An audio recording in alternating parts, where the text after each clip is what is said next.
O te ofolofa ma whātaro whātu le tātou tunu o le nei tai fōu, wha ma lō fō lau manuia, le tai au le nei o le aso fua, o le aso sifunu mo le ono o le masina o me, le masina o mati, lua fe lua sifunu mo le ono, o le awaunanga ma le tautua mata le nei le siu fonga le laumua.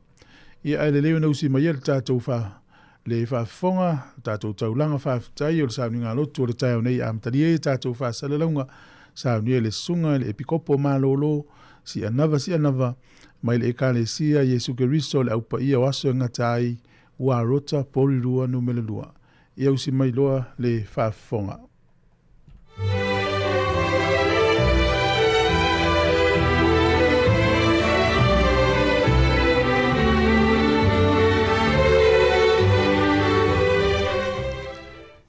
Whataro whātu Sāmoa, i le nei tai au fōu, ina ue malei fua mai whanunga lei, i le lofa maleanga lei o le atua.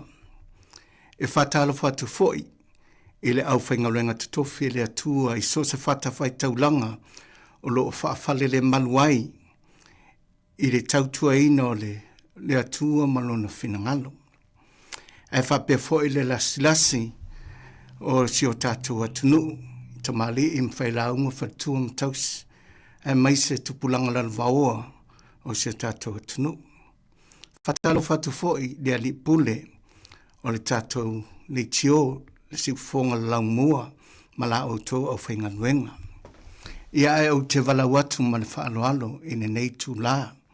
Po whea lava se tafa lo langialo e whafonga mai ai ma e maua le nei lava sauninga. O te wala watu i ne e tātou au whatas mau i le nei sauninga. Mao le a tātou amataina le nei sauninga, i le viinga lo moa le tuspese, a le ekalesia i eskriso lau paia sangatai, lo moa le tu lau fitus malima, pena whaia sautatalo.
Find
Tātou te talo.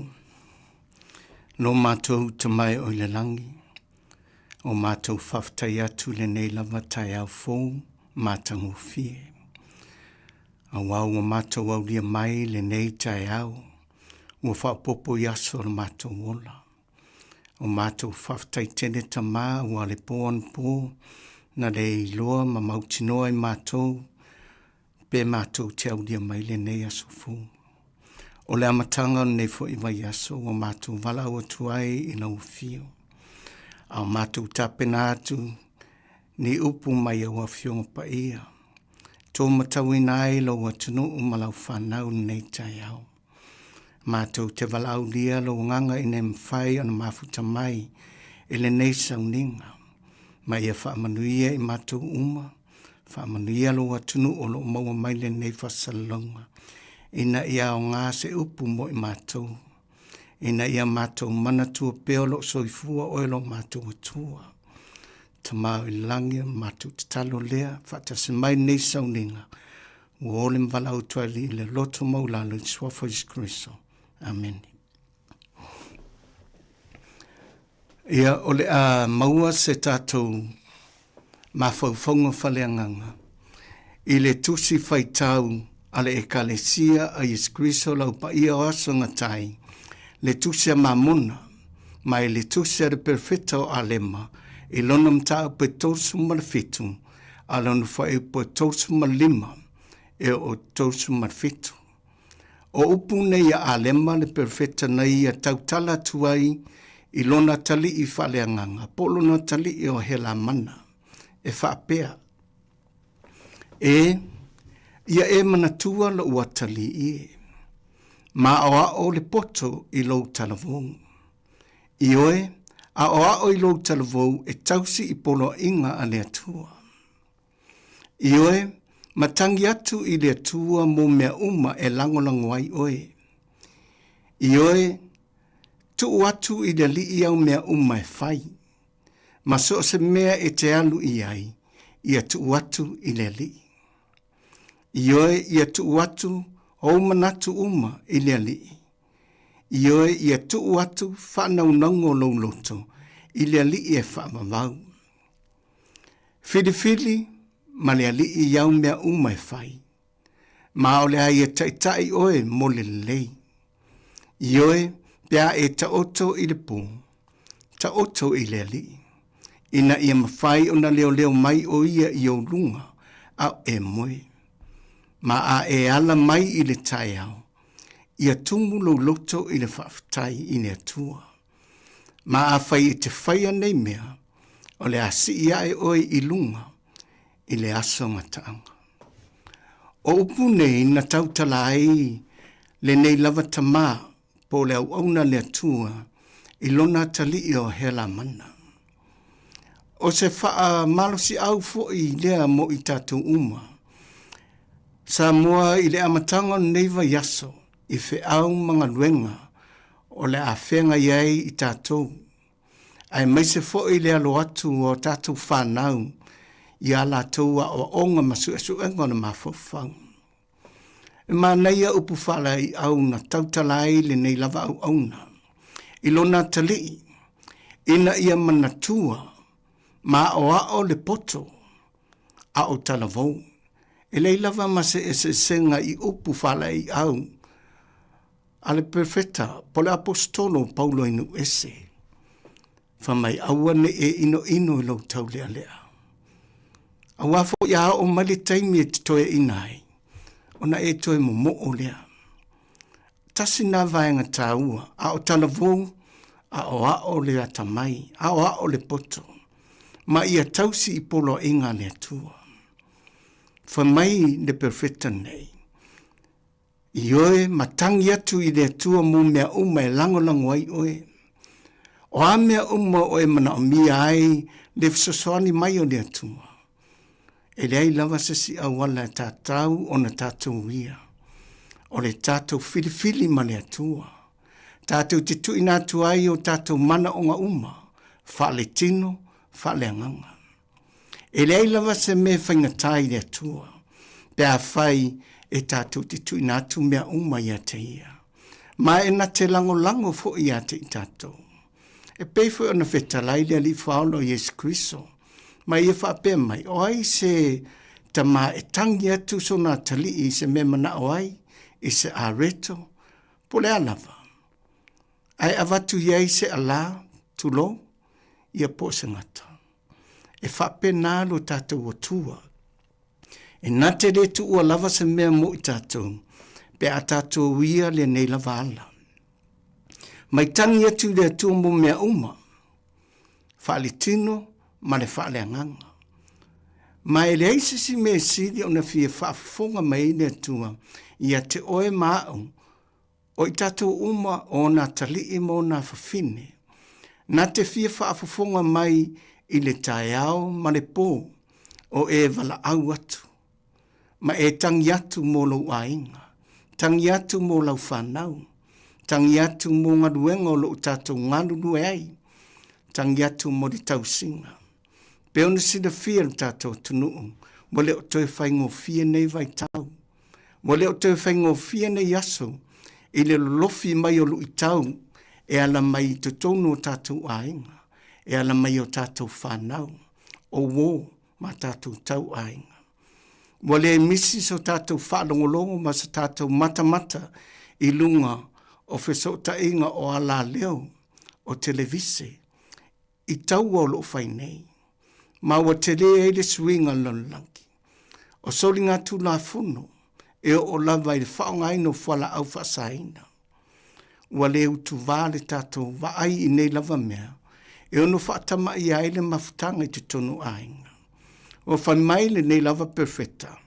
No wata i li e. Whili whaatasi malia li. I au mea uma e te whaia. Pe a whaifo i e te taoto.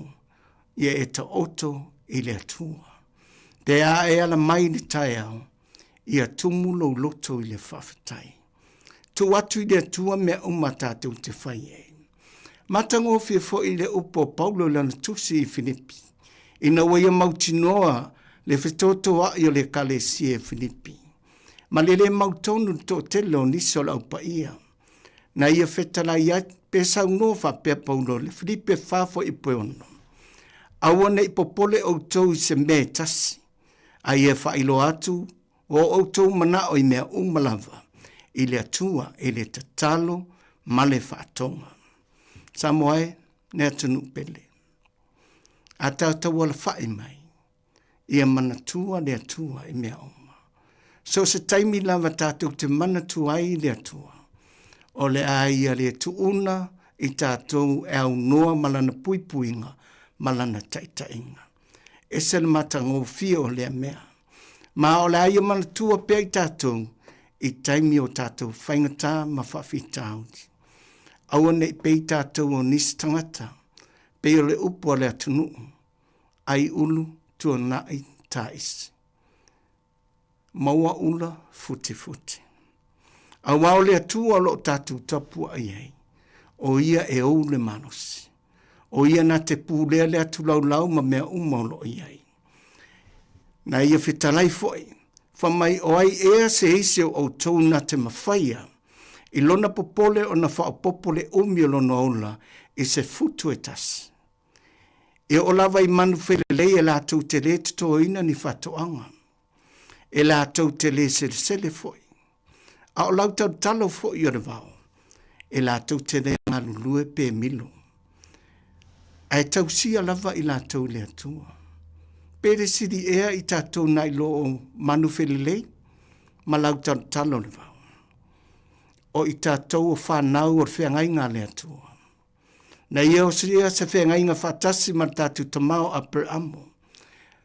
Na ia whetalai atu ia a per amo whapea. O te whatu mawina foi, o lata whiangai ngā maoe ma lau whanau. Ia lātou tupulanga uma, pe a mawai atu oe, e whai ma whiangai ngā e whaavamau. Ia whai au mātua ia te oe, ma au whanau pe a mawai atu oe. O tātou whanau ne atua. O ia o lo tātou tama. O ia o lo tātou atua. O le mea lena whasala ia le atua lona ainga o Israel. a wale whenga inga lea. O lo tā mau pia I tono tu sing pa ia. O taimi umalawa tātu te fuli tuai mane atua. Ua whaangaloina I tātou le atua. O taimi fo I le sasa I tātou le atua. E ala I puapua ngā. E ala I mala. O a whā, o mafui, o taua, ia po le pelu foi. Sāmoa le atunu pele. Tau on toi whaamanatu. O taimi uma tātou te manatu ailo tātou tua. E lei se me siri na fia e le tātou tua. I lo tātou tu di vai atu le tai au, ma le pō. Tātou te manatu o pea o iei taimi uma. Ma tātou tausi ana polo inga mantu la fono. Mana sauninga. Sāmoa, I alofa mai le atua.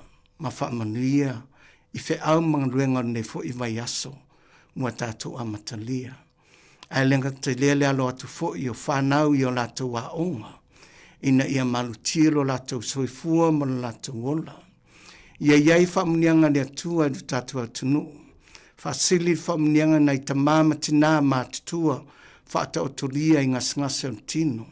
Ina ia mawhai o na tue whamaloloina o tō e le atua. Matu ina atu fo I vaila au file mu ina ia mawhai na maua o tō sa tō manga I ti ngā o li tino. Whaamania fo I nei whanau wa fia I lātou ona o nisi fo I o tūlango whaingatā o whaososonga te apolo. Ia tātou tū mau le atua. O le ale mawhai lawan tu ua I tātou le atua e au noa malona taita inga. Tātou te talo. No mātou te mā oilangi. Mātou te whaftai te le lōnganga na mawhutaina I mātou. Ile nei sauninga. Mātou te whaftai te le. Ile nei aso mātou o fie. Wa e whaupopo mai mātou te olai. Mātou te olai le nei o langa whaftai tai ai. Ina ia avea mātou mani tangata lei. Ua mātou wala au I lo fio nei tai au. Se I mawhai ana tō mai o whamunianga I tutonu o mātou ainga. Ina ia pui ma la vea ai. I mātou mai 5 saua le whiri mani te apolo. Ia iai o whamunianga I ta mā o whaururungo ainga ma o lātou whatua. Ina ia taitai I o mātou ainga I while mu ma le anofa. Ia iai o whamunianga I whanau. Ina I o lātou maua le ustai. Whaalongo I o lātou mātua. Ia iai o whamunianga I lau whaingaluenga tutofi. I so se whata whaitau langa o lātou ngālurue ai.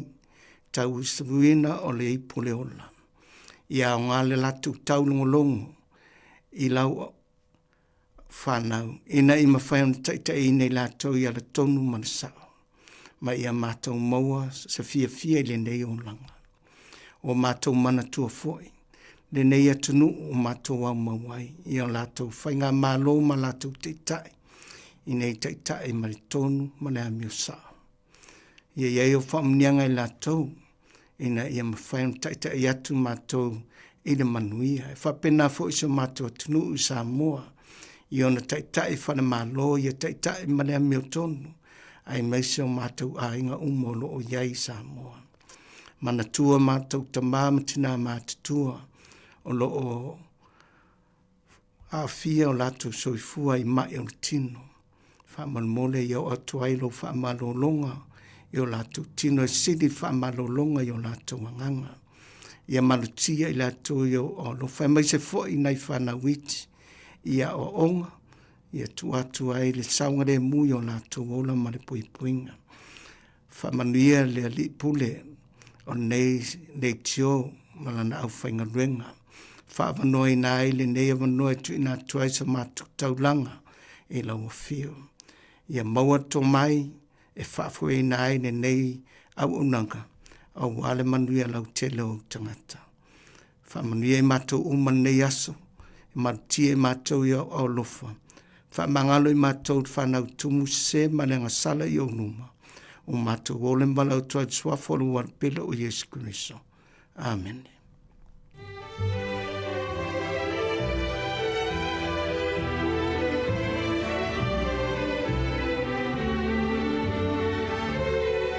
O le na ua whafonga le tunu i te tātou sauni ngā loto le nei tai au na te ia le sunga i le pikopo mālolo si anava mai le kālesia Yesu Keriso le aupa ia waso e ngatai ua rota pori lua.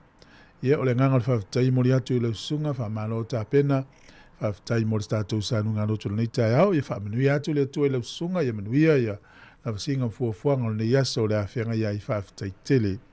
Ua luas fu tolu minute ua te e ne le fitu, afa le fitu, o le tātou proklami o le ata o le tai au. Tā alofa lava.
O le tautua le si ufafonga o le laumua o lo iai fo i le langolango a le New Zealand On Air.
Hi Sāmoa, it's Auntie Tala here. It's not fifi falo ile atau le tayao. Laugh of the morning. Sufonga lo mua atau le tayao.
Tato por kalame le ata le taiao le nei tato to felo e lungo peu le ea I le nei taiao matango fio le son fua le so sfulu le ono le masina o mati ia le o me o mati le taute ia o tato anga ia tu fa unga le nei masina il fo launga ia to o le vai so fo ia male aso tolu le vai so tonu tu ona mai le masina o mati ia ole no winga to el vaso nei mal vaso le ia el vaso los oi ia o tato wanga ia tu la somaliu famna tu na somaliu mo to tu o tato ri ia nei taiao ia e folo fatu por kala men famna ia tu nei aso fafta tele level e mai tato fa salonga ia nei am talir tato tu tua so se vai ngol langi ma tono ni usila nei mo mi fa salonga ia lo tele tu por kala men famna ia tu nei taiao fafta level ki me lo ditio fa longo fa tailo mafuta mai whaatalitaliaina o le tautua I mauta malawa po whea lava ia o e mau mei tātou whaasalonga nei ta mamtina mātutua sunga I whawhengainga mwhaletua ia o le loa le tunuma leo whafonga ia o nei whanau leo tāpena moa o ngā ialo whatele atu ni tai au ia whatalo whatu ia Elena tupuse sunga whiweti malolo tina ia Amelia ia whaaftaitele ia Peti ia Palii ia nisi o le tātou whafonga o lo maua mali tautua le ni tai au tono whalewhenga luenga tono ofisa kompani tono ainga ia o fale mai, fale pui pui, tono lau taa vale, ia po whea lava o e mau miri whaasa launga nei aso. Ia po nei tae au, ia manuia tele, ia le whaafonga mai e lu tātou tunu. Ia la whanga solo lu tātou porkalame, o le whaafifianga le nei, ia mai kolisia le fifi, ia matalia I tātou whaasa launga, nei miruti o le whaafonga le tātou talo le tau, whaamnianga waso I fua. Luas furuona miruti o le tō, le tālea, o le itu lai valu, tā lofa lava le si ufonga ne lamua.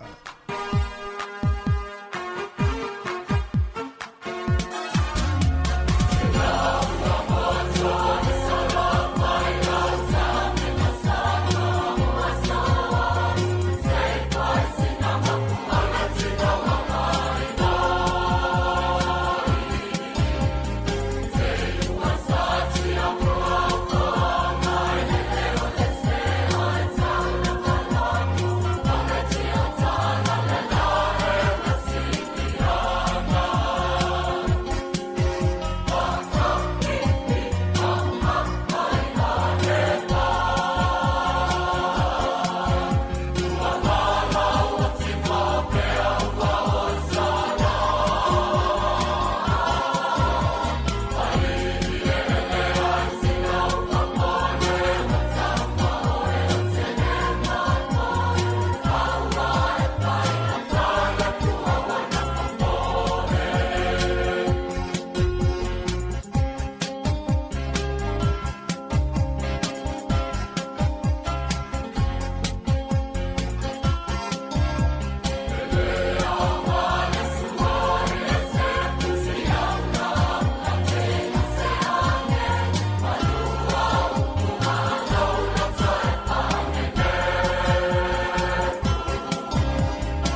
usmel va fonga le tatu talo le tau pe no fai lo mail official vai tau. O le vai mama o official vai tau ama tatu nei o le so for le lang i le tau. O tatu ia nei toe vai aso le tatu tau mafan fana o sui le tatu Jamie i le isi lua vai aso o iluma. Ia ona fatu ai le o tatu Jamie le tula. Ka piti manu tu mafanga nui le so. Ka piti manu tu mafanga nui matau naki lang i le tau. Wai rapa hok spei tau po mamau bro lang i le fo i le tau le aso le nei o le malu lua le eolo famawina i nuu nei. E iwa a mata mai ai fa solo tulunga sfuru ma le tolu e ma fanfana lua sfuru anga e tulunga lua sfuru ma le ono. O le vai au kilani le soe lang i le tau lua sfuru lua le fuo le e vela lufu a e ma fanfana sfuru tolu e ma lulu. Ma vai le motu i saute i le soe lang i le pito i lunga o le motu i saute fa solo tua i le loi kalai estete. Dunedin e me kakol ma Queenstown e fisuisu ia i wingo le tau. Ia i le taimi vai ai nei timu e lang i le tau nisi o taimi. O le malulu o le eo o whamawina le motu i saute a mata marifitu anga i lunga sifuru ma le lua. E a mawhanwhana sifuru ono anga i lunga lua sifuru tolu ma lufu wha. O le ate lenga le atunu nei aso le motu i matu nei matu alang i le lewa le tau le motu i saute. E i le taimi e timu inisi vahenga. O pia e whai titi lia le so. E lua sifuru iwa le fuo le e vela lufu lima le a mawhanwhana. O le angotoifo le lai le so Wellington i le toe sifuru valu minute i le valu nane i le fiafi e oso e le la tai au sifuru valu minute te elfitu tai au. O le fuo le manu lua lo whamawina i Wellington manutua oi. O le amata mai leono whasolo i lunga i le sifuru ma le lua e a maluluna e a mawhanwhana sifuru fituanga i lunga lua sifuru ma le lua i Wellington mo na utua oi. O le tala o le tai mo la toi whangota le nei aso ia manuia whainga whaiva ia pe a tase ofe po le ala wale whaiva ia manu tuole usanga le mo nei aso. Tala o le tai Wellington e pe le tai le te o le iwa le tai o nei sua le tai lua sifuru ono minute te ai le tolu i le awauli ia ona toi pe le o le tai lua sifuru lima minute te ai le iwa na nei le po.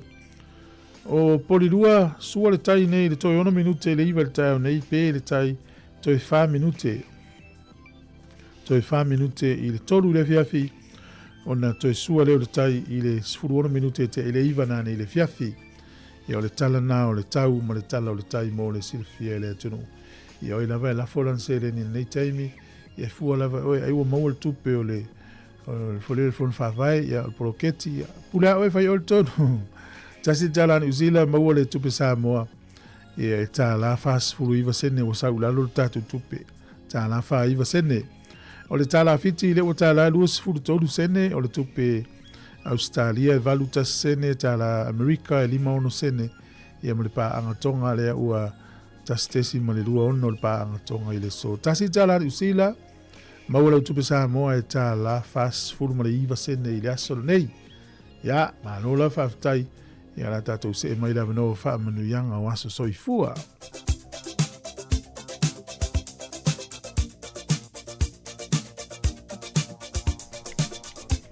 E tuma pere tato emaili ia so whanau at samocapitalradio.co.nz ia peafia mai se whamanu yanga. Peo nei lo waso i fua le aso sifuru no mati maluia te le lo waso i fua. O le tusi whaitau le maua i le tusia e se kielu e luofe upo e fitu. Ia e whai atu lava au upu ia ia te i lātou. Pe lātou te whaalongo pele ai aua ua fau vale lava i lātou. Tusia le perfecta o eskielu mta upo e luofe upo e fitu. Ia e whai atu lava upu ia te i lātou. Pe lātou te whaalongo pele ai aua ua fau vale lava i lātou. Ia, mana ia lau whaitau o mta upuna e lua te mawele anganga o le upuna e fitu. Ia pe ua o mai lea fionga le li ina ua mai tau ina ufo vale tangata. Ia ha o mai noa fionga le li i to inga mta ufa pene. Ia ta tau alfa maulaloa. Manu ia lau wasa ifua, ia pese le nei wha manu ia lau wasa whanau.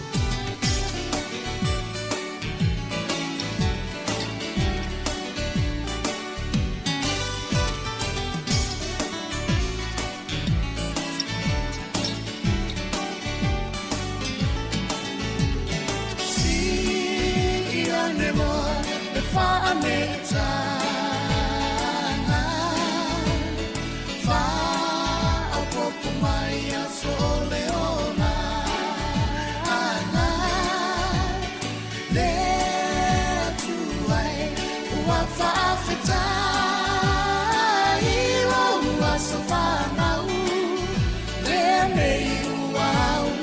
mai Moli atu o alofa ana ma fa'a manuia Happy birthday to you all Ia manuia No asa whanau nei wa e au ia Tato whaafetai O lea tua lava ia ia Lea tua e whaafetai Loa lofa winga se Wa e foa i mai ai nei a soatele Alofa angaloa inga loa so soifu Vai au ngaloa mola O aina ai mai se lea tua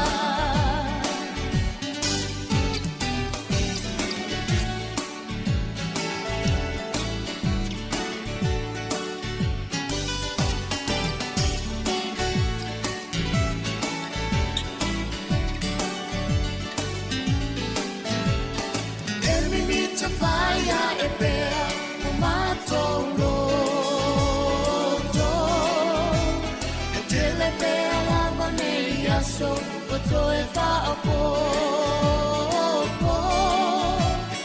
O la fia nato Wa lenga tai Loa so whanau Lenei ua ulia mai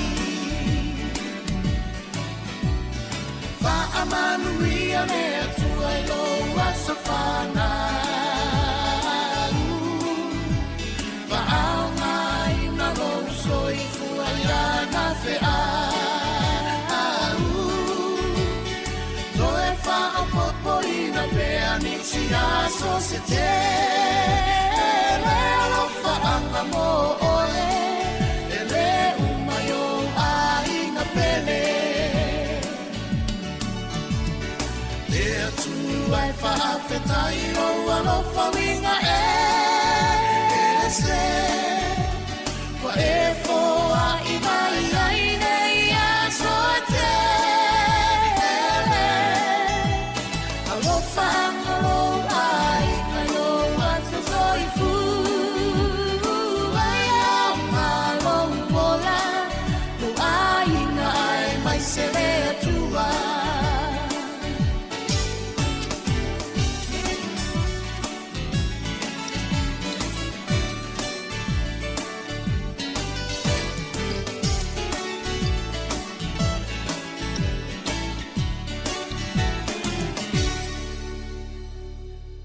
Tala fatu le taimi malo se fu o tala me le tupu la langi ne yaso tātou lia le aso sifuru ono mati.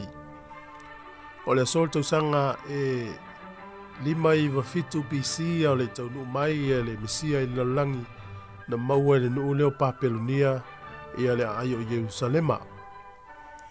O le sol tau sanga e tasi lima lua tasi o le tangata swafa ya Ferdinand Magellan o le tangata su e mai se pania ia na amata tau nuu le vasa Pasifika le vanei yaso tau sanga te silima lua tasi ia mai amata fola wai le tele o moto le Pasifika o lo famawina fo ile aso nei tau sanga te sivalu fituluan ta alo ele aulea ale Wanderers ma le le Royal Engineers o au ie lua na ta alo ile ta alo mua le FA Cup le ipu lea soka Peritania lea ua tauta ua te minei taunga tangata alo. Ea, o le tasi valu fitulua, o leva te le tamisanga lea. Na maa loa ila le aula le Wanderers, fai ina le aua le Royal Engineers, ta along soka o le FA Cup, ta along mua lea. O le solta usanga e tasi iwa lima valu na atoa ile a 5 miliona o ta vale o fausia le company o le Ford. Ma ua whaalia I pea ma le miliona ta vale na fausia le tausanga tasi. Ua whamawina la e le tausanga tasi iwa lima valu sifuru ono leo mati. Ua 5 miliona I ta vale o fausia le company o le Ford. O le aso le tausanga tasi iwa fitu ono na whamawai ai le pāle mio Peritania le nā taimi o Harold Wilson. Ia o ia te ta ia patia le leipa. Ia valu tau sanga na se e tofi e fa mavai i mafuanga fale ainga. O le aso nei tau sanga e lua family lima na tu inatu i Israelu ia le ayo Jericho i le pulenga Palestina. O le aso fo tau sanga e lua family lima na poto ai mo le taimi mua ia le tau afianga le parlemene Iraq i le mawai lea o le tele o tausanga i o pūlea whawhitawhita na tunu i le tau o le Iraqi National Assembly. Ia, na whai ele pārota i le astolu sifuru Januari lua whamali lima, e lua se lau fitu lima no foa, ia o le nei parlemene se lau wha sifuru na manu malo ele vaenga le si Haiti Islamist, ia e fitu lima no foa na maua e le Kurdish Coalition, ma o le tele o no foa o le nei parlemene tu soltasi vai tolu o le parlemene lea Iraqi ia o le tupao tina. Ia na tofia e foli tangata le suafa ia Jalal Talabani ia e whai ma Palestine o Iraq i le nāwai taimi ia o le taimi nāna poto e mo le taimi o mua tau a fianga leo le parlemene o Iraq. O le sol tausanga i luafis fulfat na whai ele referendum po le fasili whapalota i tangata nuu leo Crimea i tono Ukraine po ai mana o e fia whai malo ai pe o Ukraine po Rusia. Ia na manu malo le mana o fiatu a vele atou matangata nuu o Rusia. Ia o tala ia te mo le whapuponga te masani whaftaila wa. Ia o lo e whafonga le tautua si fonga le nomua tai au le nei o le asongfua le aswatutunga ta pe o le tala isi vaenga. Ia masani nei ia o e te ala po le tai au po le lima, po le wha, po le tolu. Ia o le temi te malolo e le mwhainto e tau fia le temi nai te malei fuai. Ia manuia fia unga luenga nei aso. Lo fatu ia Simeona suena, whaftai, sunga sione, ia manuia ngā luenga o whiangai Australia. Ni temi tape mafua, sunga ia sayo matsila, ia manuia le tai au, Elena Puse, whaftai lava le mafuta mai. Whawhianga mai le Vision Band. Ia pese, ia e whailau, whamarastino le tai au. Ia, Iwa minuto lo te, talo le valu tatu telfou.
tua fua I lo matua La a I lupa fa anua Tau tau anga vale tau tau anga vale Oka oka lo fai mea vale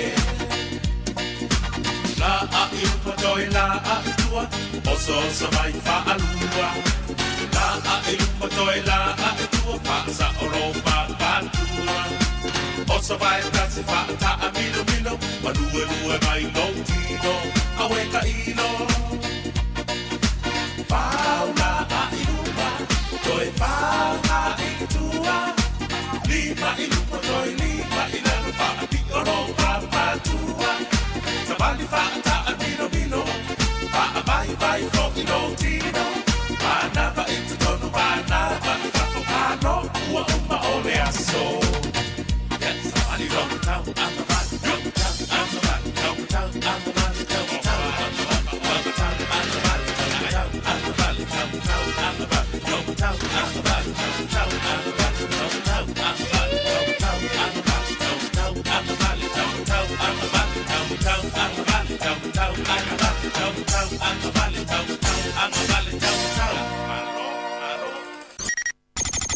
O le tautua le si ufonga o le laumua o lo iai fo I le langolango a le New Zealand On Air.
Find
Se avano toi whaatalo whatuai le pa ia lo tātua tunu uri nei whai whaopopongo tala fau mai Sāmoa u se mai elo whafonga.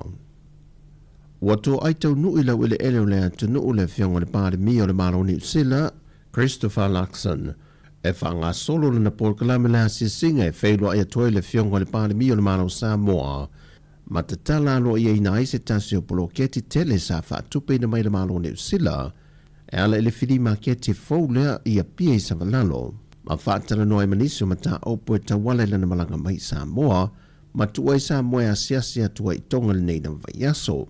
O le tae o le aso le a whai ele tu lai wha aloa lo maasani o malo le malo, e lo maa moto le whalo le malo e le fau, ma sisi na e aita ngā vai a malo e lua, o se fuafuanga e wha mautui nei pele angia ngi o le whainga pa anga malo e lua, ma viso swani e pe lava le malo ni usila, e le tūlango ati na e mapolo ke te le malo Sāmoa.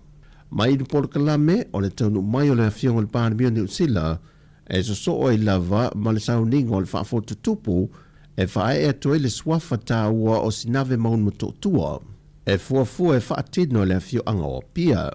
So ai ma le tatala alo ai eina o le makiti fau e pe o na tā ua i le awa uli, le ana mata whaatino mai le masino mati le tausanga lua whelua se fulma le wha. E le tau na viso swani e le malo ni usila, e lua se fulu miliona tā la. O ripoti mai i le televisi le malo ni usila wa whaalia manino ai, wa whaailoa mai ai le te ena e le fionga le pāre mi o le malo ni usila Christopher Luxon. O se ripoti wa whaailoa le malo Sāmoa, na o mai a whaapitoa sana tālo sanga, mo le whae e nā tua se swafa matai i lana whainga malanga le ua malanga mai i Sāmoa. E le whataranoanga le fionga le teitai o le atunu ui lungo se tasi o porkalame upeng ta whaailangi, o le tālo sanga le pāre mio ni usila mo se swafa matai, sa tawala atu i le komisino le malo ni usila i Sāmoa. Awana o mai lava le o fiso ai komisina ni usila. E fia fai se swafa o. Pane. E fionga li pāre mia. O fatu le iei o lan mafuanga o fina ngalo e pāre mia. Fai lo ni swafa. Ha me utal sanga mai lava i o fatu whaafetai le tu.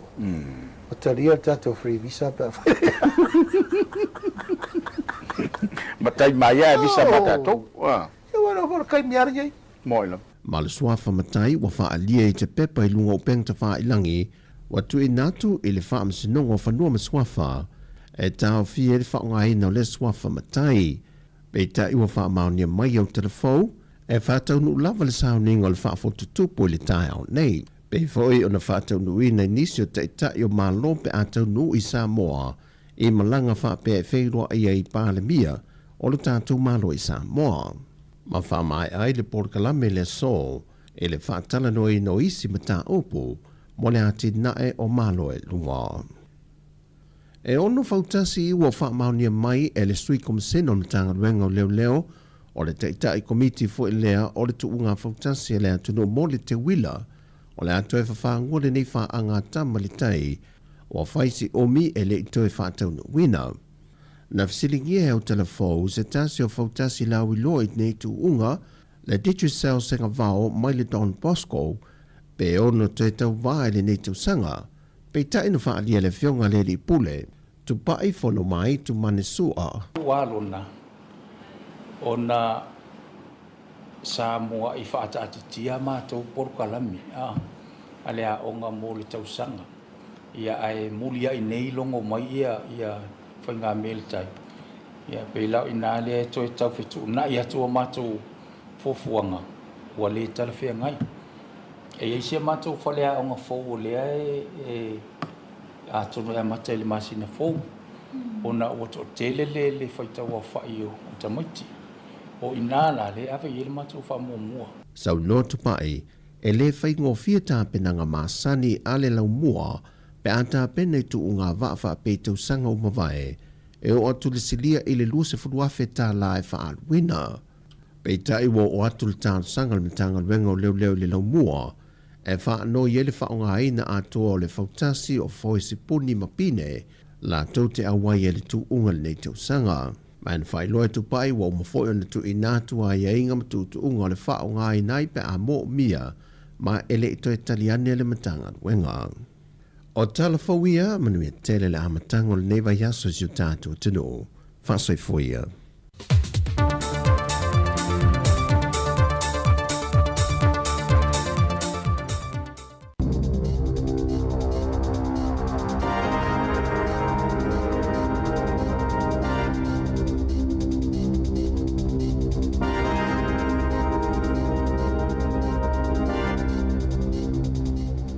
Lava i le nei vaenga o telefou.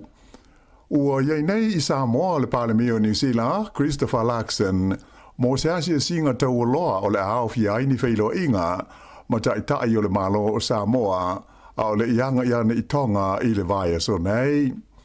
O le aumalanga le Parlemia o lo ao fi ai sui o lau fai pisnisi, fa pe sui o tangata Sāmoa ma tonga i New Zealand nei, fa au lulu ia sa vaia Sir Michael Jones, ma le tamaita i tonga o Rachel Lafeaki. O le tama teimi mua le nei, ua feilo i aita i tai o whainga malo o loo iei nei e Samoa ma tonga ma le malo o New Zealand. Whailo mai e le Parlemia o le itu ua New Zealand, o le whaamamoe au tu o le whainga malanga ina i e sanga whaamautuina ma whaaleleia le wāwhenga iai ma sootanga whaale ainga o New Zealand ma Samoa ai whaapea ai fo i ma tonga. O le a wai le Parlemia ma le au malanga mai New Zealand e le sauninga e te talai nai le maketi fau le ua umo na fausia i sa valalo i lalo le fasosoania le malo New Zealand i le tau e tusa ma le tolu se fulu miliona ta la. O le whainga malo le i Parlemia ia la auli le mali toa le Watea Schmidt na tula i mai Samoa i le palota whaana tinati le ana whaia ia au kuso o le tausanga ua mawai. Ai o le whainga malo fau e iei nei e tonga o lona Parlemia e srofa ia Lord whatawhehi whakawhenua na tula i mai ina ua uma le palota te lea lea tunu ia te sema. Ta ua se lipoti mai Samoa le iei leo se whaanaunga o le li Parlemia o New Zealand ina ia whae ia te ia se suafa matai o le fiuanga o pia a o le ito e tu ua le tunu e le whainga malanga.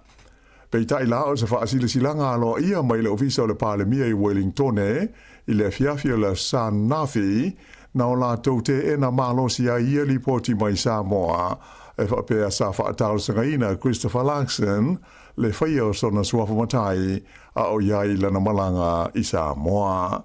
Ta ua i le li poti e whapea e le sao ia whaasala launga mai pia. E tā pēnā le whainga malanga i Samoa le Parlemia ia Christopher Luxon ai whaailoa mai le whainga malo so whaatasi o iei nei New Zealand ia se swinga le tu mau ua whaia i le tau o le visa asiasi mo tangata Pasifika e malanga mai ai i New Zealand nei.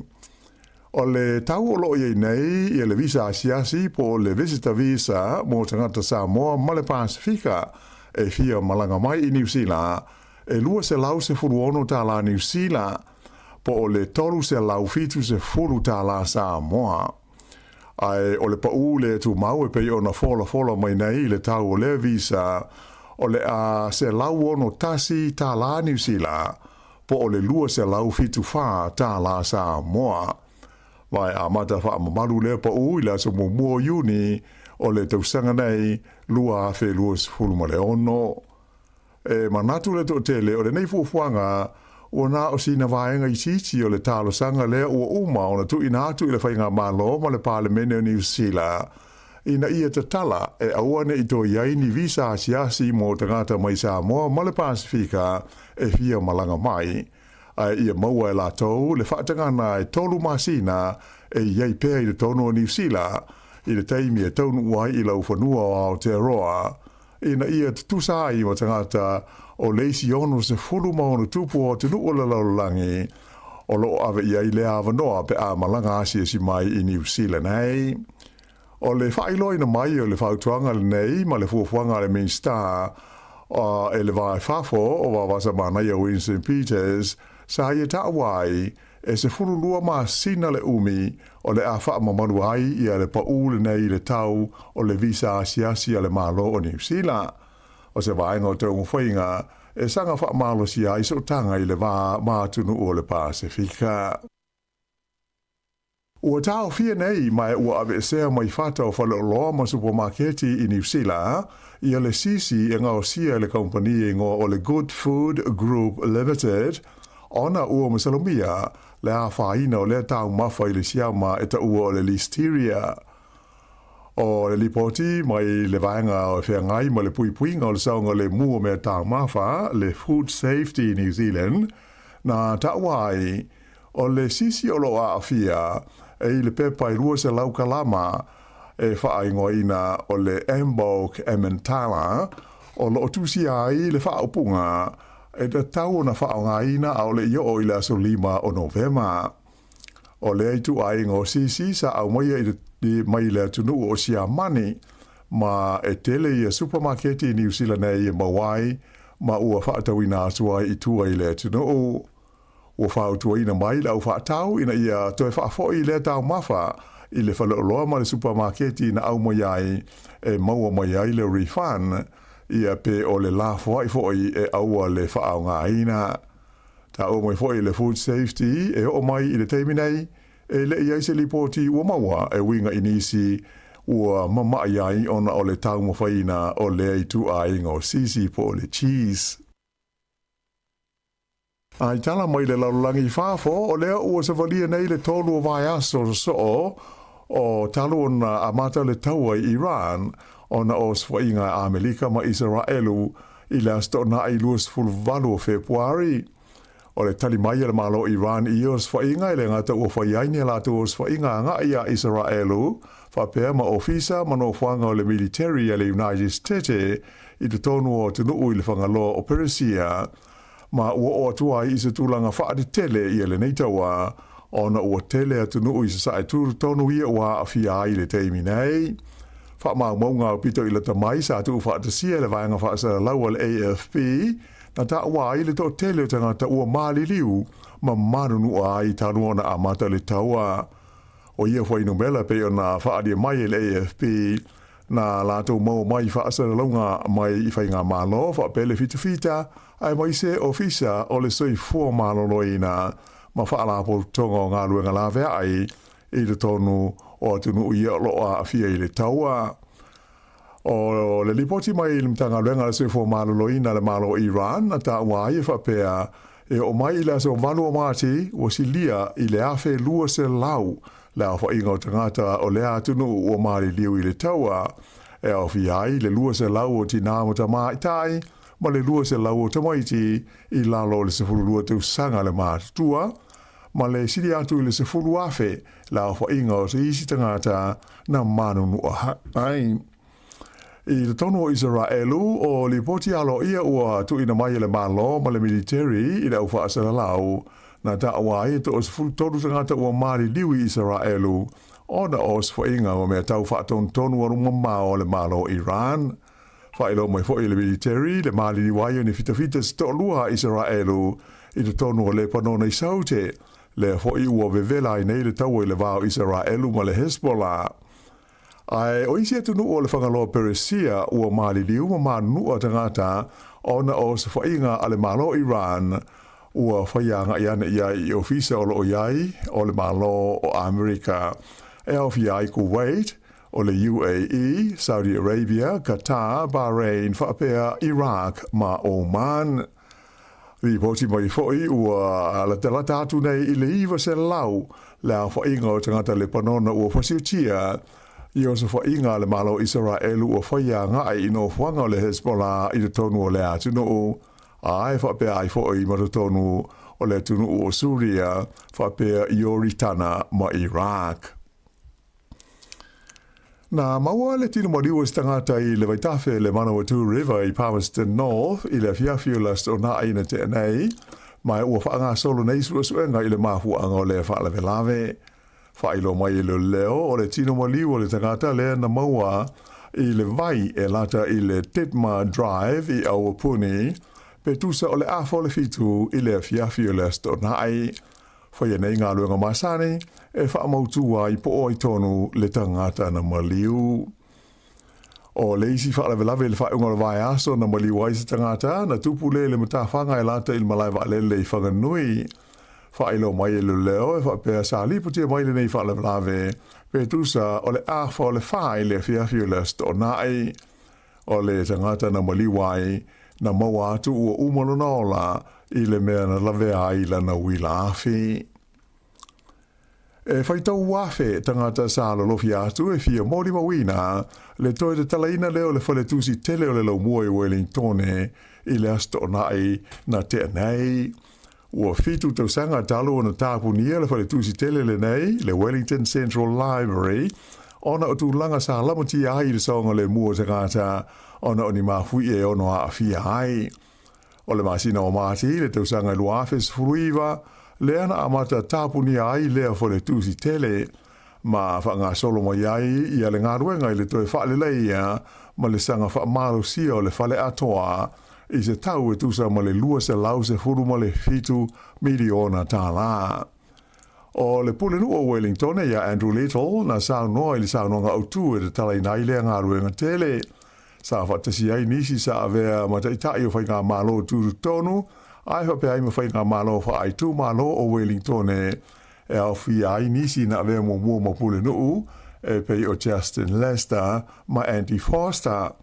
Ta ua Andrew Little o lea ngā luenga to tele i au pule nuu sao la tū whea ngai ai o lea ua whea unga le mai a ma lona tūrai mai tau ave le tofi pule nuu o Wellington e le ngata ina ua toe te talaina le tusi i te tonu tu tonu le nei mo le mamaru le tunu o ai sa te talaina i fo i le sto nai ma le Civic Square le sa tapu ni mai le tu sanga o mawai mo ni ngā luenga sa fia wha atino i nai wha alia fo i e pune nuu o nisi o whale te tele au tu i te tonu o le Civic Square o le ate tau ona toe te tala mawa noa mo sanga te uma i te tonu o le isi se fulu lua masina o lumana i nei.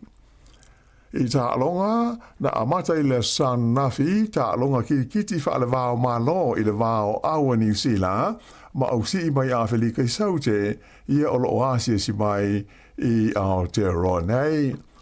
Na mua le ta alonga le vaenga o te maitai i le valeo le White Ferns a New Zealand ma le aua te maitai o a Felika i saute i le malai le Bay Oval. O le ta alonga mua fo i leo le series e lima ta alonga i le vaenga o le T20 a au te maitai.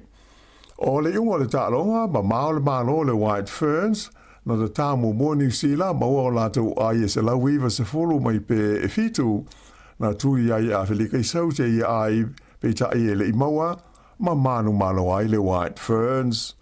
O lona lua lao tālonga i le vāo au e lua, o le awhia le Hamilton i le so lua tae au.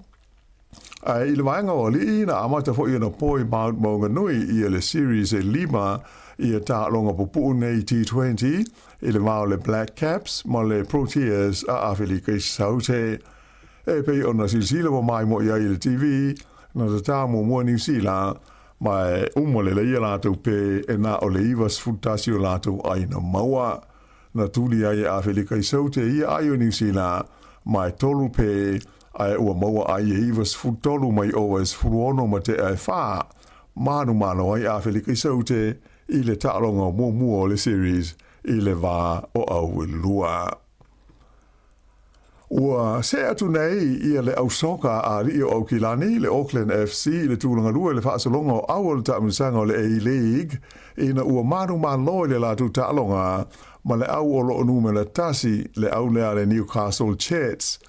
O ai o le tālonga i le whaunga le vai aso, e lua Aukilani i le tasi a le Chats. O le whaia ina mua lea o le au le nei a le Chats i le neitau sanga, ua whaamuta ai e Aukilani, ia mālo so e se furu o le Chats i le tāmusanga o lo whanga solo, a o le au Aukilani, o le ono ai lea o lātou mālo so i le tāmusanga o lo whanga solo. E toi lima tālonga o lo tutoia le au Aukilani le tāmusanga Masani, ma o leisi a lātou tālonga, o le awhetau iai ma le au Mekata i le asotona ai asau nei. Ai o le ausoka le lau mua i Wellington o le Phoenix na malo i le lātou ta'alonga ma le au le Perth Glory, o ai o le ta'alonga i Wellington e lua le Phoenix ai le hai le Glory. O le malo mua le Phoenix, ta lua na ma vailo lātou whaia o ngaunu i a Giancarlo Italiano i le aso luas futasi o Februari, o whaamutai ma o lātou whaia ina so o e valu na iai. Ua se ai nei i a Wellington e mai le pito i lalo le taunsanga ai toi lima lātou ta'alonga ia o lo o to toe. Pa le talawhai ua tāwhia e le toi whaataunu uina i tu unga ta'ama le sao le Formula 1 i Bahrain ma Saudi Arabia i a Aparila ona o le taua i Iran. O lea whai unga o whaia e le purenga o tu unga ta'ama le sao nei ona o le taua i le tunu o Iran e pei ono vevelai i le vā ma Amerika ma Israelu. Whailo mai whai unga vai aso, o le ata o fia uma tu unga ia sa fuafua e whaia ia tunu nei e lua o se sae tūtonu ona o le taua mai whaamanino mai whoi e le ai nisi tu unga e whaia e sui ai ia tu unga nei o le ale o na whai le masina o Aperila. O le whai unga leo telefau.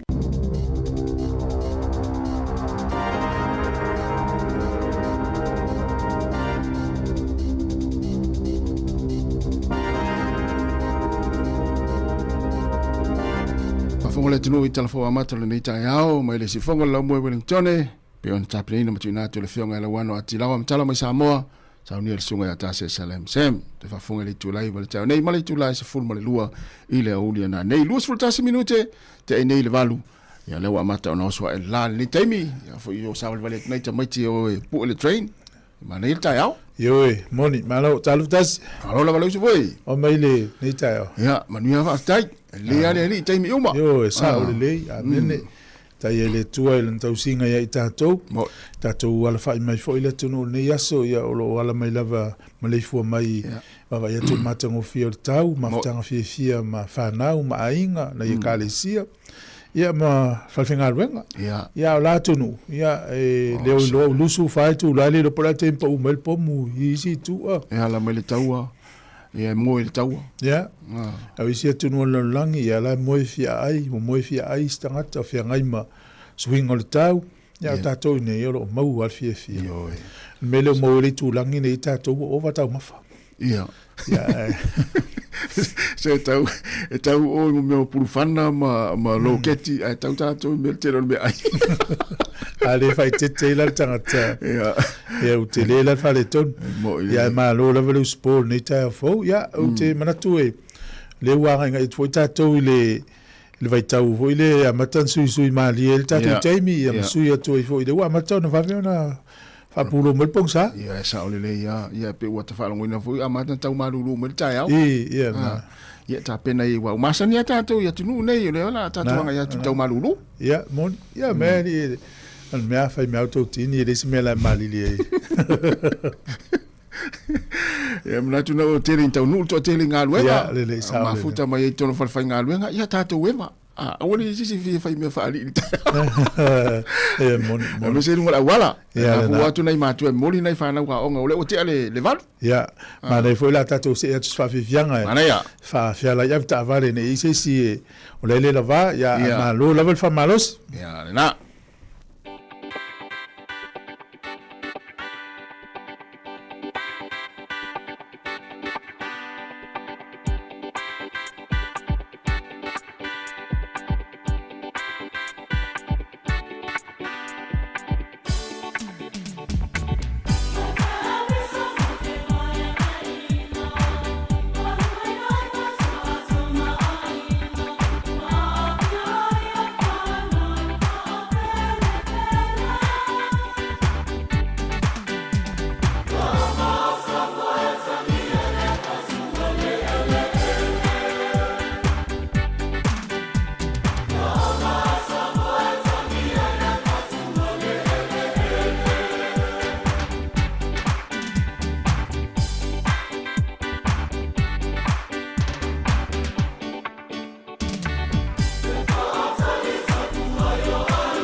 sele o tō wanga. Pe misa solo ili tau langa paleanga I mameto tino o tangata. Tuia o na winga, tau palea I pua a inga. Ele maua ini au pi inga na le toi lalo papa male pa aluma inga.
Sāmoa mana tua o tātou lava e tāsi.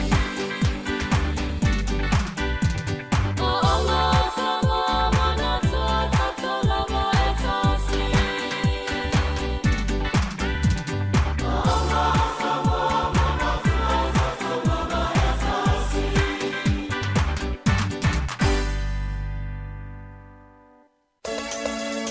O mawhai nei ona whaatau top up al Digicel li lunga le website le ClickX Pacific. Mawhai fo ona la fo ilau se le ni mai cash al Digicel li Sāmoa tonga fiti mawanu atu i le fi e na ole lima tala. E le leile rate i aso taitasi mai whai mo fie fo ona le si tala ai oe. Si yasi le website www.clickx.com. E la fo ai sau top up al Digicel. E la fo ai fo i sau tupe le mai cash al Digicel li Sāmoa tonga fiti mawanu atu.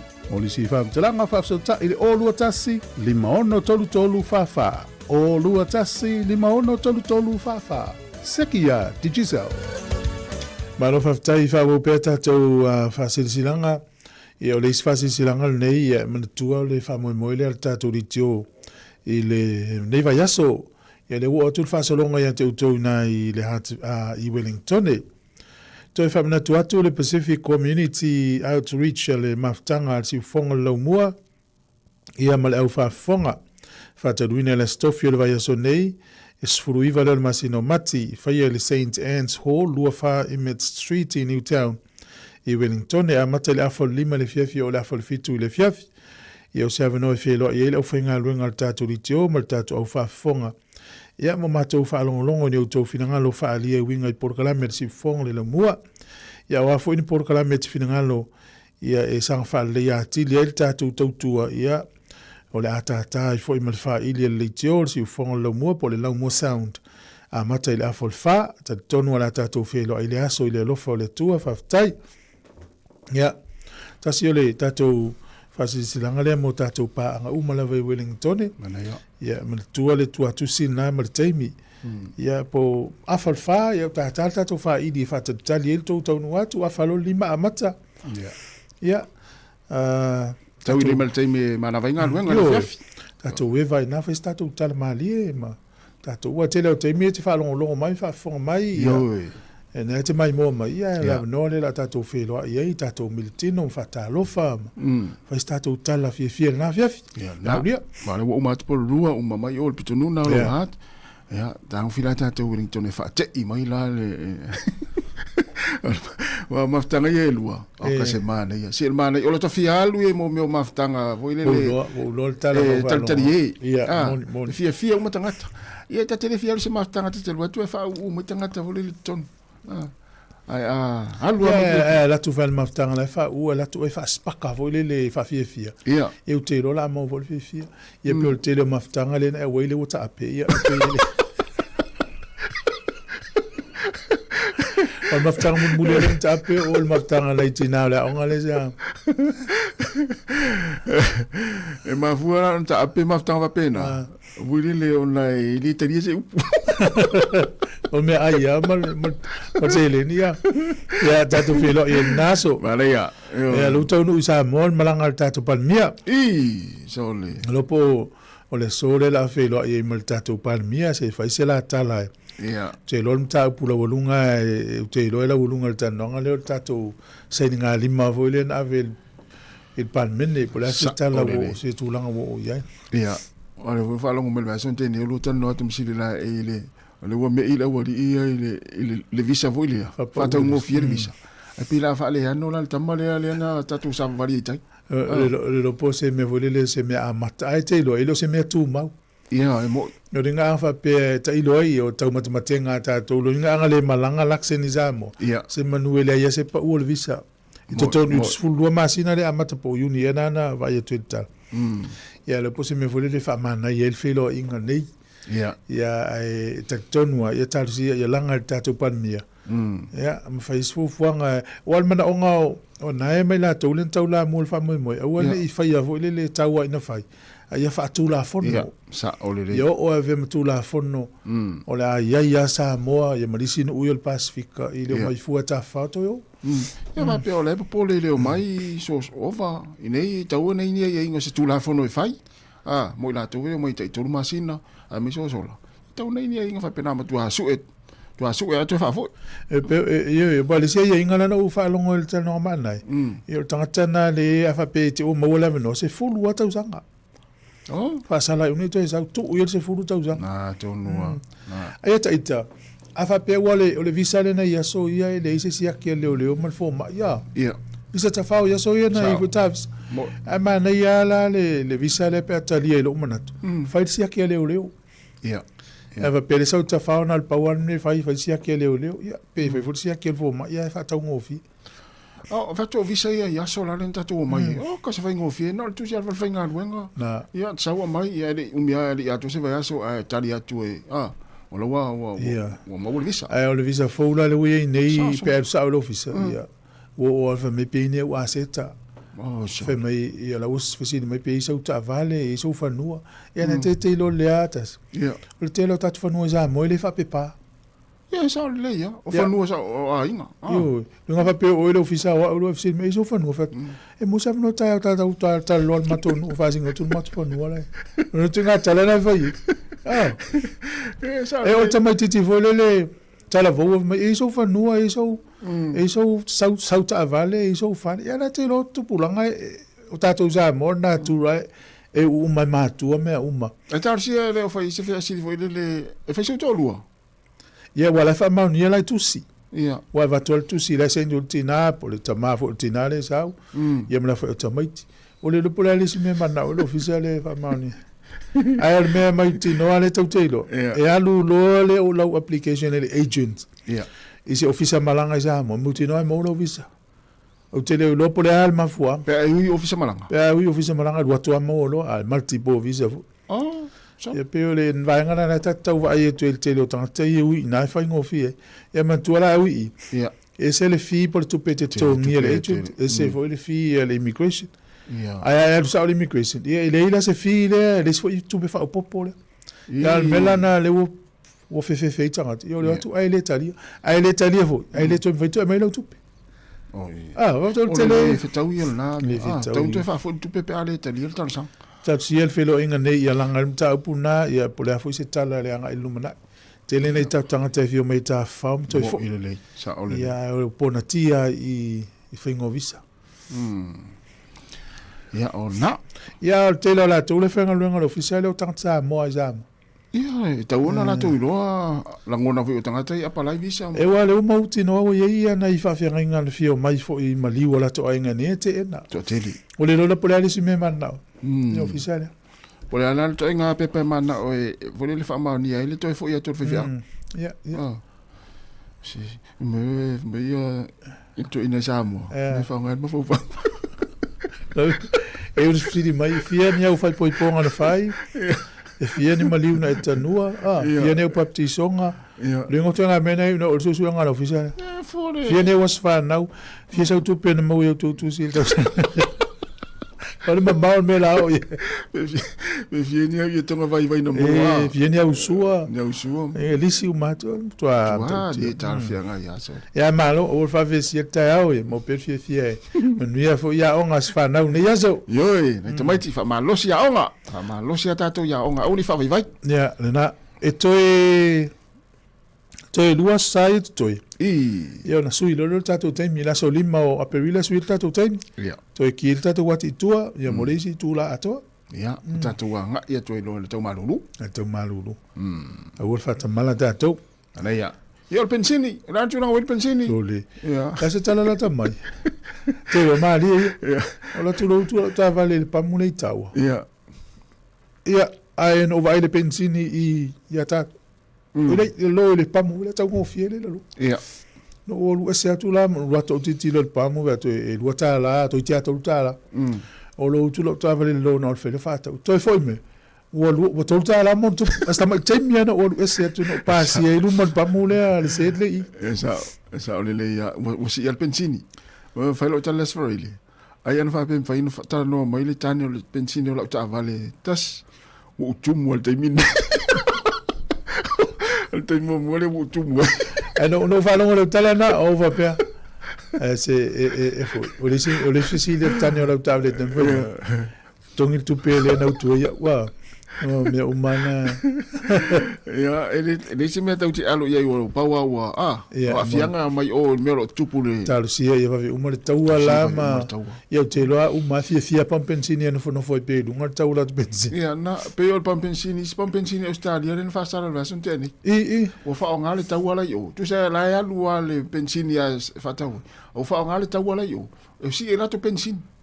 A pensini la. Au pensina na ia o ina sa fe taua. Na, mena fa sala. O mana ia fa sala tau si va ia to foi pamune ni usila mena. Na tonua. O mele me to ne va ver si runga toi pa u la no pe an pa u matsua u.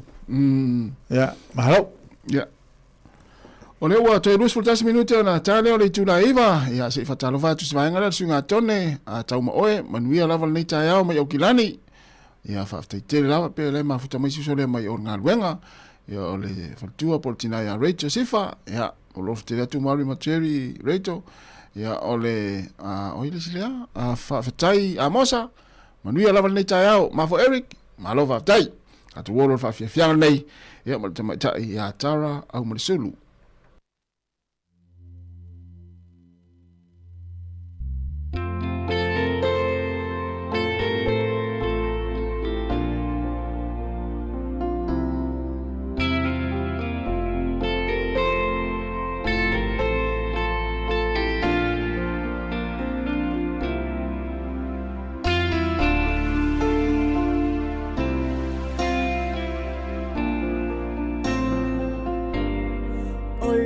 Sama ole Sāmoa iai masio tina ole papalangi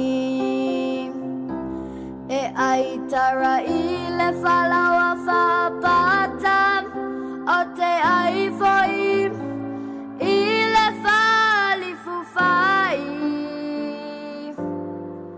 awa e lua o whasino manga I le lalolangi Pele o lo whachutua ana iau matua Ele mawhai o na ngala ia te au la o tau singa Le aua mawai lau taleni Ua whai nei mawhamana tui a te au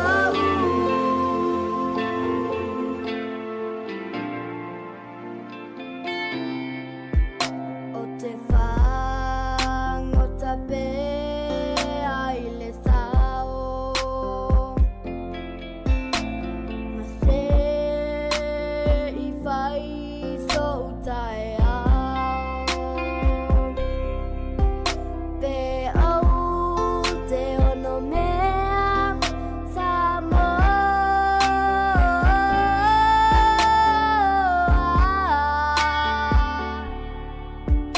I say oh fai vai le liula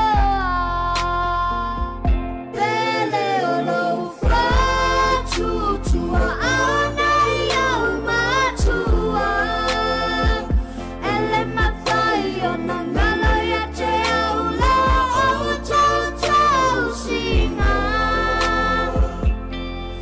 Le aua mawai lau taleni Ua whai nei mawhamana tui a te au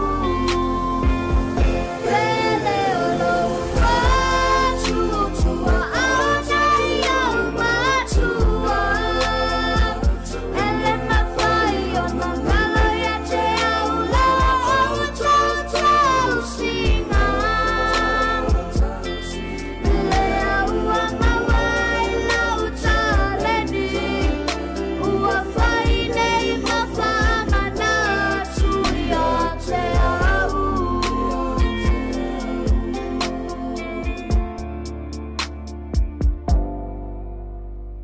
Pele ala ufatu Whawhiwhanga mai le tamatai a tara mo le sulu I na ua toe se fulu fitu minute o na tale o le iwa. Pe ole malanga le tatu palmia le lui matala loa ia le maketi le ta ole fili maketi le sa valalo le mai mo mele tunu yata ia ole fale tonu ale na pe afe e mai mo mai ia ole fale na le tatala ile malanga le tatu palmia te manu mana tual taimi o Jacinda le sa le sa aveli tupe na failo el poloketi le ia le lau mawai atu taimi o Jacinda ia ale lau so mai laksen ia le ua malanga tonu e tatala le fale mo fufuanga le ifa pe tatala le vaso nei ai mo le mau ni se la to lo mau ava no e fai la to poloka ma to pisinisi tonu pe me mana ia te le o potu ia e tofu foi mal palaka e tofu foi mal e foi ili wa le tatu o vai le fale le mai mo me le tu o fale o mata ngo fiel va tu fafo i lo wata tonu ngana wa o fale uma tonu fa Sāmoa e tawana ye se ava no a pe conditions in final la tu e le natural e le ta to le e wona i fa o pe me lo mo o fale mai puni tu la fale mai ia o matu ave vela ia ma le ia le fainga le a ia i lava no sawa tu ele a fou tonu pe ele o faina o ni si termine i wala ele i tonu ia pe o ni so tatu watana na pu e mai termina la tau fa umarka paka o umali fa fatal pasi ma tango fie me ia nei la le ia malanga le watu nei la malanga le tatala ilo fa tele na to te mai mo me termini tatu wata mana ia ai o le vaenga ka paka ia e na ue vai tu I ka paka na ile tu na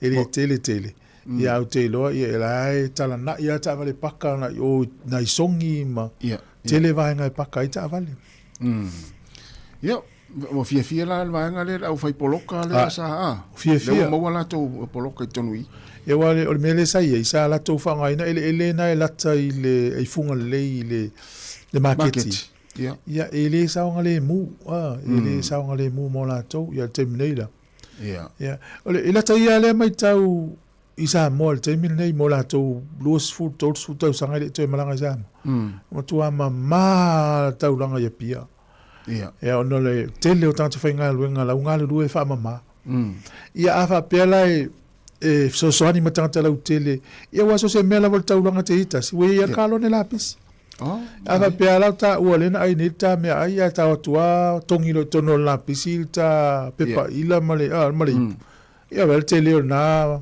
ngaluenga le ta fa ia so ani nei tanto fainga luenga ma ia tele va ia tu la tol fale mal tele fale ai talusia ia na o tamo monga talusia na o takata Sāmoa le fai lato poloka ia au nei foi e mo nei foi wo ia ni fa lo sai nei tonu talusia ia na o takata Sāmoa ia lato mi se ia na business light foi fai lato business tonu fale le e o te loa o fa pe nei ai tatala lo ia lo statement nei vai so la fa fale business ma amatalo o te loa tu mu te mi umal fale le e lan fale inga tonu la sa fa ia e fale inga ia wai o te tawana i fale inga wai fai ngofia tanta fai fa tau ia o lunga la i fale o loa mana nei o fale lo nei a inga na tau ngofia o kofe pankeke le vela i taimi uma ia pe o te lo le tala i la ia wale u fa ngato no market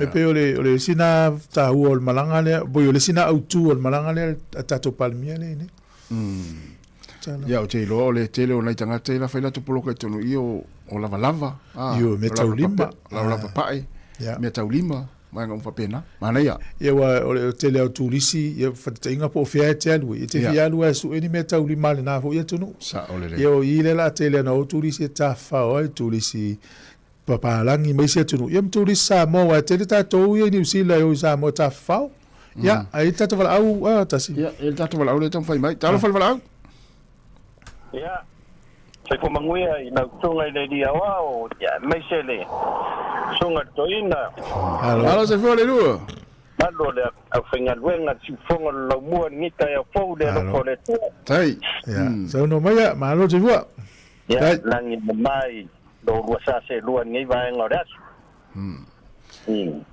malo la vale ala ngita ya o wa ko ko ingo tatu tu e ti la fia le lu umane tatano ale to ne minuti on tal no lo ia la pepe on all time le digital ya na ka kwa ngoa ka ko kana ngo siskan mo no tal fo le iba ya na la mo sta total o le tei nei Wellington po e malanga ya le yo le Wellington e ro fa ka fai ko sa fo mo ri ka me kilao o fa pe ai malanga fo ya kilani ni ya wala wai pe ate le iba ya ya e ro ftele atu tai lava ya na tule la tasta to pese na ya tule mai mo mai pe ile vai ngana ya pia ile so ya po le tamu faina watana au mai ile talaina market fo le ta ul fili market le tala ya le tala malangan nei walu ta palmia ana ya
fona oia lava le ala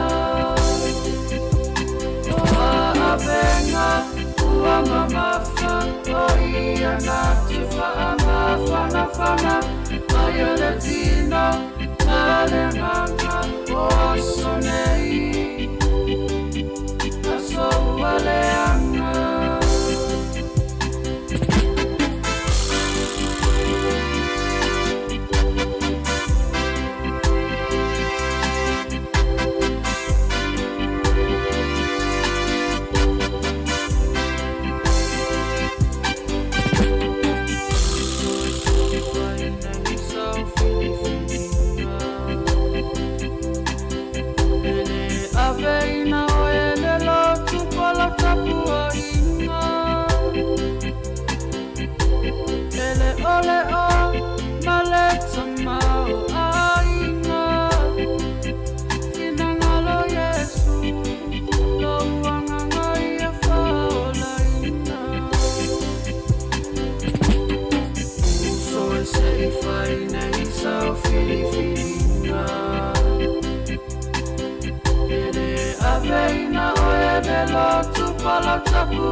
Ya, toi fa o tatu pese na staimi o lau mo le sota inga ma le fionga ya lau peptele tala ilene ya o il fatu no tatu community telefone di salis i ni senei fa tala fatu mo le nga fa lo le fionga le peptele ma lo la vale le usun lita yao a pero ya tu le lua sa se lua le nita yao e fa tala fatu fo e le pa io sa mo tono le la mua ya ma lo le usun nga nga mata a le nei taia ia fa tai fo le o mai te watu te fa fo sia no mano si mai ava o mi sia o el vai asonte ni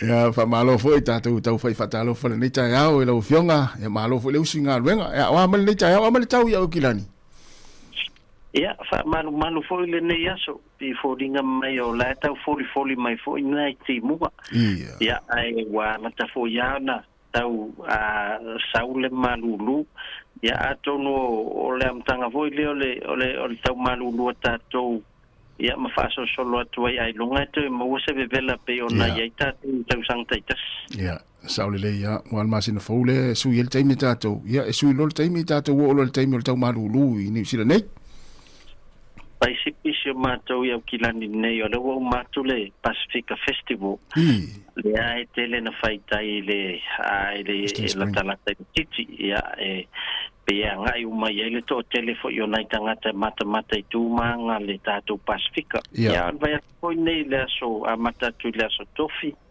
ya le so fa fianga foi nai fa na Polyfest ya e pe ona PCA foi le tele o ngai tono o au kilani nei ya fa se tele nai va ngai se o lo ngai ele malu so mato o le se tatu tunu ilunga nei ya kilani ena o pe o fa fianga ye tele na a mo foi nai va ngai o mata ima mata po ya foi ala fai vo nai fa na ya la tu fa fianga fa le ngunu mana ia o le pokolame na o nga ukilani tau sanga taitas o le tuta ua o le tatunga ngana fataua le tatunga ngana Sāmoa i le ngata i pesipisenga ia o tautalanga whanau ia whamautuina ia le tautala ngana Sāmoa lau whionga peptel ia saulele ia le ua a pe o matuina malanga mai Sāmoa ia mai tamai ia le fo la ua pe se me fo lele e finau ia whanau ina ia piki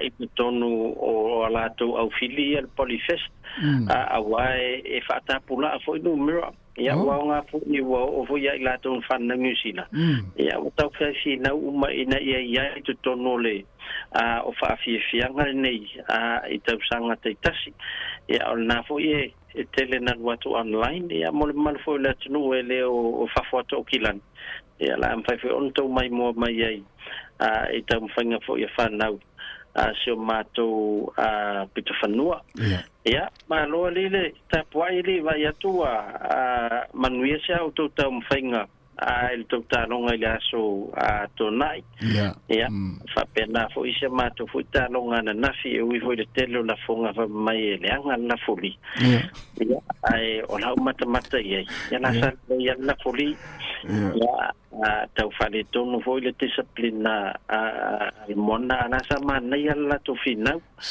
ia ai wa avea le whaasawara news o le la ta walu e setama le whanonga se tu lo le fa ia tonu lopo tau a fia foi whanonga no ta mama la tu tapena saole le ia o te fo i le wali ia wale vanta alu la kapi sa ta alu fo i fa ia tunu uma ia mai se ata matua ia le o to ia anga i mai le Mona Pacific ia walu si ato ia masota fia le mata ta alonga na fina ua ta alu se full Mona Pacific la tau ia ia ua fetau ia ila ua mata ta alonga na fetau ia le red card o le ile na numero iva esta male o pudu ia ili to ia ngala to inga pu te mini ia e mai si sa no nga te va fi tau anginga mai e pe o tau fase a fa pe mau to tele atu ia tamai ti tonga na eta alu le au mapiki le au le ta alu ia tau le to tele tamai ti Sāmoa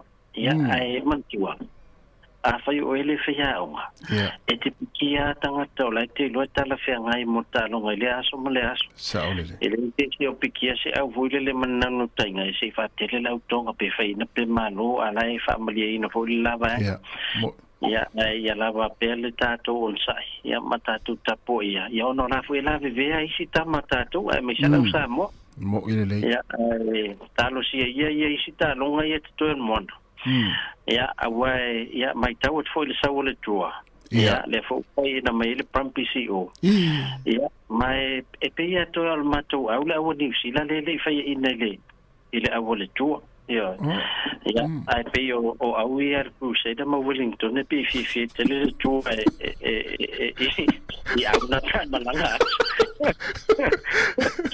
wa ta alo la o to mo le tua le o le mato te le no ia au te lo pe ia fai me au kilani le nga o le na o tau sangan te nei fit malo mai ia io e di fai ina o pa tonu e na o fiti di fai ina le la mato te fatali se yo mai ia e fai foi le se o nga le au le tua mal so na fai o to ka tu atu i fiti pate o le voa na mata le lei man sa o le prampis ia le fo o so ona to fai ina lua tailo ia na we mata tu el tipo termine po meo le plus po o tole na wa sili termine ia le tau vatu la utala nei le ina we sa no mai o le we tu le pe fa yo le numero tasi ia le Hurricanes e numero lua le plus ia no winga ia o ia o le numero tasi ma numero lua tato ala pe sfulu wono ele si sfulu lima lis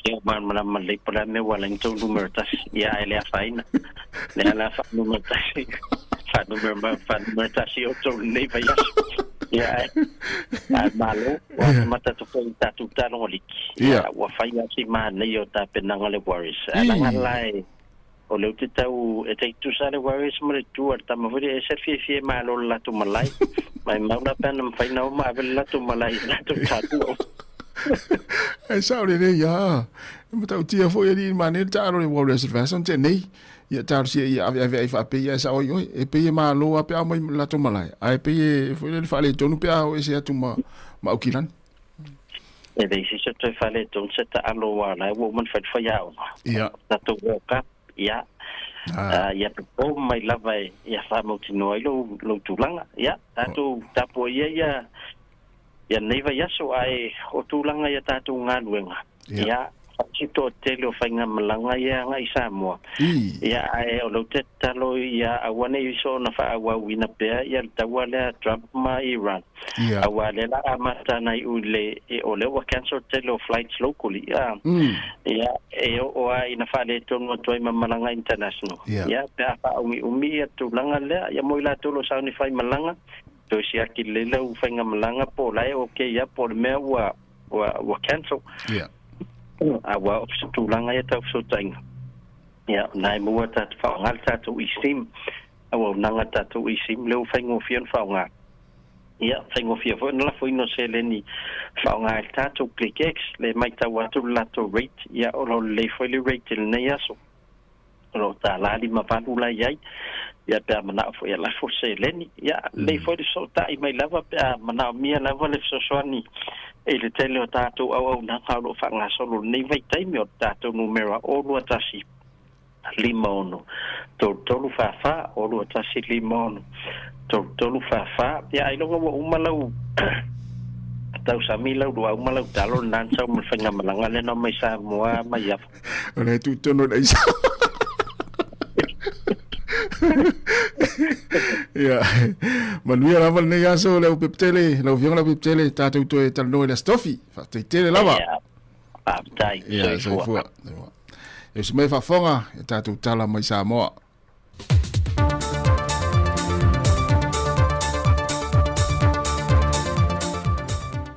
Sa avano toi whaatalo whatuai le pa ia lo tātou a tunu uri nei whai whao pongo tala fau mai Sāmoa o se mai elo whawhonga.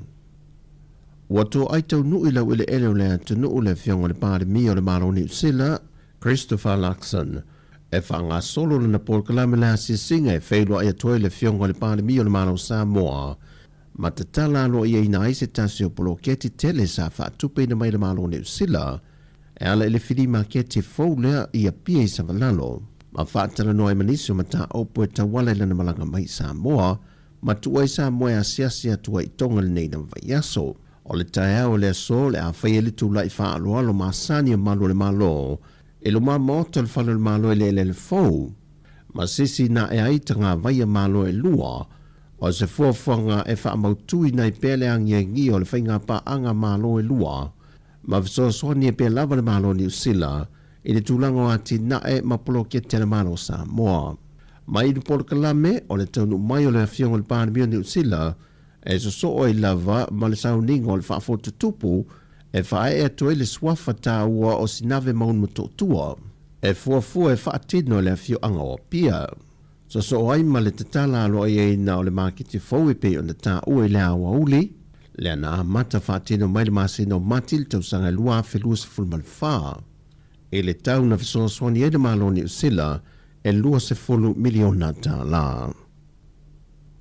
A ripoti mai i le televisi le maloni usila wa whaalia manino ai wa whaailoa mai ai le te ena e le fionga le pāre mi o le maloni usila Christopher Luxon. O se ripoti wa whaailoa le malo Sāmoa na o mai a whaapitoa sana tālo sanga mo le whae e nā tua se swafa matai i lano whainga malanga le ua malanga mai i Sāmoa. E le whataranoanga le fionga le teitai o le atunu ui lungo se tasi o porkalame upeng ta whaailangi o le tālo sanga le pāre mio ni usila mo se swafa matai sa tawala atu i le komisino le malo ni usila i Sāmoa. Awana o mai lava le o fiso ai komisina New Zealand. E fia faise swafa o Pane. E fionga li pāre mia. O whaitule iei o lal mafuanga o fina ngalo e pāre mia. Whailon swafa. Ha me utal sanga mai lava i o whawhetai le tu. O taria tato free visa pa. Matai mai e visa matato. E wana hor kai miar iei. Moilo. Ma le swafa matai wa whaalia i te pepa i lunga o peng ta whaailangi wa tui natu i le whaamasinonga o whanua ma swafa e tau fie le whaongai na le swafa matai. Pei ta iwa whaamaunia mai au telefou e whatau nu lava le sauninga o le whaafotutupu i le tae au nei. Pei foi o na whatau nu i na inisio te itai o malo pe atau nu i Sāmoa i malanga whape e wheiroa ia i pāle mia o le tātou malo i Sāmoa. Ma whamai ai le porkalame le so e le whaatala no i no isi mata opu mo le ati nae o malo e lunga. E ono fautasi i ua whaamaunia mai e le sui komiseno na tanga ruenga o leo leo o le teitai komiti fo i lea o le tuunga fautasi e lea tunu mo le te wila o le atoe whawhangua le nei whaanga tamalitai o whaisi omi e le itoe whaatau no wina. Na fisilingia e o telefou se tasi o fautasi lau i loa i nei tuunga le Digicel senga vao mai le Don Bosco pe ono te tau vae le nei tau sanga pe tai na whaalia le fionga le li pule tu pai fono mai tu manesua. Walona ona Sāmoa i whaataatitia mātou porukalami. A lea o ngā mō le tausanga. Ia ai mulia i nei longo mai ia whainga meletai. Ia peilau i nā lea e toi tau whetu. Nā i atua mātou fofuanga. Ua le talawhea ngai. E eisia mātou whalea o ngā fōu o lea a tono e mata le masina fōu. Ona ua to tele le whaitau a whai o tamaiti. O inala le ave i le mātou whamua. Sau no tupai, e le whaingo whiata penanga māsani a le lau mua, pe ata pene tu unga wa'wha pe tau sanga o mawae, e o atu le silia i le lua se furuafe tā la e whaal wina. Pe tai wo o atu le tāu sanga le mitanga luenga o leo le lau mua, e wha no i ele whaonga aina atua o le whautasi o foe se puni mapine, la tau te awai ele tu unga le nei tau sanga. Man fai loe tu pai wa umafoi ona tu inatua ia inga matu tu unga le whao ngai nai pe a mo mia ma ele ito e taliane le matanga wenga. O talafau ia manu e tele le amatanga le neva yaso si o tātou tino. Whasoi foia.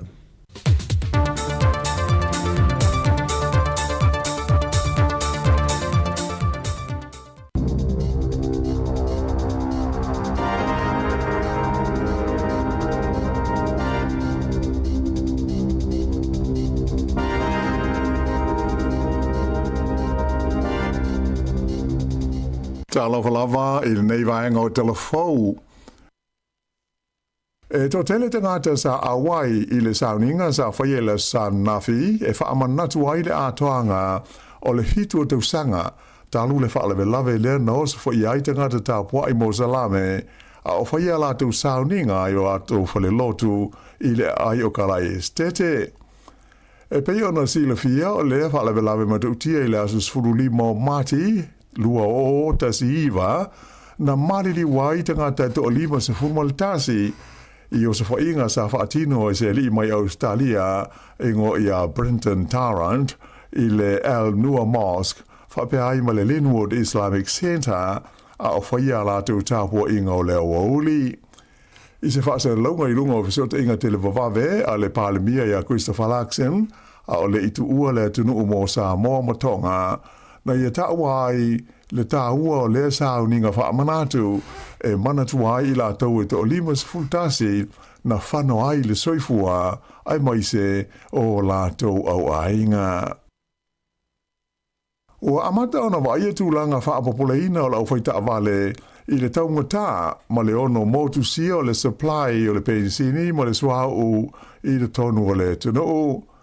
Libo tia mai nafi e le kompania legal le iai leo nisi o la tau pamu pensini na umai le pensini ma le suau mai o le whaalua ai leo na tula i mai lea whaale tonu i le tonu o aso e tolu ua mawai. E mafua o no le mau tonu o la ufaita avale i le tau ngatau le pensini ma le suau ato ai fo i ma le whaale tonu o le supply o le suau ma le pensini ta amale. O le teimi nei, o lea ua siri atu i le toru tā la i le rita le tau o le pensini masani o le iwa tāsi, ona o le taua i se sae tūru tonu. O le iwa tia wai fo i le whaia se tālasanga le Pelestene Amerika, i isi mālo le lololangi, e au ina atu o la tau manuao i le vainu o le Strait of Hormuz, lea ua tele ina leu wia e vaasua u te tele, ona o tau mwhainga le fita Iran, e tā ofi, ma o se whaia ia wa o loa e u ia lea vai no. Tā ua tele le vai no le nei le whala o inga o loa ai mai se e tusa ma le lua se 4% o le swa u mo o mia le laulangi e ui mai ai lea o ngā sami. Sa o whainga e tusa ma le lua se 4 miliona pa e lo swa u i lea so e tasi. Se laus ful tolu la whainga o pamu pensini le kompania legal i tu SS o New Zealand ma tele lava i le motu i mātū, mai sa i longa o na pisi i e pāmu i le whai unga o le vai aso. O nisi o pāmu nei sa whata waila stona i le pensini i watasi i le tau e lua tāla fitu lua sene i le lita. Mai manatu le pūlenga o le company e mafua o na pisi ma tūmutu mo lātou pāmu pensini ona o loo pa uai i le tau o le pensini ma le sua u le tele o taimi. E iai fo isi pamo legal ua whaasa ai o na utu ni kalone ave i le whane ai na o ta vale lava o lo o mawhai o na utuina. O se lipoti alo ia le mtanga luenga o pisnisi mga luenga po o le MPI ta ua mo iai e whape o wha maunga sa iai i le vai aso ua mo vai sa tula i mo iai pe tusa o le toe limas fulu aso o lo o toe o na uma leo le pensini ma le sua ua to hai ma sua ua lele o lo o iai nei te tonu o New Zealand. Ua iai nei i Sāmoa le palemi o New Zealand, Christopher Luxon, mo se asia singa tau loa o le ao fia ini feilo inga, ma tai o le malo o Sāmoa, a o le ianga iana i tonga i le vai so nei. O le au malanga le paramia o lo au fia i sui o lau fai pisnisi, fa pe sui o tangata Sāmoa ma tonga i New Zealand nei, fa au rulu ia sa vai Sir Michael Jones, ma le tamaita i tonga o Rachel Lafeaki. O le tawa a teimi mua le nei, ua feilo i aita i tai o whaiga malo o loo iei nei a Sāmoa ma tonga ma le malo o New Zealand. Whailo mai le paramia o le itu ua New Zealand, o le whaamamoi au tu o le whaiga malanga ina ia sanga whaamautuina ma whaaleleia le wāwhenga iai ma sotanga whaale ainga o New Zealand ma Sāmoa ai whaapea ai fo i ma tonga. O le a wai le paramia ma le au malanga mai New Zealand i le sauninga e te talai nai le maketi fau le ua umo na fausia i sa valalo i lalo le whasosoania le malo New Zealand i le tau e tusa ma le tolu se fulu miliona tā la. O le whainga malo le i palamia ia la auli le mali toa le Watea Schmidt na tula i mai Sāmoa i le palota whaana tinati le ana whaia ia au kuso o le tausanga ua mawai. Ai o le whainga malo fau e iei nei a tonga o lona palemia e swafa ia Lord fata fehi whakawhenua na tula i mai ina ua uma le palota te lea lea tunu ia te sema. Ta ua se li poti mai Sāmoa le iai leo se whaanaunga o le li palemia o New Zealand ina ia whae ia te ia se swafa matai o le fiuanga o pia a o le ito e tu ua le tunu e le whainga malanga. Pei tai lao se whaasile silanga alo ia mai le ofisa o le palemia i Wellington i le fiafia le San Nafi na o la te ena malosi a ia li poti mai Sāmoa e whapea sa whaatalo sangaina Christopher Luxon le whaia o sona suafu matai a o iai lana malanga i Sāmoa. Ta ua i le li poti e whapea e le sao ia whaasala launga mai o pia. E tā pēnā le whainga malanga i Sāmoa le paramia ia Christopher Luxon ai whaailoa mai e le whainga malo so whaatasi o iei nei New Zealand ia se swinga le tu mau ua whaia i le tau o le visa asiasi mo tangata Pasifika e malanga mai ai i New Zealand nei. O le tau o lo iei nei i le visa asiasi po le visitor visa mo tangata Sāmoa ma le Pasifika e fia malanga mai i New Zealand e lua se lau se furu ono tā la New Zealand, po o le toru se lau fitu se furu tā la Sāmoa. Ai o le pau le tu mau e pei o na fola mai nei le tau o le visa, o le a se lau ono tasi tā la New Zealand, po o le lua se lau fitu wha tā la Sāmoa. Vai a mata wha mamaru le pau ila so mo mua yuni o le tausanga nei lua a fe lua se furu ma le ono. E manatu le to tele o le nei fuafuanga o na o sina vaenga i siti o le talo sanga le o uma o na tu inatu i le whainga malo ma le palemene o New Zealand ina ia te tala e awane i to iai ni visa asiasi mo tangata mai Sāmoa ma le Pasifika e fia malanga mai ai ia maua e la tau le whaatangana e tolu masina e iai pēr i le tono o New Zealand i le teimi e taunu uai i lau whanua o Aotearoa ina ia tusai mo tangata o leisi ono se fulu maonu tupu o tunu o lalaulangi o lo ave ia i le avanoa pe a malanga asia si mai i New Zealand nei. O le whailoina mai o le whautuanga le nei ma le fuafuanga le main star e le vai fafo o wawasa mana i a Winston Peters sa ia taawai e se fulu lua ma sina le umi o le a wha mamaru ai i a le paule nei le tau o le visa asiasi a le malo o New Zealand. O se vaenga o te umwhainga e sanga wha malo si ai so tanga i le vā mātunu o le Pasifika. Ua tau fia nei mai ua ave sea mai fata o whaleoloa ma supermarketi I New Zealand, ia le sisi e ngā osia le kompani ngō o le Good Food Group Limited, ona ua masalomia le a whaina o le tau mawha I le siama e ta ua o le listeria. O le lipoti mai le vaenga o whea ngai ma le puipuinga o le saunga le mua mea tau mawha, le Food Safety New Zealand, na ta wai o le sisi o loa a fia, e le pepa I rua se lau kalama e whaingoina o le Embok Emmentaler o lo tusi ai le whaupunga e te tau na whaongaina au le io o I le aso 5 o Novema. O le aitu ai ngō sisi sa au maia I mai le tunu o sia mani ma e tele I a supermarketi I New Zealand e mawai ma ua whaatawina atua I tua I le tunu o. Ua whautua ina mai lau whaatau ina ia toe whaafoi le tau mawha I le whaleoloa ma le supermarketi na au mai ai e maua mai ai le refund ia pe o le lafua I foi e aua le whaaunga ina. Ta o mai foi le food safety e o mai I le teiminei e le iai se lipoti ua maua e winga inisi ua mama ai ona o le tau mawhaina o le aitu ai ngō sisi po le cheese. Ai tala mai le laulangi whafo o lea ua sa valia nei le tolu o vai aso so o talo na amata le taua I Iran o na o swainga Amerika ma Israelu I le asto na I luas fulvalu o Februari. O le tali mai le malo Iran I o swainga I le ngata ua whaiaini la tu o swainga nga ia Israelu whapea ma ofisa ma no whanga o le military le United States I te tonu o tunu ui le whangaloa o Persia. Ma ua o atua I se tūlanga whaade tele I le neitaua, ona ua tele atu nuu I se sae tūru tonu ia ua a fia ai le teimi nei. Wha mau maunga o pito I le tamai sa atu whaata sia le vaenga whaasa laua le AFP, na ta ua ai le to tele o tangata ua maali liu, ma manu nua ai tanu ona amata le taua. O ia whainu mela pe ona whaadia mai le AFP, na lato mau mai whaasa launga mai I whainga malo, wha pele fita, ai mai se ofisa o le soi fua maloloina ma whaalapo tonga o ngā luenga lawe ai I le tonu o atunu ia loa a fia I le taua.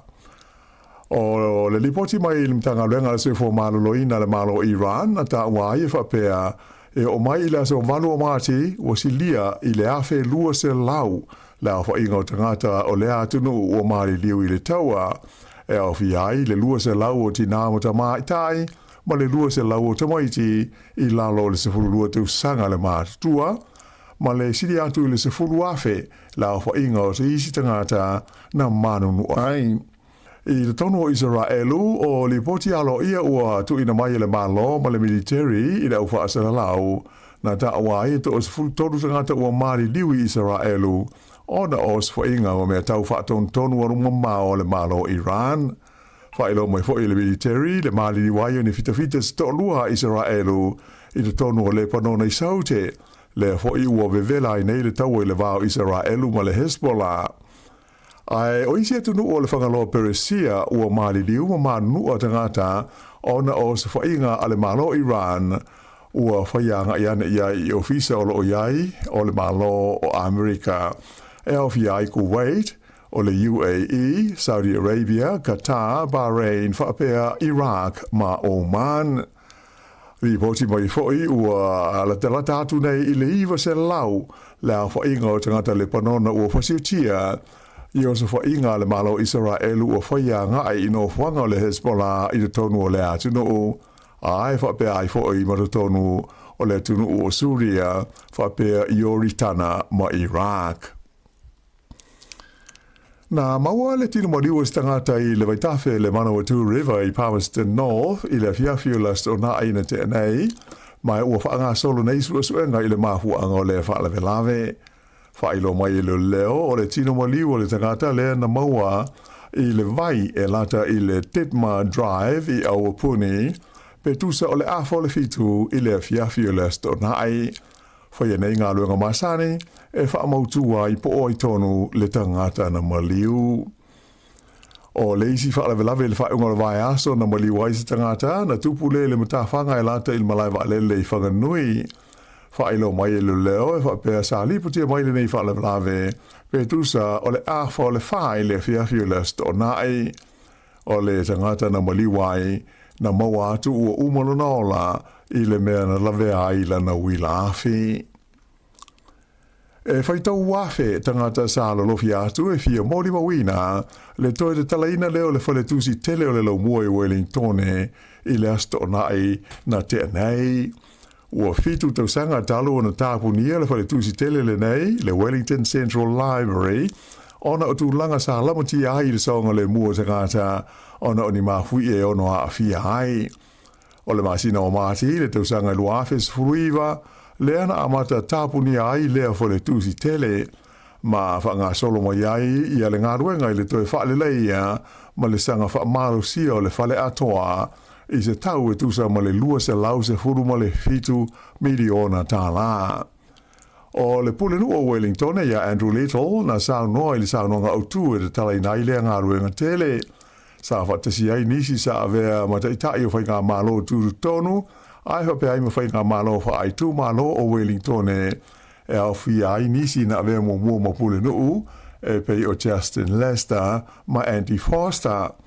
Ta ua Andrew Little o lea ngā luenga to tele i au pule nuu sao la tū whea ngai ai o lea ua wheaunga le mai a ma lona tūrai mai tau ave le tofi pule nuu o Wellington e le ngata ina ua toe te tlaina le tusi te tonu tu tonu le nei mo le mamaru le tunu o ai sa te tali nai fo i le sto nai ma le Civic Square le sa tapu ni mai le tu sanga o mawai mo ni ngā ruenga sa fia wha atino i nai wha alia fo i le pune nuu o nisi o whale te tele au tu i le tonu o le Civic Square o le ate tau ona to e te tala maa wanoa mo sanga te uma i le tonu o le isi se fulu lua masina o lumana i nei. I ta alonga na amata i le San Nafi ta alonga ki kiti fa le vao malo i le vao awa New Zealand ma au si mai a feli kai saute i o lo oasia si mai i Aotearoa nei. Na mua ta alonga le vaenga o ta mai tai le valeo le White Ferns a New Zealand ma le awa ta mai tai o a feli kai saute i le malai le Bay Oval. O le ta alonga mua fo i leo le series e lima ta alonga i le vaenga o le T20 a au ta mai tai. O le ungo le tālonga, ma mao le malo le White Ferns, na te tāmu mua New Zealand, ma ua o lātou ai e se lauiva se fulu mai pe e fitu, na tūri ai a whilika i saute i ai pe tai e le imaua, ma manu malo ai le White Ferns. O lona lua lao tālonga i le vao au e lua, o le awhia le Hamilton i le aso lua tae ao. I le vaenga o li na amata fo i na poi maunga nui i le series e lima i a tālonga pupu nei T20 i le vao le Black Caps ma le Proteas a awhilika i saute. E pei o na silsila wa mai mo i ai le TV na te tāmu mua New Zealand mai umole le ia lātou pe e na o le ivas futasi o lātou ai na maua. Na tūli ai a awhilika i saute i ai o New Zealand mai tolu pe ai ua maua ai e ivas futolu mai o es furuono ma te ai wha. Manu malo ai a whilika i saute i le tāronga mua o le series i le wā o au lua. Ua se atu nei i le au soka a li o Aukilani, le Auckland FC, le tūlanga lua le whaasalonga o awal tāmusanga o le A-League, ina ua manu malo i le lātu tālonga, ma le au o lo nume le tasi le au lea le Newcastle Chats.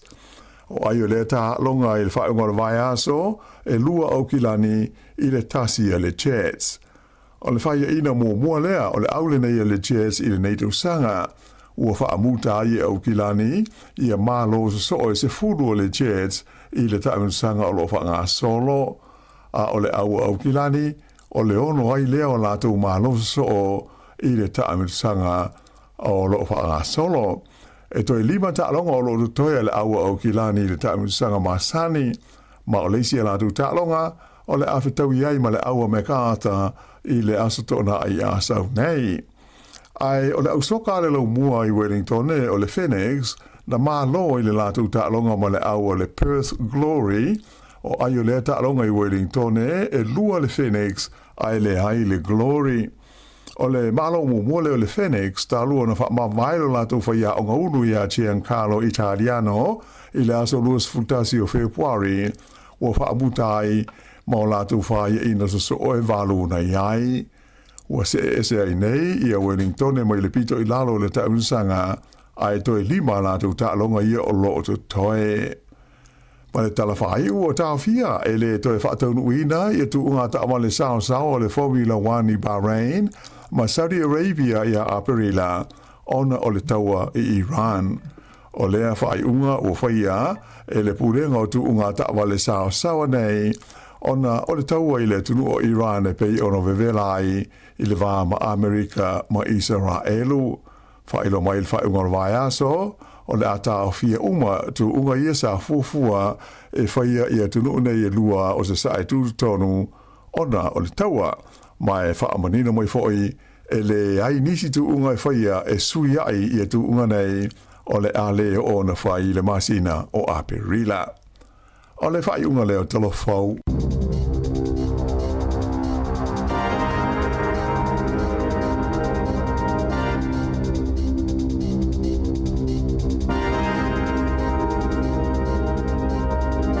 Toi whafonga le tūrai sifuru mare lua e le whaasalawina o telefonu tala mai Sāmoa. Wa tūrai mele taimi lua sifuru ona minute te ene le tūrai iwa. Tātou e pere puklame le atal tai au. Malo lava le whamalosi. Yoi. Na tū leua amatalia loa ia onga le whanau nei tai au. Ia to telefo ia leua. Wa pa ola tonga luenga o kone matangu fio le tau. Walo anga lo fisal vai tau le ia o tu le asifuru ili o langi le ia le tau. Mana ia. O luinga e o fuafuanga sa le mwhai ona whatanu ina. Ele istoi alofanga tau an fa tau no le vaso atol nei pa pe le tau e matau le fo tau ta tau ele si le swinga le si los ful fight tu la ya mo e ele e il tanga le tatu masani ya tolo a ia fo fo ya pe yo e fa por la fo a pe se o ta ya o la le e mo le excuse por le alofanga ma fo te lo la e tolo a e fa ya to anga si a inga le ya se me o fa ya tatu fatu tu o tu nga mena ya e o elas froile le lang ni le vason e tim one le ya se va o mo nga la mo la no mo el va o o la fia fimana ya al mele faite o te le to fa longo tu no a inga to inga na la fa to tina le ma le ya ma tau e tau no fa te le va o mo runga te le tina le por me na fa ta te dia le wa mo to no ana mo runga le tina ya le ma fo le des a fa me to si to lo ale al mai si tai na ma ne se i ona ni le fiafi na ma le fiafi e o to la fiafi o fi su ele il fale ya va lona le to ina e sau ai ai la a fa lona inga tua oi pe ya tasil tanga le tan no wa foi le la ngona le tina wa le tele e tele la ngona le tamala tali ya se fa ja le ba ya tali tamama se ula ya si fa ile si la malo longa le to amala mai se la la Mela le tupale o tasi le tupale te la longa. Ya. Tu mai la to leo. Ai ale e va pena. Vole le tu lunga le ortina. E ya tama vole e mana ia le malu lona leo. Ya. Ai umane al vai le no le tolo. O ma sa le pele tupale o to vu pe tolo a te le tupate. La le tupate. La le tupate. Ia mau pasene le tupa to mai ta ia ia malo lava ia le nganga le yaso mo fia ia sa o ngalo ia o le yaso ia tale tu la tas ia mai alto tu ni usila ia te lo kolosia tu Sāmoa ia la telefon tala o malanga tat palmia o malanga fa sa o tat por kala mele o le uri mana ia ia o na ia o fa ai tu na fi o lu ngala lo fo i lungo pinga ta fa ilangi le ia le tala ile pare mia Israel wa e to se o tala na o mai lungo le sona o to titi le ai se vai pa no ata te va tu ia o le wa afia le so i fu o le pare mia Israel ai te lo la tas vai le power melo e ai sole na o mata le tu unga se i fo ia amata mai na lau tala e le tu unga le malafoni sa fai Amerika i le mamao te le atu va so le tene na o mata i le news mo e me ale tamana saua mua i lumole mataulia le tini so lau mo ya le lina o ia e mua a saua le lina pese palangi saua mua sulu lo mastama le au luli le na fanu e mua ki lia le ana sulu ai so le fai e ailme tu le ile su ai ele tanga na tele i lole news tu a me mo ia tu le ele tanga le stamale na mo sulu la tu lo ia mo ai sa sulu ale li ai na sulu ale li le news sa ona vai la le finga we wal talana Iran tu mai ole ai le fa nga Israel la pe ya la ola la palmia ole van au lo wot vai le fa nga ai ai matu hatali tonu atanga te le atale na le atana fa ye ai sa le o malo si te le swing ole ai mal se fa o tate mo ile ya la inu kofe mai ya to malo pentameni le si fa kofe di na tanil wa ya tar si umal pisala uri ia se fa tango fi mal se fa nga mo tato sa mo ele ya fi sa mo terminal tau swa toi titi ya mjalo le lope le otu mawa ya ya fia lo swinga la ya la la ufa longo itala si va nga mai si le o fa tumula to ta valete wo suya tu e wa suya solo dunga ta urswa sa ole le e wa ta si pisini si a fia me o va fa ngota e va sa ole ya wa na utala fo ile ta te mo mal va son tene tu sa lo fa nga si o foi fale ai oh ya va ile vai se o foi fale ngale ta wala yo wo si e ta wala to ai na yes ai mal tu ala sa oi e alu no tau swa si ilo no tau ia sa lo tanga tele fale inga le fala ile ia si foi no ala na tau lo ingol mena le la o foi wa le tau le ala ta mai ya le ia na ta nga o le atu la po se la uli mas fu sai la tu pa ula lo se la tala lo ngai le tu mama ya to ya lu pe o lu se la ya ta wala lu se la le tauri ala pona nga ongole ana le ala tanga tele le fa ngota ala tanga tele alfa tau mo sa le to fa tau tu lo pete bu se la lu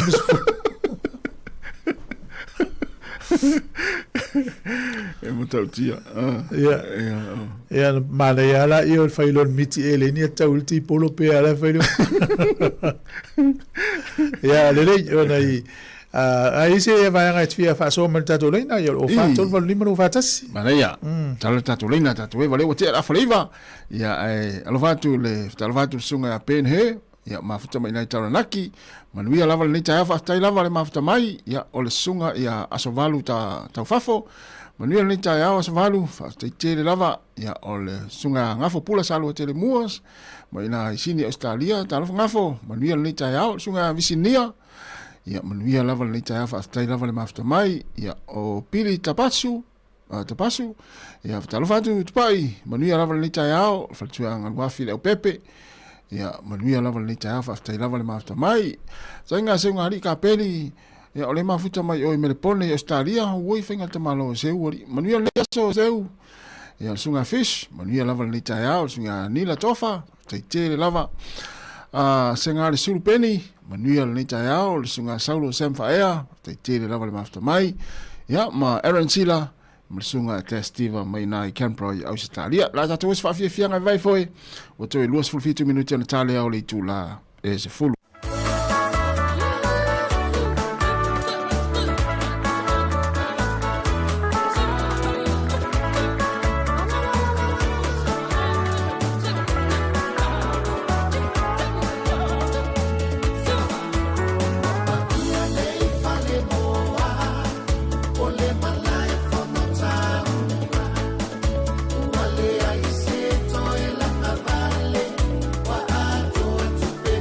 Fire.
Fea ma le sunga tau fifa Sofia ina o toi luas fultolo minuti le tale o le tu lai se fulu.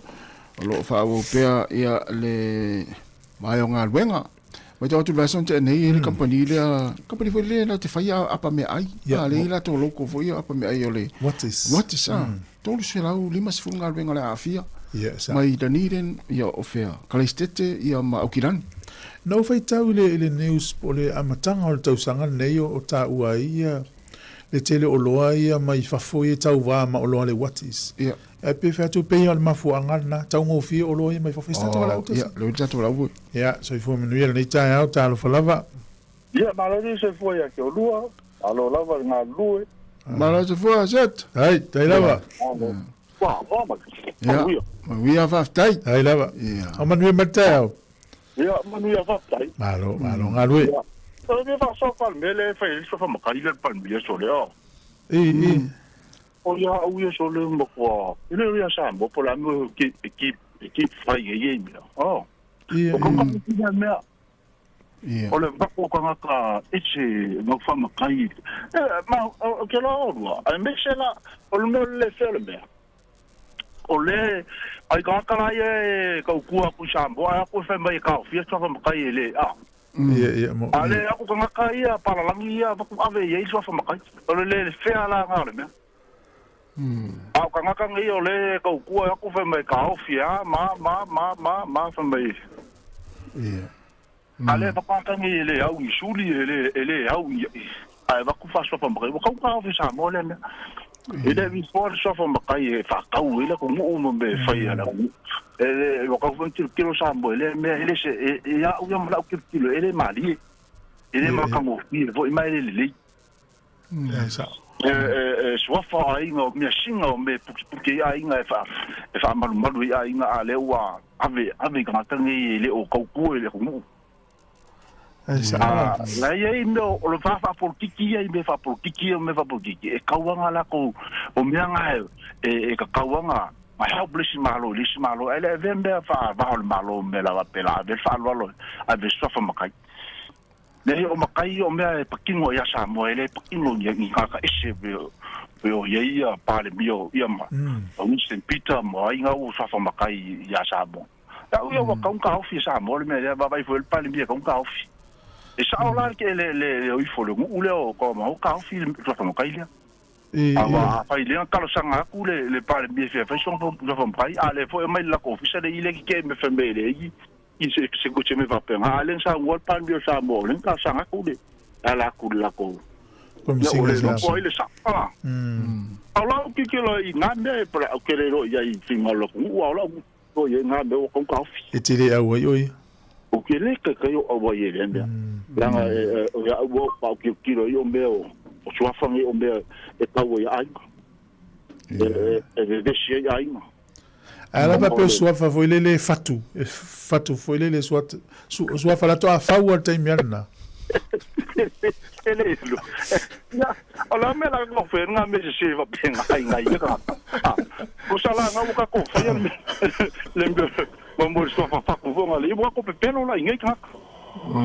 Ele se malina. Se ai le ka o le mea sao ai ele ka nga ve i so fa makai i ka o mai mau me singa ai nga le ya le la fa le fa lo fo ile o ve si le ave ve si le ya le ho ko ai ve no pa le bia ma le ave ve si ko ma ai nga i nengi o so fa nge e va te la ya o me i suli Pei vo o lua vo so fa lua ai nga puki o lua ia imba fa pe siata o le o ta fe lo ai lo vile tia siata le lava tu le se la wa fe le sina sua fa le la tau no tu va so le e talia po le asa sua fa te fa so le talia que a mai se 4 million que au gasi e ia lo me ia ele o pule sua fa la inga pule ele ainga ia ala bo poco o que kala mo ala bo poco polar ko fa mal fa ko ka bai ia mai ta o tu pele o batu ele kai o karia se kupela ngale fa ka wo fa la inga ikupe mas so pepe singa alu aso afengela la kule makai fa penge ya ele so wa ya ko mo ka ko no pa ya ai kau ka kilo e vai no e kama ia papia e makai lo o ele la ko pau ai no Paulus wa fa papia ia das o le lava sua fa ia avale kini ia mau o la mga fiai ai pa e pinga lo la mu la o la kilo ngai wo kilo so ia i mege wo vai e o lo fa lo ko fa u le sua fa ia palang ia la ku e le kai o fie ia ya yo lo que ya mo le fe ya yo mo me singa la ku o e pe va ku kala o isla ngaka e au isudi e au iswafa ai le mfe mai le ka ku ai mo mbole ole unga le fa msinga pere ka ku a suli mbongi e au wa swafa a ka nge ide wa ku ele au isudi ele aí studio we got malo ya ma ya lo ma ya uya mala kilo ai se mo kwa yo de fi ai le mia le fai so le mia le la ku do le fmb pa ku va e le sofa ma kai ole o ka u le ala la fanga ma le ala la fanga alors ya wa ya uye ba o le awa ya le kulang pero lo ma fa so ku le kulang pe o yai ai o lo manga yo le alu le kalongo ni weekend le alu le wo le alu mo kam ko kia alu fa pe ya na mana ya a pe vola ka ko au hurricane ka pe nga vola ka ko nga alu fa pe nga ku mo we pe a wole ya lo so lo so popi ke a fa ku de se na fa ku mo alu la esa ya malo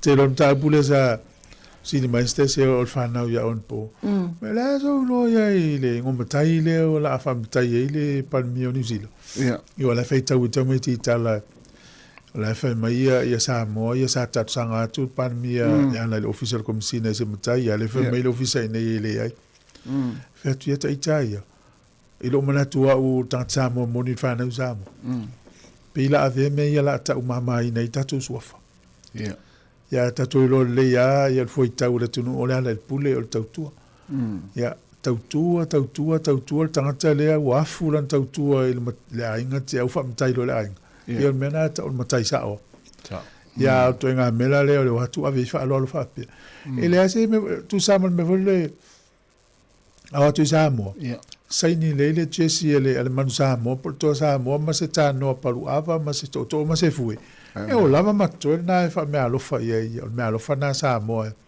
no so se ma lo atu ya o ya ula fala ya ma fa tu so me alo fa na Sāmoa Paulo me da tere o no ye o e wa le no Paulo pa mi oni si lo fa swafa ye le fo swafa Winston Peters ile va samane Paulo me le tere lo pe fa ila ni la to mo ta en la to me fa le au lo tu mo le nu pe a fa sanga ya nu wa ta wana fai ni wa fo le matai sa fa e pe o va ale sa fa el tanga lo ya city venue mapuka tani vo le si le fono le al malor commonwealth le sa fa le choco e wa fo na matai fo ile mo te lo la po fa ise mata fa le po ni mo tanga le tu po petani le matai le fa sa e te ino ai rongo fa ia e wa pa me te ino swa fa ia uma tua tu lo foi uma tua ia te ingala o le palimere nei ele au ia na la fana e uma tua ia te fa foi ia fa inga esa o pese msiruki e te mule de tai so mi te palan ia mai amali wa uma folon na tala do pese ia va tu le unga na tala longa ia o si tala longa le sa va tu le tatu telefone fiona la wan mana ia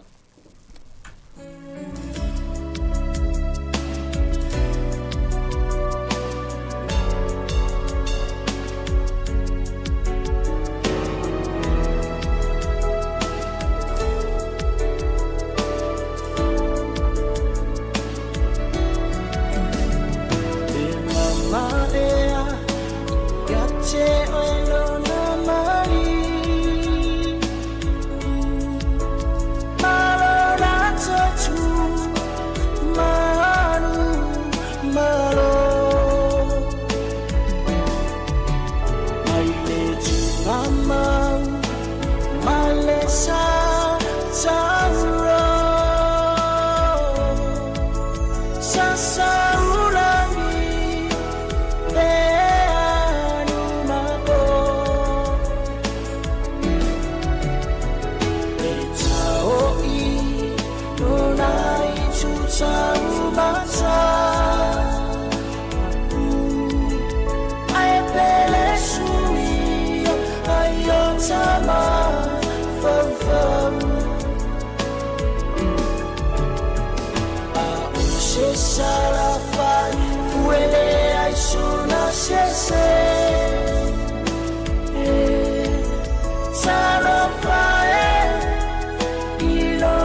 Tatuanga sala Se sala fai fuolava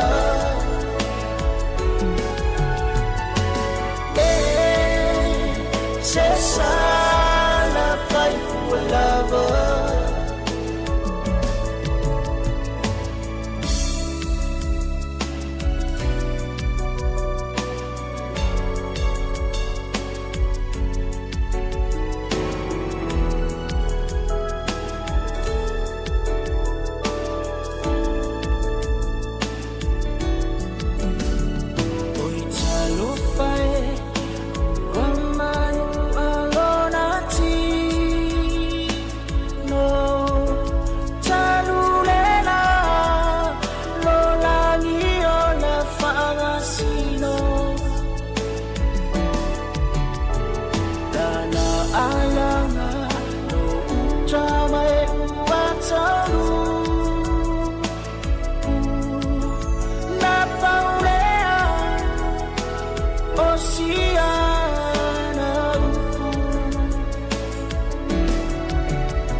Amata tu nai talo talonga le taimi o le tai ao.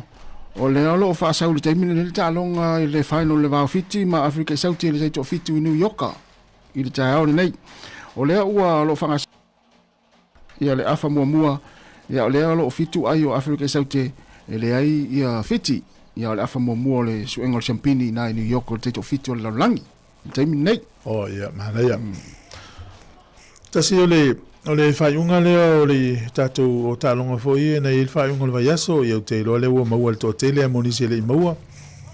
O le blues e fast food tolu man malo le Moana Pasifika e fitu, o le red te lufuru ono man malo le Waratahs e sulu fitu, o le Crusader lua iwa man malo le Highlanders e sulu valu, Fijian Drua e whālua man malo le Brumbies e lua fitu. Hurricanes e tolu tasi man malo le Falls e lufuru tolu, ia mele tālonga le Vasolente e neo le Brumbies e tolu tasi whaia ina le Reds e tolu sumal wha.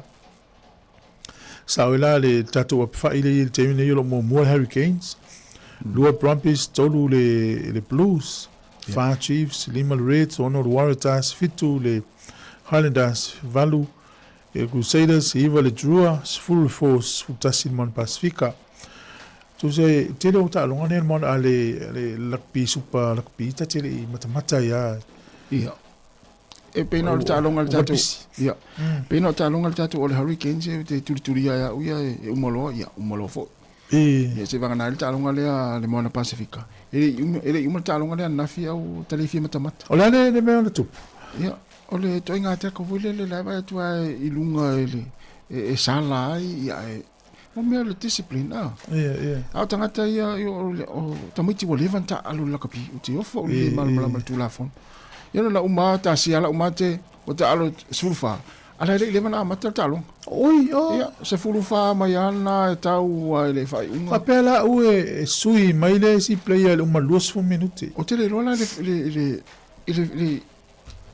Wai le umano mata pe no ta wele umano. Ia salola wai o tula fono na lus fulu minute sau tanga foto. Ia na pawana la tu ina mo na fitu. Ia au malo siale plus le tava ia tu ia. Ia. O talonga le lakpiliki o Dolphins in talon post full values full file Titans man malo le Dolphins. Ia tolu ono le Knights full ono le Sea Eagles. Panthers e lufu ono, Sharks e ono. Le Storm e fast full ono ia man malo le Dragons e luas fulu. O le Tigers e fast full mal fa. Ia na manu malo le aular kia upo e full ono. Le Roosters e lufu ono. Man malo le Lapitis full valu. O le Terminaila e le apefa i o talonga i o le lakpiliki. Ia o lo mo le Storm, lua le Warriors, tolu le Panthers. O te le lope na matamata talonga le Lapiti ma le Roosters. Te mire na score ele li na Johnson le na a toi lo ana score lua se laus furuto. Ia sole. Ta o file ta longa so lo mai umata te tono le malai so. O te le lola le fainga na ta longa. Wala le umole taimi. Na toi fa wow. Ia a te lola so le tu la fono. Ba tauna fa o per ta longa se umole mai pe o tala na la te vai tu fai ti o te. Mai ma tomata talo. Ia na ona highlight. Ai sa ola o termina skoile lina sole. O mai te tonu le tele. E le fa tangata. E le fa pe a skoilo no mai le ton. O le fa ta fi o tangata fe puna mai le ton. Ia o mai lo mali la wa tele le sala. Ia o la e ai longa fa la to fa sala o mai wal. To ia o la mata o male na ton o malai sole. Mali o talo. Ia ta o fi lo le talo o le minute mo o afa muli. Le sa tupu. Ia tau whiro tāronga se i o tua tamata alo mo la tsaunga le mu. Ia tau whai ave o mai tua ia tangata matamata. Ave tua mal pāne mia ustari ia sai tonu whaimana. Ia ana le uma welo o atu whai lau whenga luanga ki lia uman malaya une i se mtole te uta ulo tonu whasi ua mea mea whapena. Ia ana le umana ki lia le malaya le to amtata alo. Atu so le o le mele sava ia le polea. Tu so le tala fa solo pito le o lakpiliki. Ia wai le to tupu vo se me fa pe sko si tau tuli le tonu va pe. Ma tau le fa to mata le tau sanga le tamilu sanga. A fa pe la e uma to e moni sko se fudu le li. Ia e le fa pe la to tuli tonu tangata. Ai no si ko ale le na sili e lo le li le tau tuli to. Ai te lo tangata mo to. O tangata lango le Roosters. Lai titi o tangata. Nana puna lai titi nai to tonu. Ta mo ya tulum tangata ua. Tere lo pe fieski witi na le tasi anu ta vai. Tua I fiwe va o tangata so. Le tau sanga na le foto atata ele ko tile. Tele tau sanga te white. Tele tau sanga. Le foto a maua le o tata ele tangata le mtati alna. Mtautia. Ia, ai tala vo wale li, o te roe sa oi, o te roe la fa au pea na si koa wa te roe ta longa te vai si koa tanga tale. Ia. Fa popo to e ala na le rekoti la tia ai to e te tai. Ia, ole li le Papua New Guinea, ia. Tala fo le tele Papua New Guinea. Ia. Ia, o te loa, ele o fa pe ole titi uma tua fo istama. Ala e o na tino le titi to sa sa. Ia te loe le la poto to ni tau sanga pe to pe fa o na lang ta. Al melan tu pun fai nal na tu au. Ai pe ia le na malo melan tu. Ia u fa ma wina fo ilo na ingoa I tala fa so pito le. O ta longo lak piliki la lang ia me se lava le na. Ia sa. Tu foi mai tu le unifu. La sa vai au Australia. Ma le foto ata no le au Australia ni tsa. Te lo. Ia.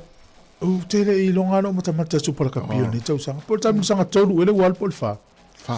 Ia, o tere I matamata ni ta alonga. Ia, o talamonia. Pe ua le ai loa ari sa malosi ai le moana.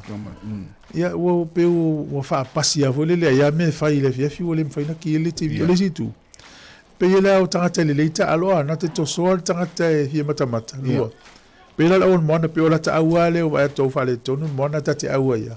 Ia au Tele an pisi mo le isi ave no ala sa wai la Australia. Au Australia la o vai. Pe o le o tau malo si mo le tau sanga ni no le ta pena le polo lang tau sa. Ya, la tau fao tau foi tau va o mata alu. Ia mo ni la tu ava no. O te lo le ma fu anga na. Ya. Tau foi tau va o mata alu o au ia Australia ina ia mo ni la tu ava no le au Australia. Mo le polo lang. Ya, sa. O le foi Australia. Ya, mo ila sa ola. Ya, na. Ya, pero na isina ta longa tasi. Ya. Ai o le o tale afa, le fanga so le afa le sunga champini va Afrika sa tema. Fiti ya o lo tu mau pe ai le lima ya Afrika sa te. Ya ai le o fiti. Ya le pe o 5 minute, 3 minute uma le ta longa. Ya o te loa ya le I tatelisia kia po le ase tala ile ya. Ila o teine. O Australia ma New Zealand o te loa po ile na malo. Ia la otene. Ia, le la se isa ilia tu la mo le silfia il tato tunu. Ia, sa o na itana na talonga sa imaia ia ona failo atu lea po ile po o man ia lo se fulu ia Afrika Saute ai lei fiti. Ia. Alo fa sau pe le final time net. Ia la tala se pese. Ia. Ia ona ta o tu lolo le unga le talonga teini champini. Mana ia. Wana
Ya, lea ua sia ki atu ia le tūranga o tālonga le whanga solo le temine o te tofitu. Ia le ua mauai ia o lo whanga solo le whaino le vāo lii. Ia na o se furu Afrika i sau te le fitu o fiti. Ia o le tālonga tamaitai o le ata alo le whaino ia ni Usila ma Australia. Tālonga la le whai le kuata po le sifuru 5 minute te aere se furu tāo nei lo inga umalo le whaino le atama. Inga so mai. So mai. O le tūtolu, ma le tūwha le vanga tamaitai, na tālo i Amerika ma fiti, ma lo Amerika. Luono, fiti sifur fitu. Ia o le tūtolu, ma le tūlang wha le sa, mesa le tūtolu na sa ili Argentina ma Australia le vanga o li. Manu malo Argentina luono le sifuru. Ia le la se i vai po i champini o po Afrika po fiti. Ia o tālonga tamaitai, umalo tālonga na sa uso o loa. So 5 minutes te sifuru tāo nei. Whai loat pe atar sultasi. A le o champini ia ni usila le vanga tamaitai. Le overall up. Tamile se fitu o lua felu o lima, lua felu ono. Le ala o champini ia iloa. Ia le au malo se ni usila teine. E ui a lele i champini le ipu New York. Ala o champini ia le 7 sa atoa. O mao na points i lunga i le mwhento e maua sisi agua. Ma na ia te le aulea teine so. Ma na ia. E sa lea, e si le tolo ta fia matamata i ta aloa teine le teimine nei le lo o isi awa. Ia tasi mea o maua lunga whai atu langa wai ia le fiti o tamai tai. Ia, le leita alo. Ia, o le na. Ia, lewa 5 minute te ai nei le tu la e se fulu. Ia watu nei whawhia fianga, ia po le tu la e se fulu matasi. Ona whai lo atu lea. Ia po ai le o siampini le tu paori. Ma le tu pato mai tai. Alea pasi, alu atu pasi ngā fiti, pasi ma maolo i o sautanu le si fiti le nāni mai sumalua, peto e 5 i le fitu, ia mita ma le neskoa, alo pasi pe fiti, au to e iwa se kone, to e valu se kone, pasi ma maolo mai fiti i, ai lusi ai lo ma le polo, manu malo Afrika i saute, se follow ai i le fitu a fiti. Ia o na. Ia nau whawha mai, nau mai ta longa, e wila vane la whaiti karamu, o maua ua ili tangata lakapi, na maua Afrika i saute, kiki roi whawha mai polo, umai lo mai ta longa. Ia o na, ia, ai vai lan mana ia. Tātu tasi whailo atu, ia pole ale au tūlanga, ia ta longa li tupata mai, tai!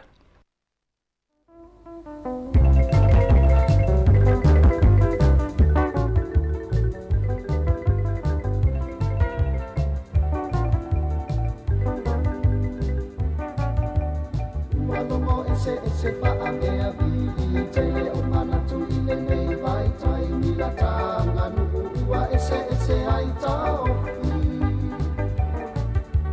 abu fa atasi o le nei male na e sia o le pau male una a o la wanga nu Sāmoa le sia Sāmoa ia u mau la wanga nu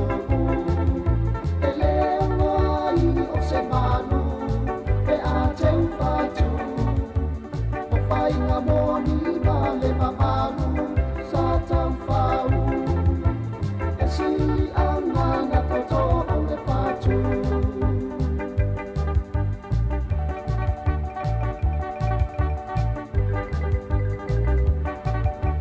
ua bebe si so o whaatau e se o le atasi ai le tau solo whawhaabai ona elelei o le nanu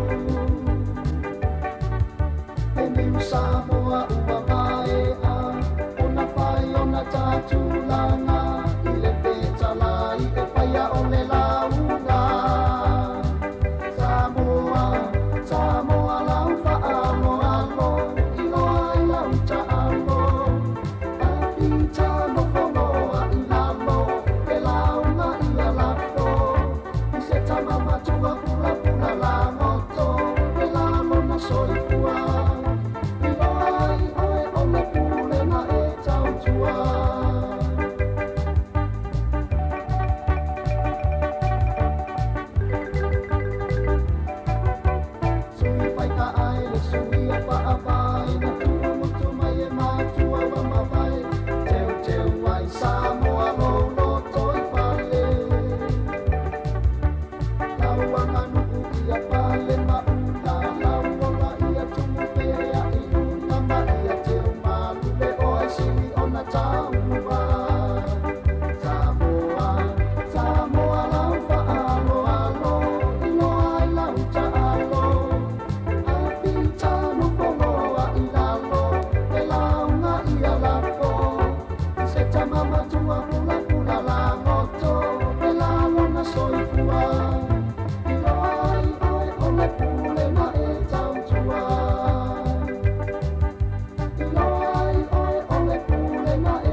te ai mare afu. Ai leo le tau toto, mai fai fai whangongo, mai la fai lele le saulo wanele.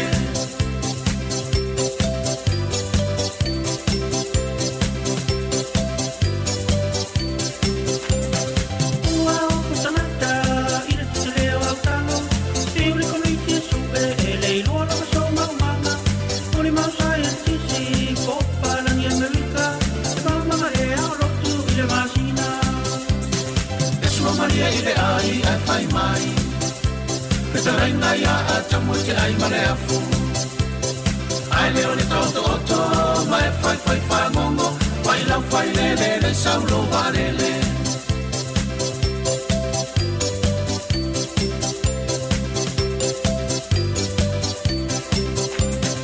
A fai te lo maa, tu lo toto a, pala mi le musina mea, fato te tope ai wai lunga, o pati li matamata.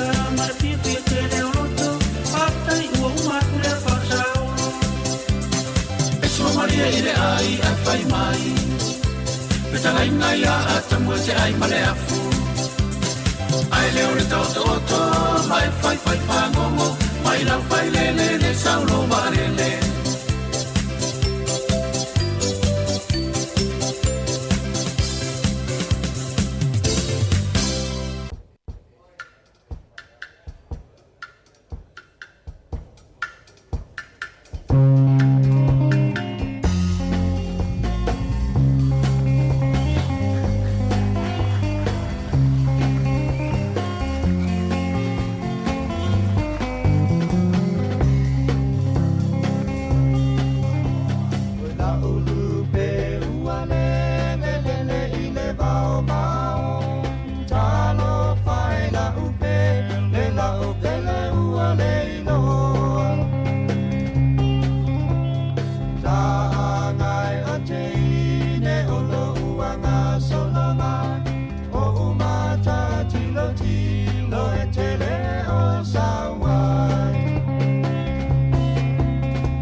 sau mai heremonie wa tolule alofa ilunga o ki peona.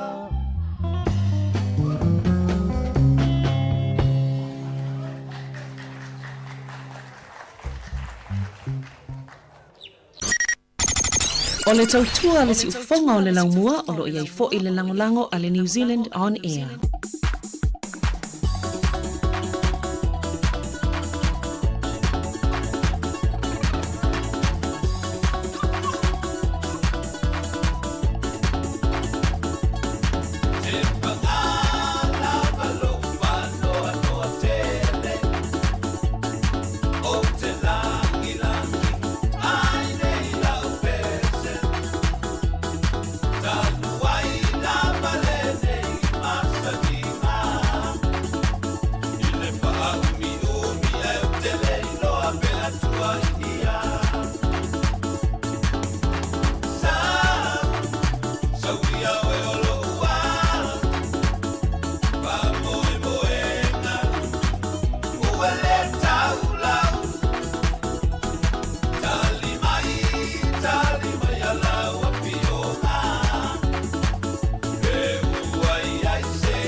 What fia foki ai ba amoe moe lea I lea tua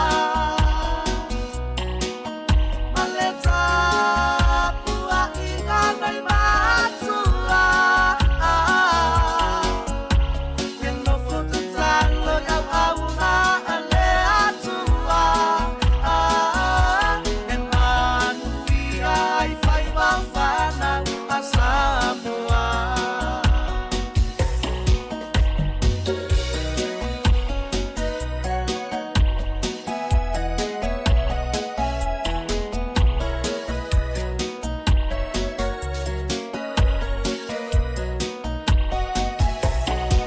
E ala usu I le malulu, I le pemela o le la e tau malu taulu. Nanu mai le papalagi oka se fai ngatale ai se tali. Mama fatu mai mangalu e ngata te foki le fale e wata e eva. Ta uto I le moe nga malo I mata te talo I le tua muse mapusaka. Ai ba amoe moe lea I lea tua. Maleta pua I ngana I matua e no foto talo au au na lea tua e manu I fai wawhana a Sāmoa.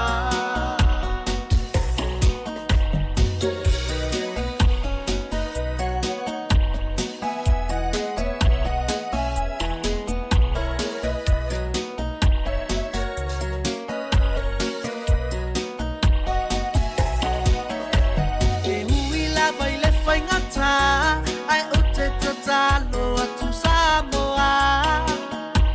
O oi o le matua whai tama e mangalo ai so matu le anga.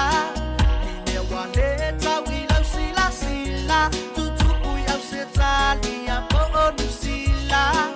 O whamali e lau tapua ina ia e alufa ka amangalo isa.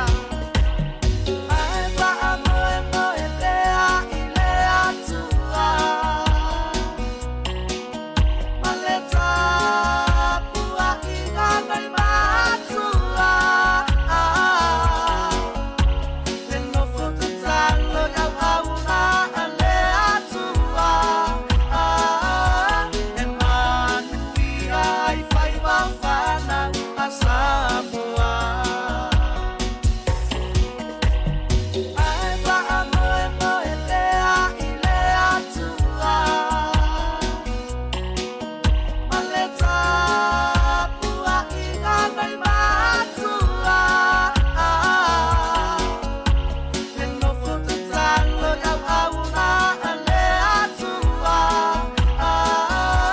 e manu I fai wawhana a Sāmoa.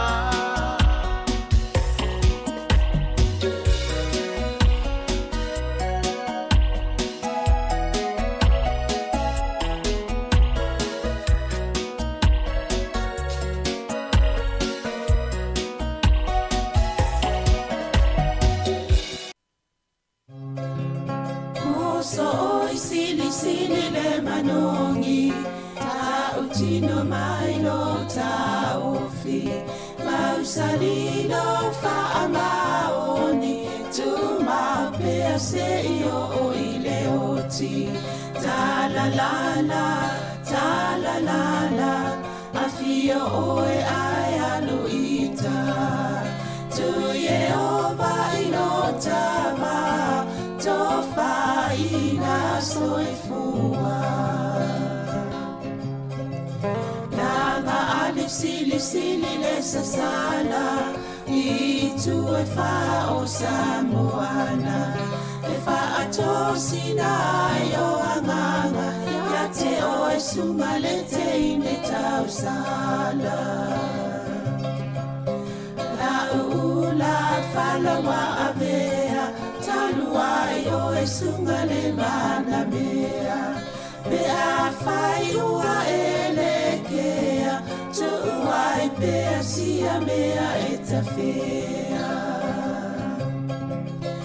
Na upua tau no fore nei tau wai so se o sili ne la lelei. Ma le fuaro sa ngumu e te whaata pati ma e tuli usasu. Ta la la la, ta la la la, a fio oe ai alu ita. Tu Yehova ilo tava, tofa ina soifua. Ta la la la, ta la la la, a fio oe ai alu ita. Tu Yehova ilo tava, tofa ina soifua. Tue whaatalo whātu le nei tai au ma lo lava le soifua ia tautou. Ma lava lo mwhai na whaafonga mai pē le tautua le si ufonga la mua ma lo lava talo lava o le pol kalame o tala la walunga le vai aso pia na masani ei tai au asfarai le te itasi. Tala noa toi ma le fionga le li pule af masanga te alo moresi. Yo alava ni tala fau sa o tau whaafonga iai po ni tala fo ina la ulunga neiva ia so ia toi wha lau te lea tili le nei pol kalame le ngata lea toi wha amna toi nisi o vaenga tāua o le au nanga le si ufonga la mua. Malo sai fo af masanga talo falava. Malo fo ia Savalina fatalo fo i le whaafonga tatou le tio nei. Malo lava le sui fo momalangi ma. Malo, ia mana mai fo le tau nei tai au. Ai sanga se fa mana so tul vaenga mo le manuele ing fa nga solo ta po kala me nei tai au le maftanga le su fonga lau mo ma lau fa longo ia po le Pacific Community Outreach le tato le tio o le fa ia le i le astofi o le vers 4 le asosfolo i va mati lo afeluono le St. Anne's Hall i le lua Emmett Street i Newtown i Wellington mai le afa le lima e o atu le afa le fitu le afiafi. Iau sawa noa le whelo e lau whainga luenga le tio ia ma lau whanongo longo. I le si ufonga lau mua fo inpo kalame e whinangalo e fifa popo pe tā ua fo i mua tātou tangata i o hawa no o maia. Sanga o le o tātou tu atu i le au whaafonga e whai maini o lātou whinangalo i le aso. Tā ua tel. Ia ai o le tātou fa ili la mua sound em fa yona ama tata mai po le afol fa tali ile tau no watu wa ni sifo ipisi ngalwenga em fe aulo o fa nga solo le aso ia ai tata il fa ili la afol fa ia na tato amata alo ile le afol lima Maria atono la banona ya fo e chesta ipe fa taita ye ne fa longo fo itu inga hole ese tato le whakasa i Porua. Ia tato o le fo le Dow's House. Ia ese fo ia wa ese le ia tobo mi acoustic mami. Ese tato wa i le hall le pe fa pe i fo ile ia le sound system me fa pena. Ia ma fate ta ia a mesi ia uro ma ana fate fa pi ingo masini ma mena wa le si vaenga na le kolingi fo fa ingo fa pi ingo masini o me tato au whainga ruenga nei. Ai mo Masterton e pei ona whaasisila tu i nei vaso mwai atu. Sa i elfa moi tata whelua i le aso tona i aso lusu tasi. O le vaso tona ina le vaso fo e pei tai o le hol sa wha moi e fo i le onga e whai e le o avanoa to avanoa le aso lusu walu mati. Ai pei tai e le avanoa i le au whainga ruenga tatou ni e whelua i moutou ina o le alala ato e tua po le afa muli o le masino a perila ia na to longo atu le ia se taimi e fo tato wheloa iai e ia le natu mana ia le wheloa i matato au whanongo longo te lu taimi matala no atu nei ia le o mau mai wheloa inga i porua ma lau hat ia onisi o la tōna o le tio ale ki im whanongo longo mai e lewa ai e matou ia talta no atu longo le tato le tio e folongo no ni sil falia mane pe fatasi pe fa luol tausanga on faie felo inga fa pia ina ia felo e fatasi male au fainga renga si fongo la mua ia o le hala le o fa a tamilo tato filo inga fat singa fat pene a mai ala nei in Newtown ia ona mawai lola i pama se nof ia ma mulmuli a pilila o toi nai Masterton ia manea nai vaenga ia filo i fo ima tantana noa e se fo ia tana noa tu ima vidi mai o e ma saina vidi mai ai awa tulo e se fo i wharinga o whina ngalo i la topa tala no whatasi lau lau pil tūlanga le nai ai o le o whelo inga la ma po rua malo hat o le fo ina toi la ngā e po a whea toi whai e toi po kalamea leo leo i o lena amata anafi a stofi a su tasil masina nei sa mato talta noa tuai masatini a ngamitua ia male sunga ya sua ia po kalamena o su ole wo fo mai na te a fa fo ina po kalamele ia po kalam mua ananafi to a mata il po kalamele olio io le sama fa tasi ma masua ia mal satini io si tamaitai la lutonga ku ki ailani ia mane fo ile nei tel tan no mo tu lango ia nga wenga mai o io le Pacific Liaison Officer ia e so tai mai la to Sāmoa mai Pamase North, le vea matato i nei, le Hutt Valley, ma Wellington ma Porua. Ia la fo lawa umana mato tala no sa fono ma si fo i to roi si leo sa mato tala no lo vastal wai. Ia nana fatulanga mai lol po kalame le wa amata tai fatasi masina. Au lo te tala ele ava no a telling na tumta upu fio mai e fa luon masina ia o lawa ele ava no na. Ia e fa so mai la to ia e la tofo ia misi tatanga te e malamalama le ngan Sāmoa whaingo fie fo i mo tato au whafonga ia o le vaenga na le ua whanga solo e tato a ele si vaenga le whasi silat fo tato le tiol te minei ia le whaingo fo le utama whai e whama e na ia tau toso to ia tato tangata Pasifika i le ta longa le o le soka o le Hutt Valley la le fai ele vaenga le to e fata no atili e tumta upule alfa mo le astona nei na le tu pa o tamaitai ia mata mai la iti tene a onga e a wai ia mai lai mo watul faringa e so se sia botu le stala lo na ngoma mo la na ticket alo mata mata ta longa soka ia mane ia fo i mo le tupulanga televo ava pe e le ofifi o la kapi o le tauso e se ta longa te tamo e mai fa malo stino i halu e kiki polo atonu e te ia wo e vai fo e ta lo mai le au soka New Zealand te mo o fele fa ele fa mo o le Hutt Valley au to le malaina i te vatule a fo le tres muli le lungo le tato a fa si silanga o tato le tio malo mana ia o la se tau le pensini tai auto.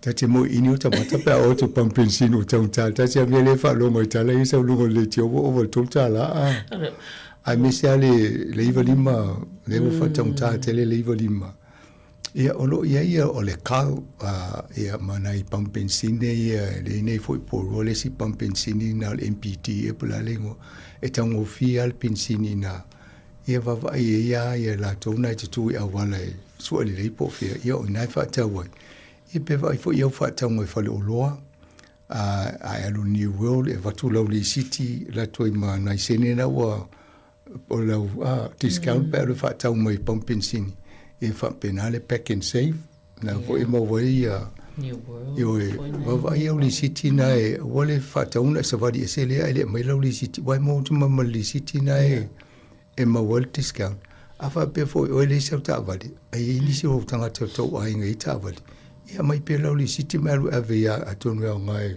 ia e ma world se mai poliono se ne pol valu se ne mali ala mo sina bela wan na film sanga sa fa tau le back and save ma tau le lo hat ia mo lo lo ne le pa mo la van na back and save ia e ono se ne ia ole pen sin na mo le ole pa ula i salu ta lali mai va ma toa pa ua i pe ole ia uia polo pe umale pampa ua nai o ia mātou ilo wa hat mo ana na fila vanai lua tā lali maiva ia utule o tā vale wa ole ile pensini va tā sina ole iwa lima pe lua tā la fitu se fulu ea na sai ele i o ala mātou ia tau le pamuna I se tolu tala. Ia nā tau whea lolo ai pe a whapea nei whaonga lava tama I li siti li. O vai nei si pe swing o po yo tau le ia. O si e vai le tots full sene le se nga. Mo ne le. Lono winga e tau na ma vai le tatou ia whaita avale mana I lolo te whaloroi solo I nei a wala na ma vai pampensini pe fiel tau na ia I sosonia o I whaitau I lau pensini. Wai e whai asin tau tau si vai ngā alai fio lolo si Iam whao ngā ma nei pa u ia pe mo ia uli siti na mai a leono sene valu sene. Ia o back and save na voi is fo la to pa u. E so ni tau pensini se I whai asin tau tau pensini ul temine. Ia o tato mawhatia o na mo le tau ale ai. E whaapai si meo whaale vila whaapene ai a fia le to te lo o tangata o le lalolangi ia o tato wa ai le mele tupu nei o le ua whaaleanga o mani te leo isi no fuanga ini ino o Iran ia o no tua oi o no ulai e mo a vanga au Amerika pe ini lato o la ua so whae e fo Iran awa o nai whaonga e Amerika ia lau whanua na e la to ino tua oi e o whai mela to se whainga e na whaasanga tulo fo Iran tau whai e whaaleanga ia me tō tino na Amerika I nā se tau whaafitau I le taua e me tō ele whetau ia le taua le lawa ai au tō rua ia Amerika ma isa la elu i la nuclear ai sasa I le no ele se nuclear to ele tuse me taula ia ia ala wa fie ma le ele o ngā samina ui mai wa ale ma e tatu o loa ma a me se swau o le tō sau fia mai la se swau wanwe lunga ma le tau o le me o ne mam la mau tātani o Donald Trump o la o whailan na pausi lunga la na social truth e toa I te lea tupe tele tupe Amerika e maua le e polo fiti e maua le tau swau le walu lunga o le tinga ina tātou I mei an whai e la tau ale whaini tala pe e re se me o tupu lalangi to e whai malana misa o Beltania o Sepania ma isi no uie o fia mele tupu ia pe tota mai ona leo mai lango I Amerika ma le ia o tate wa ia tu ilana sui pristene e pe o lele o ali e le tele o tangata wa itu mai whaifasi silanga I o le mele wa iai o ana wha ia pe e fōringa wā mai ala ma tangata te whalongo atu ia J.D. Vance ele e fia e mene o tau ono ia fo isa fita sai ele tau a lea ma leo sawhainga fo ile Iraq ele mana o ie tele a fia ia e pe o le ngu al taimi nei ma tau lia fo ia fo ile wha pe umale te ma Donald Trump na le i o tamo ia ia le fia lo tamo ia la loto ia le nfa os sa ai tono mena ia o tātou le wha tau pensi unsai o le si mea le fo I va ia tu le o le tau whaifautuanga awe whautuanga le sosi mo tangata whainga wenga malo ile malo tātou ina ia tu awa noi tangata whainga wenga mai whali I le vai aso se tau walu I lalo tau pensini tu e mai ele o isi wai tau ngata ia ata I pensini atonu mwhaifo tata le nolo ia le New Zealand o le oa mai le whasinsilanga e o la a tau fia ia e tasi le afe se lau ia malanga o le la whaititia I malanga wherua ia I va le New Zealand I le nefo I vai tau e a fia e pe a ma le whasu whaafe ia pasese o lona winga e o le tele o le afo o le afianga le ne o le ua amata na whaase a isi e ia la to malanga fo I e tele na fioa ia a le la le mwhai o le whaititia ia numero ona o le tau o le soa o le pensini whao mai la so I malanga wa lele e le na e New Zealand na lo afia o mai company wa lele laulang o tātou la e tinga ina tātou la na o le ui mai I le o ngā sami le ia wa ia mai e pensini lalo le o le lau wha le tonu I tātou ai mani le tau wha matalanga a le pulisiri le ne o le New Zealand e le whapea a whaititia ia numero o malanga ia. Na lea ia leo ni malanga e whio I ia vo i ala ba tu maule ye ni fa te inga fa pe o nei a ba tu nei malanga ya lu Hamilton ia fa pe fa va le le lu malanga le aso ia na mo le tu fa ta si a pe tu pi mai le lua ina ia tu fa ta si pa se so si va ai ia tu mo le va le na lu le ta si le malanga ai se fe ta vol pensini le alu le si va na le afale a te afale tu mo le utale a ia na ma ne fo i tau se fe le pensini ala e le ta fie se malanga ia la va masan e fa tinoa ia alva ngana le la fa ti le numero o malanga le status ia un sa ia tonu mo to masani malanga ngal wenga mtulanga fa pena ia baba isisi awale fai ngal wenga tul fali sa ole ia me se fo io o ile ngongal tulanga le wel temine wa machana baba ai ia fala tonga ie ai va ia mol mal si anga fa va maloi it's tala ma fa tanga le tala to o paelo swau ia tai 4 miliona ina ia fai fa ta wa inga ele fala tonga ta o le International Energy Agency o la tona pe tau pulia ia tato mo swau me fa pena fa ngai atu no se so la lang o le la fa la to malianga e tau ona fa amto atu le fa se la 1 miliona paelo swau e ol bito sili lena tele la langi talu na fa si tonu fa pe a ina ia fa e TTL fa le tonu le lo wa fi o mai e no la langi talu le tawo le na fa tu po Amerika ola to fa tu po le misa a le wa fi o mai e no la langi ia se tato on sa e ai tonu le fo tsata no po kala meta o ne de fa ngango ta vale fo le adule tisi ia o tola le fio i ta vale fa pena ia le ase me to te pole fo ta pole ta no to te de wa e tu so pensini na le palaka ia mo to vai ta sia le mea ona inu ia de tele ni afifo i mo li e mo so vai ia e te le alfa le tonu wala fa lango fo ina to pensini o le ia fi mo dia ia ta to ni New Zealand ia o le fio lo vale te le ta to hydro fo le power station ne alu le vai mo i vai tafe o me fa pena ia le la fio lo tato ia mo mia ia fi fo i so swani e alu swau ia mo ke si le vai ia atono le la to ma fo i tanga te tau ona ato fa tau so ta vale ia va vai ma fo atono e fa sin tau ta vale alu le tisi ia ai afa pe ono fo ma fo afa pe e se lauta la le pensini fa nga o ile vai aso ai lima su do vai aso ma tau sang ia tu sa na lima hafe lo se la ule alu tau sang fa tau pensini do ta vale a se fulu tau sang ia o lima se fulu afe ele ala se nga mo va do lo a maten tau tu pe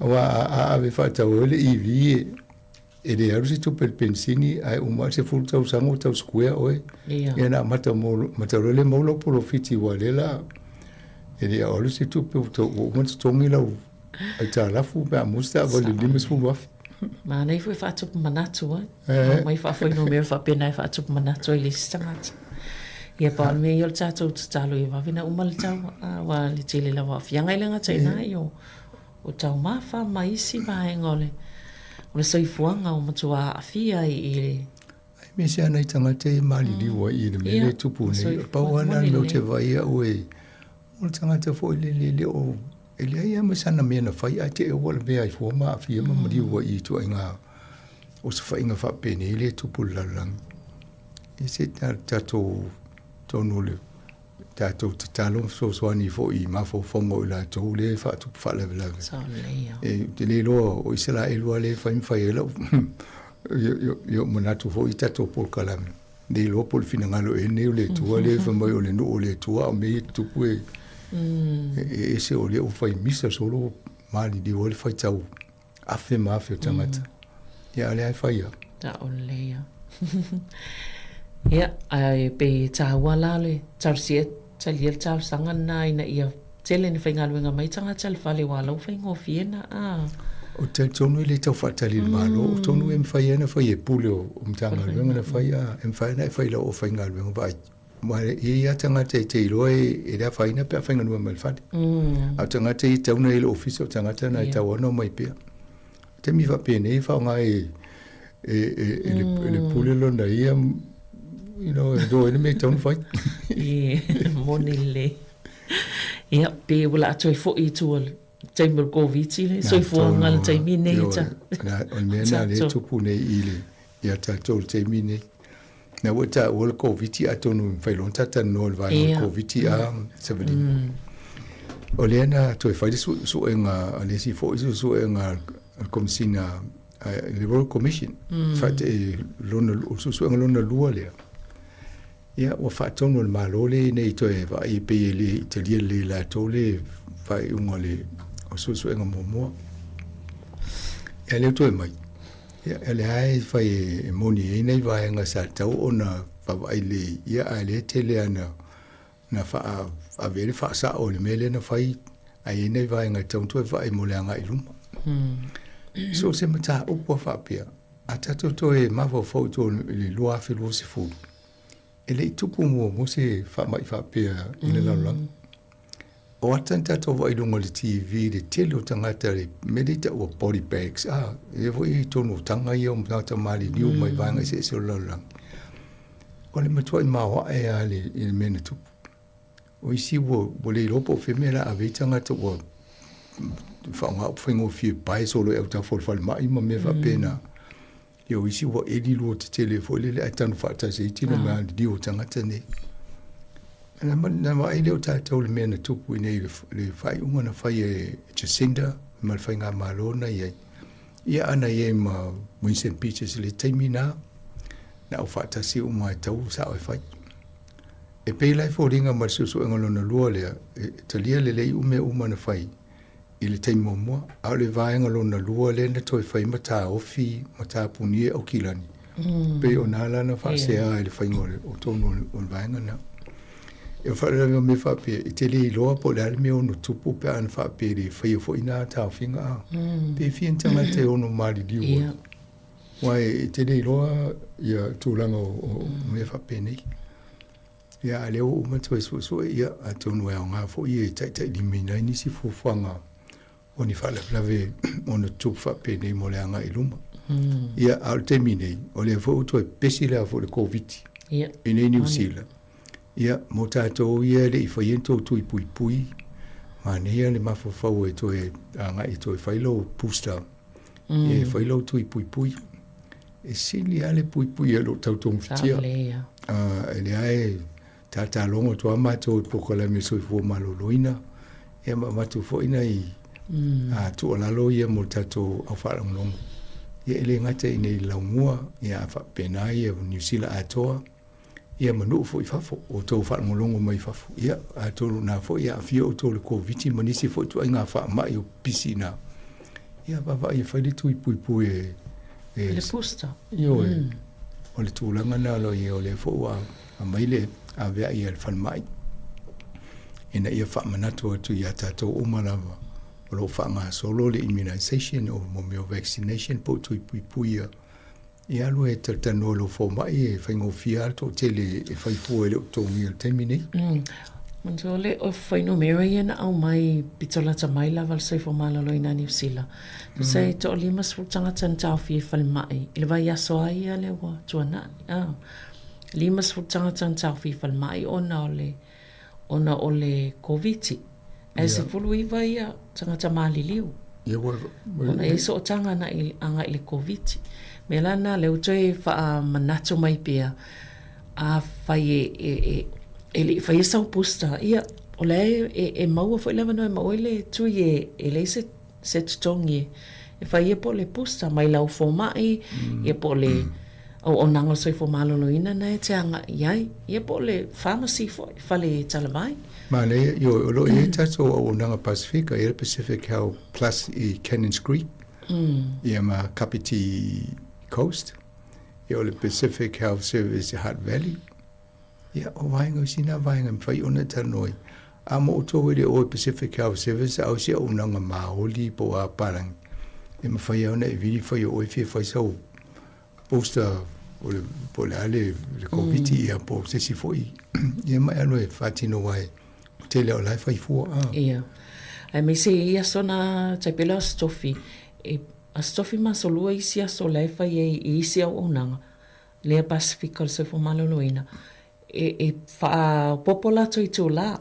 I le tapu mantua i tō la masani e po le iwanga i le lima. Ai e tō la popo mai le lima i le fiafi. Anga i le iwa i le po. E whai umai la mea ia. Ona ona i tangata whai ngā menga. Mana ia. Ia me la na e tatala i mata i tū le iwa. Enga nā le fo in wha alwata i le tatou. Tanoanga manai au nanga na i ngol le iti. O mātou i korori. O le mātou pharmacy la i e te loa tua whai e lau. Ei, whai lau tui. E te latu ai whai o ele te latu ia na mai lole alo na fōt sa whai e wale o sesi whai ngofia e le tau whai sea pon. Man, ia na.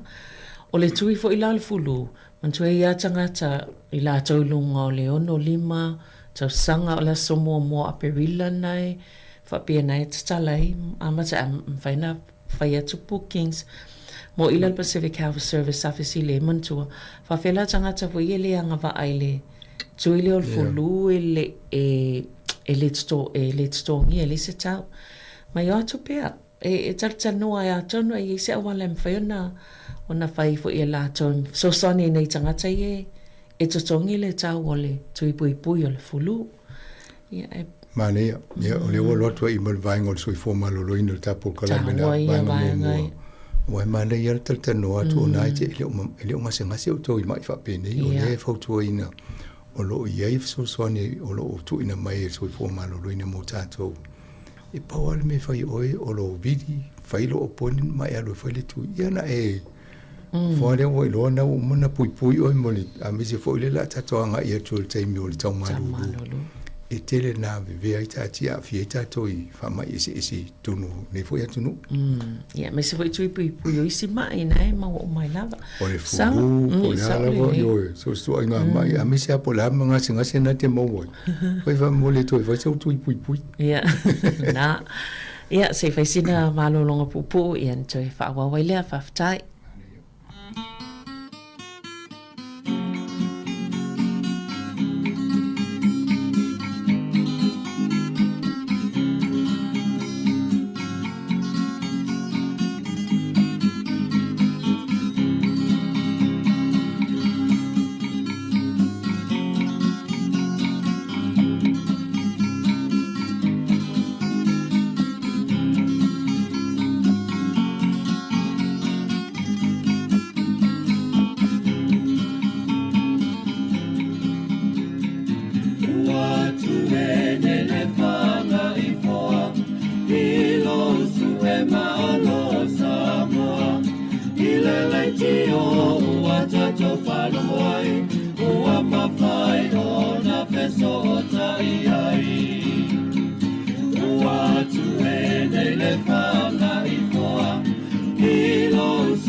I'll pongisa o mea umana whaingata o nei toa sanga ua tato wale mai I nei manui a ua tato maua mai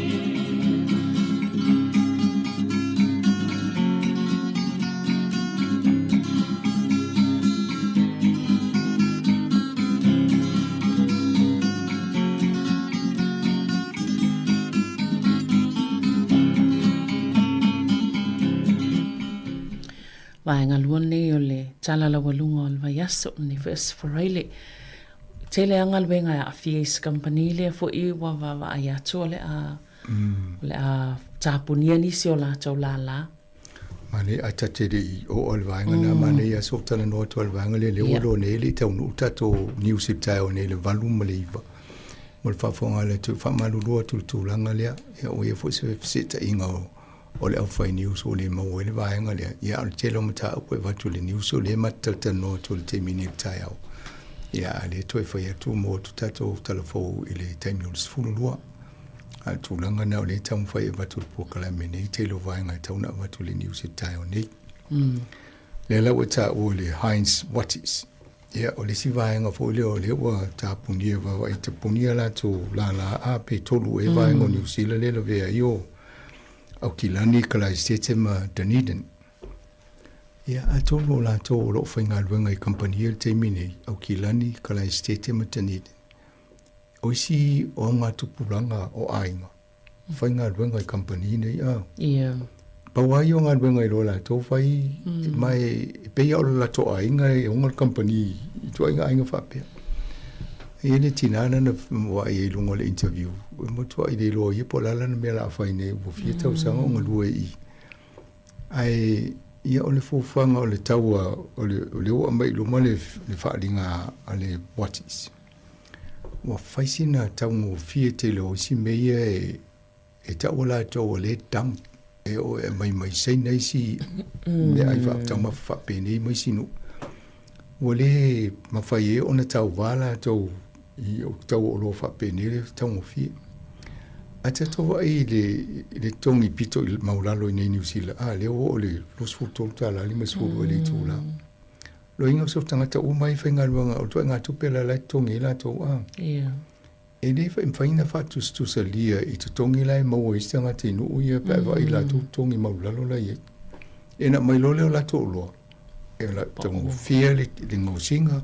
E a mai nei e tongu fia fo. E au tātou nei. A umana whaile apa e tasi a whatau atu I tau whikala I mau umana tongi o whamale na mai o loa tu whatsinga I mtanga tu whainga nung. E na mai lola I ane mwhaintau lia wai se longa lai e tam whai e whaisi se tua ngā campaign volele ne e whatau sina I tangata New Zealand e whatau le local mate me whautonu New Zealand mga oti New Zealand. E na unsa I ale mo ia taungu ta e whatau e nisi. Au tatonu. O le tō tele te latu lol whale o loa te vai po le hale o loa tau ngōwhia o le nai tō lau se lau. Tō loli vo ile le te alu mo e a. E o le lau o mai e whai asi na tō telo la tō tu se a pea ma le tō se lau lima sfuri anga I a jobs po ngā ruenga la a de to iai. Pea tapuni e ia ngā ruenga nei. E a malesi me ono tupu ai. E le ngatai e la tō ia le la le ngā ruenga. A oa fianga o ainga. O tangata nei tō te lau lima sfuru. Ia, a le aini tō peo tō e whale o loe whatau, pe whatau vo le pensini le taunta.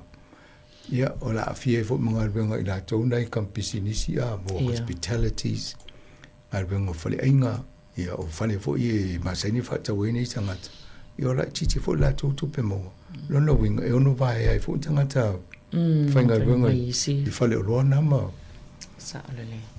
Ia, o le tūlanga nai ono tupu pia vaenga le tatala nol vai aso le o tō titi a tolu wafe ia company le o liquidate pe o tapuni e fa o avele tausanga a fo le official la fonga e ina ia tapuni e ono le tongi o la tō pidi o le GST e ma le PYE e le fo tatano a fa pe o le numero na o company le vai ai tu sa pe fa pena to lima I tanga te whinga ruenga ia.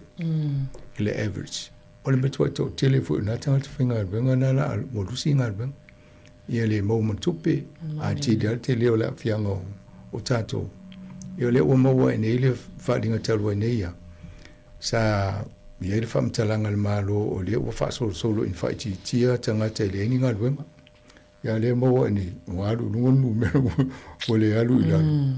Ona o tūlanga le ia le la ua mai fo e ma le wharinga.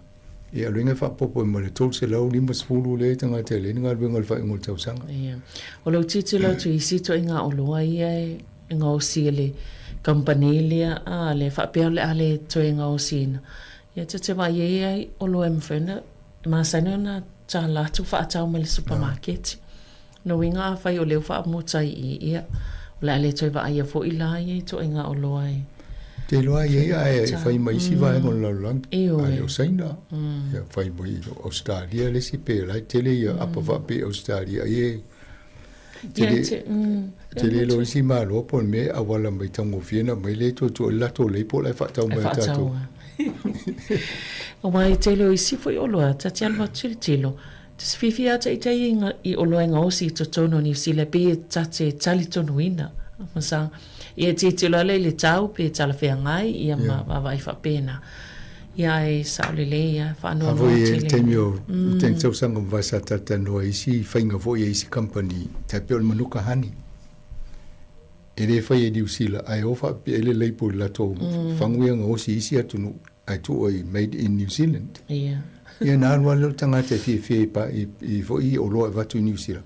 Whaatau langa lai tu se, ai mō mulmuli e le e whai e New Zealand, o me whai isi atunu. Ia. Ia o tō langa na ia tato tonu ata to o mere whaatau nei whai New Zealand. Talu si ere o mai sesi atunu ala utu o ele leipo le New Zealand. Moni le. Ia o le, so enga le na whai, whai se tele o whale o le ai, e mo o mia le toi whale le ia. Yo tatana loa i Port Kalame le vatu. I le mo tato wawa i whale fo le malo. Tele o whale na le fau le ai mani maintenance. E o i whale a onga o whale mai. Le tato wa e le tele o le whale tonu le ai.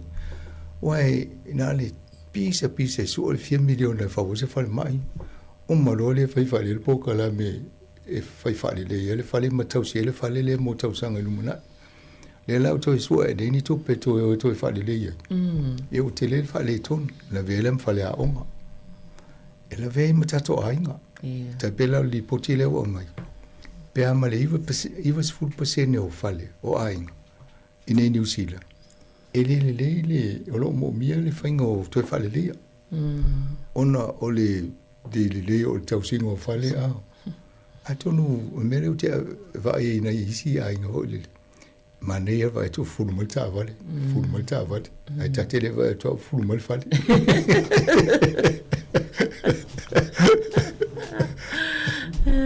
E tau ma fau. Asa o mai fulu ai pua. Ia pe te fie vai aso fulu ta vale. Ia si vale. Ai tu tilo me fa. O fe e o mai le na. Fa mo el ti mo fulu ai. Ma te uria foi, ale le maintaining o mea. E le anga le tino le whale ia o le vali o matafi e tua a le toi valia, le anga malau papa, e toi whai e lau ngaruenga. O toi whai ma le pui o le whale, te le tupe alua ia. A le mea a matatua i le lima te fulta o sanga, whai ma vali le whale. Ia e tawala na e whai le au vali whale. La e le sa o le whai ngō mene o vali ngō whale.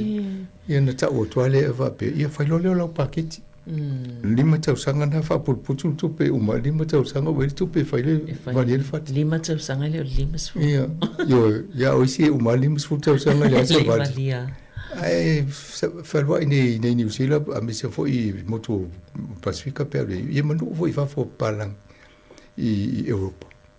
Ia whale te ratol matua i wo matafi e toale vali ua na o lau papa. E whaani mea o laifa maisi whale. O fe esa o se fulu ta ite ma fai ma se vati. Sa le. Ia o le to inga ruenga na o le fika la toma le fufanga pea ma le lusu fitu biliona le tu pea lu pea fai manga ruenga i fale ne li fulu. Ia o le tala no mai fale ayo ainga. Ai ava aila i fale fai nga ruenga malu. Ia ma onga. O le matua i telefo ia tu pela ia i ringa le Tau tato amna ia lei hawa pe la fa tau lo fali. Ele ye mal fautuanga. A wote va ele fali mania. Ai va ai pe pole ale tau e maintain ai. E tau si ele fali na. Ma e si ale mania il folding ol fali. A va pe tau fa tau tale ye fa tale me tau na e va ye fa tungo tu pe fa ye la maintenance. Ai va im fo le ye ma fa singa bang. Ja, e saulo il fala velave o mail tu pela na teu e tau fala le ele fa. Le tau maintenance o fala velave. Ai le maintenance o fala. O man tu ai wa etal no ne mele fala. O fenga luenga i Sāmoa le fale le officiale lo tu mon. O talo se tele lo se po watu wai le fale ona e no fo yala si felela le. E vei pe pa el mta wila e tava tu al watu fai e tava tu pe ua palpala mai tava tu fufulu. E so aso mai pe la ititi asinga luenga lai fai. Ya lai pe wasu ya esina po le fa mala maole me wa le ia wa sui. Le la wa tau elo ma fa no e sa no masanga ile ia fai ia va atua ile va le tono fai. Ma fa pe le tiola via se fulu tau sanga o lai pe e fo wa le fa le se me o no lai ia tanga tala o la na yanga luenga na e fai po aso uma sa mai me fa le ia. Yan me le pe se ile anga atua. Yan fai fa ta si uma tua ile. Te peo tanga te mona la e le fa pia ama sa tu le livo tu e le ba sa e mana i vo sinale so na ni taia yo fulu ta vale fulu mal fale vale fulu Shane Retty le ua fala lo la le to ta val balota a to no mo fo te mo mala na ye tau tu le va nga sa va ai fo i so stanga so i fo ai le te mi alu fa ile nga nga mo pe ya a tonu uma fo i o tal fe ngai te le la tau fa i me ia ye te ria va no na tu fo i nga renga sa ye ya mane ya o lo mo bia fo ni fo ma i wa fo ma ia sa e lo ne tu alu ne tu fa la na practice ia la tu most fo ma nga solo hit ngat al me sidi ye o ye de o lo va ye ta to official te mine ma ye ya lo na ya tanga specific fa no no ina ia fa wa pe le tau tu ale ta to tanga renga le e tu se mana sa no ngai de fono le na ye lo va star boy ele stakeholder fono ye na sa o ye ta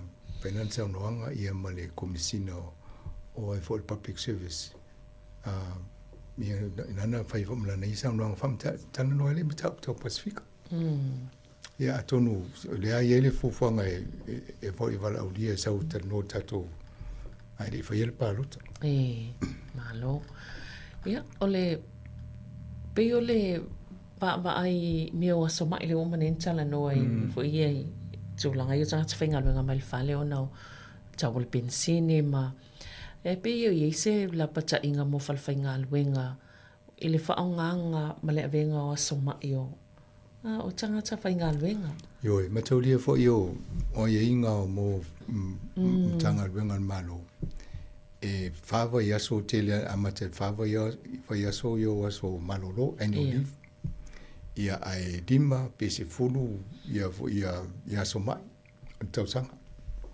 afa pela o ele tele nga sengas e lo no so stai mela to ma ye pe mun fa nga so ye le ye to no lo konkalat ye libu se apela to nga lo nga mai ai de tongi oi ya tau o covid pe ese melinga nga selia ia le wa ave fo la le ave bana ia pe to e va vai fa li ia fa popo ia so mai pe mo le covid ia vai e se mal covid si nga se masan ia ranga le uta to wolo mal covid sulu i vol termine ia le uta va vai ia so so ande la to awai e mal si vai nga le tana normal amatango nga se nga seria o le long covid o tangata le mo wai ai toi mo ngo fia ya le fo le mo lumana i o la tsui fuanga o la tola na atono le tal fenga ele le fo le so so ni le pe am fai ona tu am no ye ya ngal bengal malo ya mo so se fal fenga benga fu ya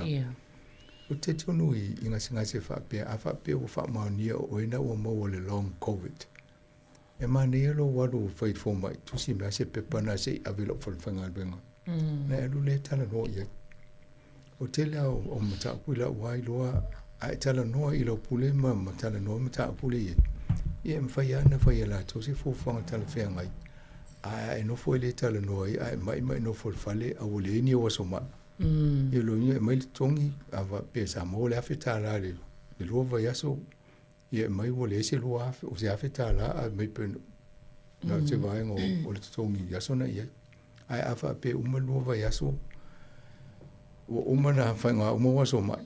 Lo ia le so tongi mo. Ia. Te de la fia ngola.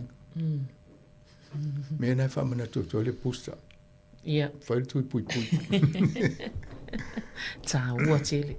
A lea soi fo malolo ina i le tau polina mi o so mai ia. Ia o le si tala lea i le tangata bilionea lea pos tangata fu i tele an tupe me o pisinisi tau teknolosi Brian Cartmel.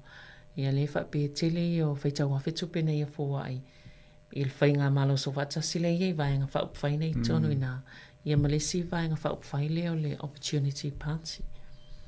Ia, vai fo le au mau mea ma pati a vela tupe. O leo te atu le tusinga le ele ma si tupe na avele lipa Ia nau kampa nau lau mau mea le ave tupe wa pe o nala mo mele la tō so son.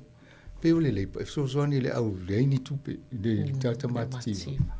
Ia ai le te lin tupe tata matitiva ave se i tau mau i tupe ie mau e isi pati ia. Ia nai vai o le ek ia mo la tau ko se la wafe e tau sango ma vai ia se la wafe na ave i le opportunity ia ai le se la tau suina malo mai ai le tau fai ai tu alo vo le fanga palo te le lumana ia ai le i tau mai le national mo le New Zealand Facebook fin la tau tu pena mo wat ia o le te fai nela o tale le te le lope na isi tupe na ave leipo wala vo ile ta o leipo pe na isi tupe wa ile o sauva pe o famai le leipo isi tupe ia a mani pe as pa fai lo fo ila to e na ia lo ile le ia fa mo mo mani ai o le au mau me mai fa le vo mai o le masania le la to fai ma me lo fa tupe parti ss ata to ai me na to pu America ia pe al me masania le au mau me ave tupe e mo suita wa ave tupe parti e lango i lato e mal fa mo a o te me pale mai ai e to man tu mai oi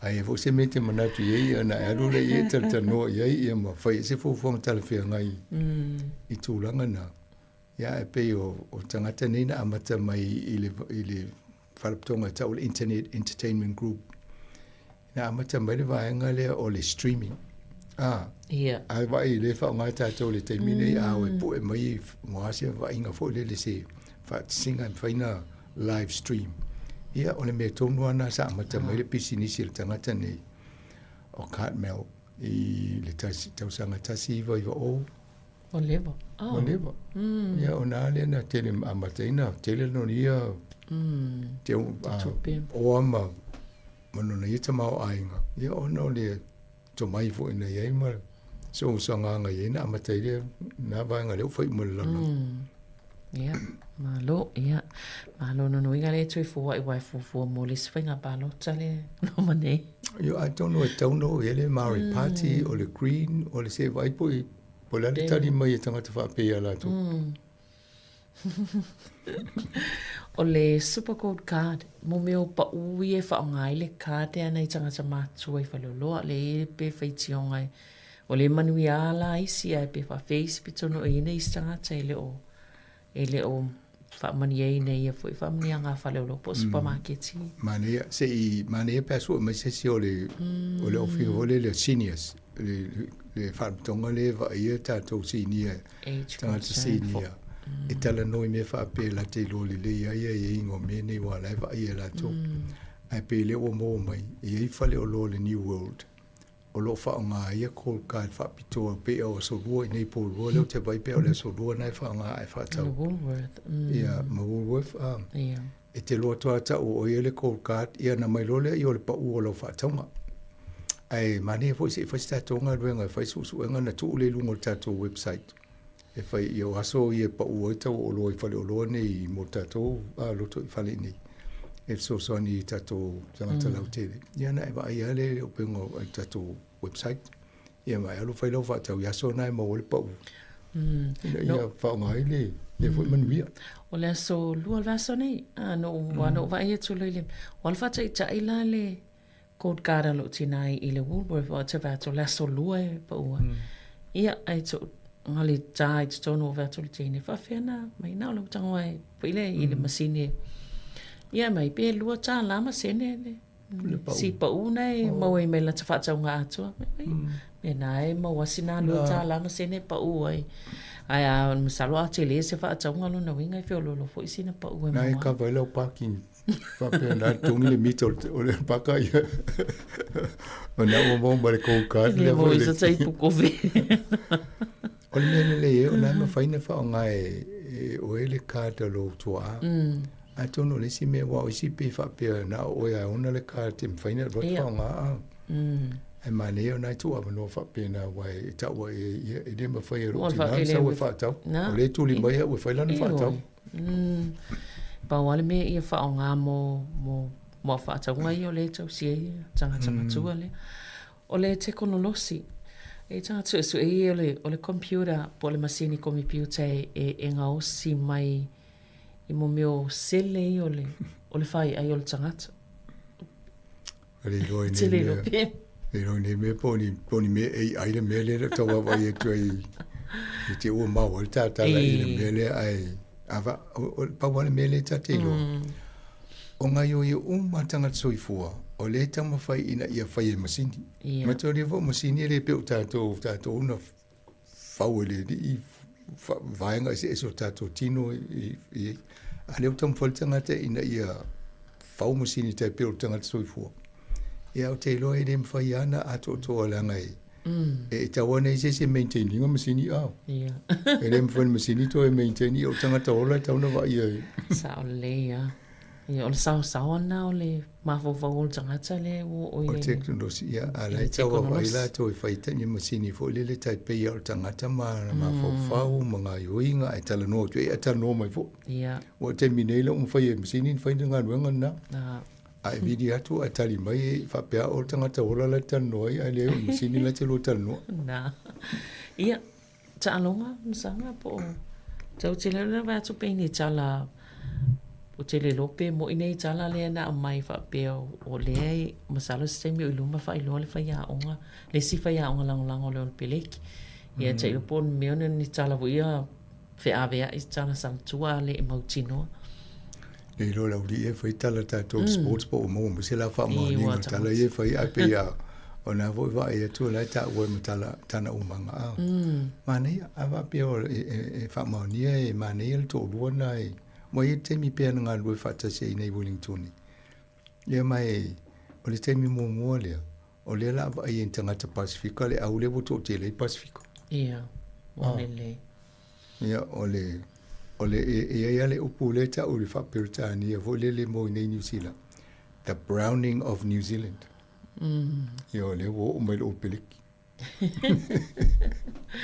Moni lele. Ia, tato pokalame na. Anea. Pokalame nei tai au. Le malo la fafonga fa tai fo le maftamai. Ia Emanuia lavanga alwengo to nei tai au. Fa soifua ia mo le nei taimi. To fa soifua.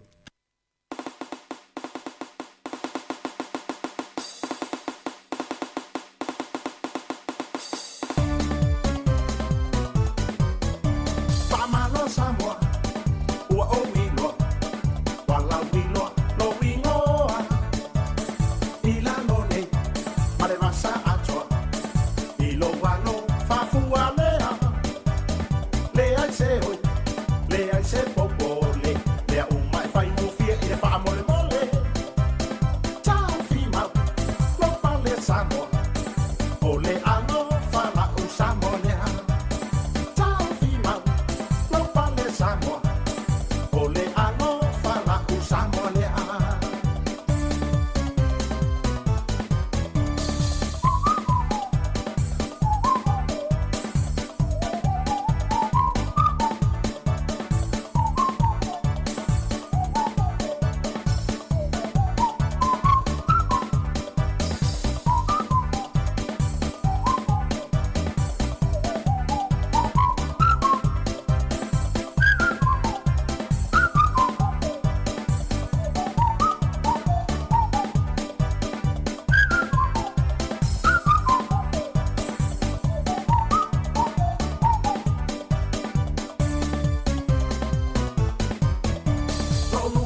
O le tautua le si ufonga o le laumua o lo iai fo i le langolango a le New Zealand On Air. Wa te lua se fulu lima minuta na tale o le itura se fulu lua le tautua fa au pea na o le itio fa longolongo ia lo e mafuta mai tono a inga, tono lau ta vale, tono lau ngā luenga, le tasi ono tesi ma le tasi Sāmoa si ufonga laumua i Wellington e New Zealand mai se o le tātou onanga i lungo o le tātou website le www.samoacapitalradio.co.nz whatalofa whawhiro i atu ia te utolo mafuta mai lungo le tātou pengata whailangi. Ia mai la tātou lo mai mo mai nei teimi o le tai ao i lungo le tātou Facebook ma le YouTube si fonga laumua toi whawhiro i mtoi whatalofa atu manatu o na o lo so longo manuia ngā luenga o lo whai ngā luenga ai le to tele i tono whale whai ngā luenga tono company ia tono le ofisa ia lo e wha malulu ai ma e mai mua mai ai lau Facebook ia lo ngā lulu e to tele lau whai ngā luenga ia mai le uiloa e se pule ia wha pēa le te punou lau computers ia o le nai te punou ia i lau Facebook ia e te mai mua mai ai le tātu tautua a tono o ngā wha fianga o lo tu inatu ia ave ese i foi ia le vevesi o le tai au ia mai se lava la tau lo ngā lulu to ngā luenga tali telefoni tama foi le mua tau atu e le wala au ia whapea na wa afia lo loto le tai au ia ono te tangata wala au atu ia ma afia ai lo mafau ia manatua whafia fianga le si fonga lau mua ia te whalongolongo mai ama ia lui whafoi sau break io langa ia tele au aso ia afia ai tangata mai se tangata i o lo ngā lulu i tonu ofisa ia lo whaafsanga i manatua tele tangata ia te whaia le mawhatio nei tangata o lo whaatanoina nisi o le atunuu ma i la tōanga i atu i ofisa. Ia pe a le talia le manao, o tangata le alua atu i lana appointment. Ia, ma lo vole ono sa ia te utou lo ngā lue na ngā luenga, la utali telefoni, ia, vaenga le customer service, ia, ma lo, ia na isi arom whana o le tātou atunu.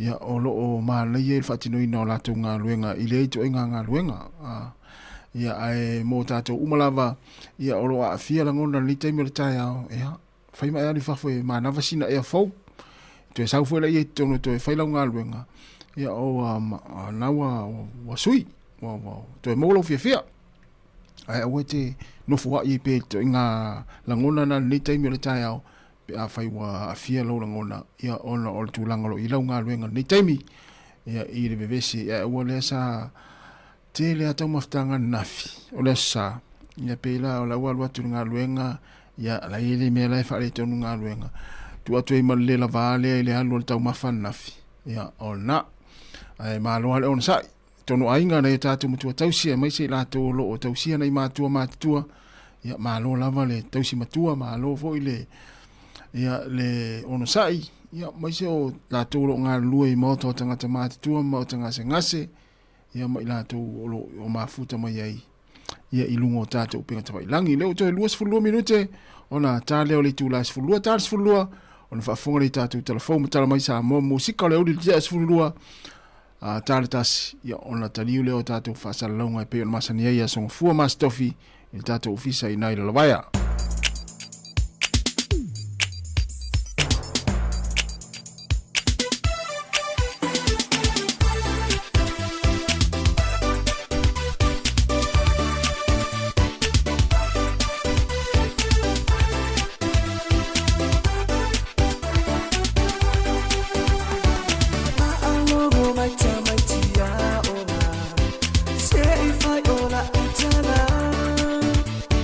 Fa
na luenga sisina ole afile bebe lodela sikili mola wa ona pautuana na mokwele tukurana momoli ya tu ile musika aliyesea oga ilo uonana useli ya luyatua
Whawhenga mala whepesa le Mount Whao, ma whautuanga mō tūpulanga ina o te 12 minuti ana tāle o le itu lai 12.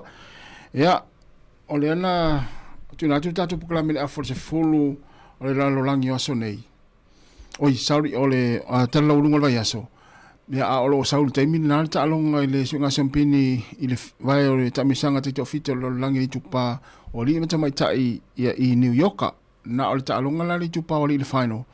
Ia leana maua le tātou pokalame ia e mai ali tālonga o se fulu ia le au Afrika i saute ai fitu le au fiti fata mala le au fiti le nei se kone muni muni le tālonga na la ua manu malo ai masio mpindi ia le au Afrika i saute ia i se fulu lato ai fitu le au fiti i tamisanga le le polo langi le sauri tamisanga o le vai o le taito fiti o le langi ia i New York i Amerika i le vaiaso nei ia o le tupā o tamaitai ia na sue champini ai ia Australia ma New Zealand o se tālonga i nā mata ina e oe ia pe a whaitu la le o umatu po le tu la fo taluna umal tālonga ia i sunga champini na ia ale au o tamaitai i New Zealand Black Ferns ma le au Australia e tāle afa o lai luas fultasi le au e alu le afa mulimuri o lai luas fultasi le au Afrika i saute i le 5 New Zealand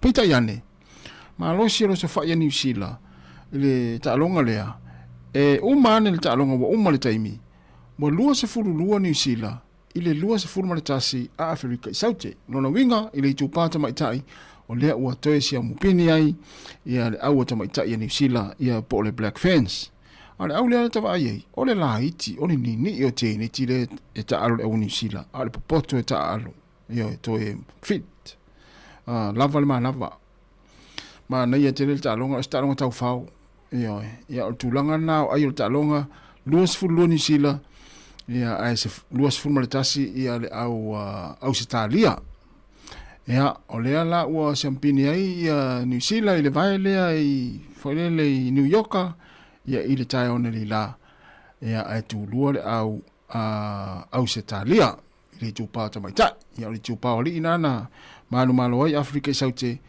ia fiti se fulu ai i le fitua fiti to se fulu 5 minuti ona talo leo le tūla e se fulu lua fa fianga ia mai le tautua ala si fonga lau moe Wellington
tai o wha moe moe o pole nei a afi hai au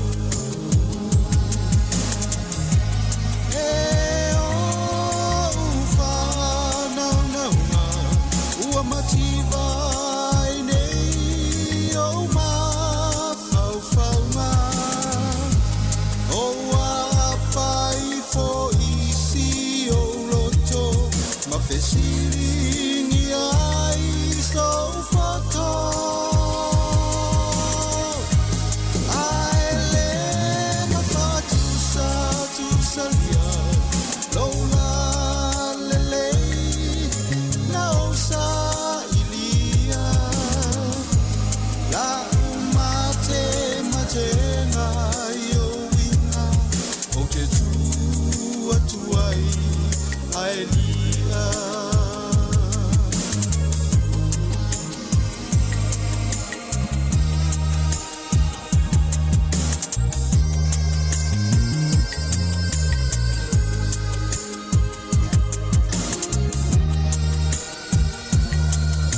la mona wanoa noa ngā tangi ai le nganga au e le funga e o lo wha moe moe ta lo wha ai a ngā lala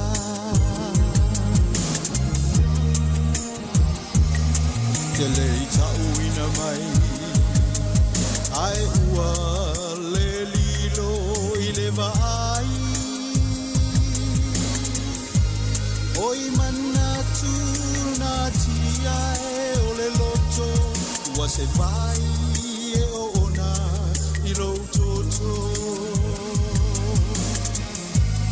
e o ufa nau nau ma ua mati vai nei o ma fau fau ma o a pai fo isi o loto ma fesilingi ai so foto ai le ma fatu sa tu salia lola lele na o sa ilia la umate mate nga yo winga o te tu atuai ai lia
Samiola umalanga la ala alo ileva alele.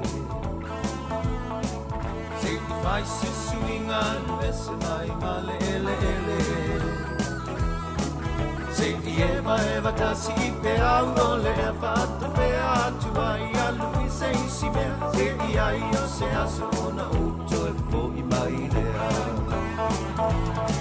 Malanga nene I lunga watu ua o le lau tele ele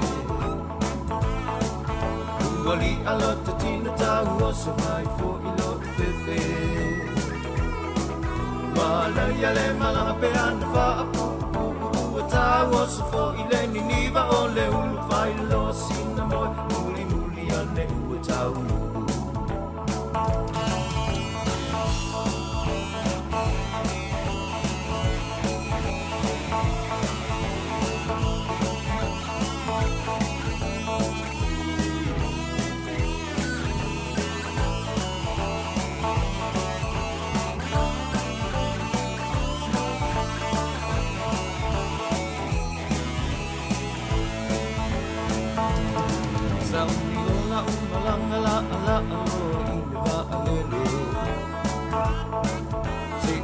Se suinga lue se mai male ele ele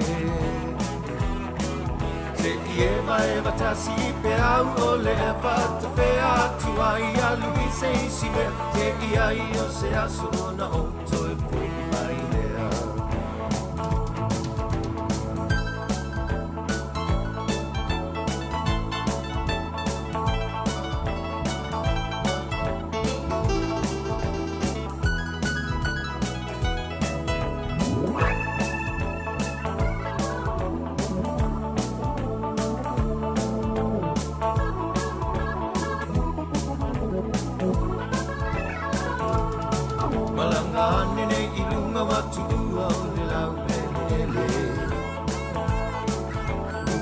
Alota tina tau o se mai fo I lo fefe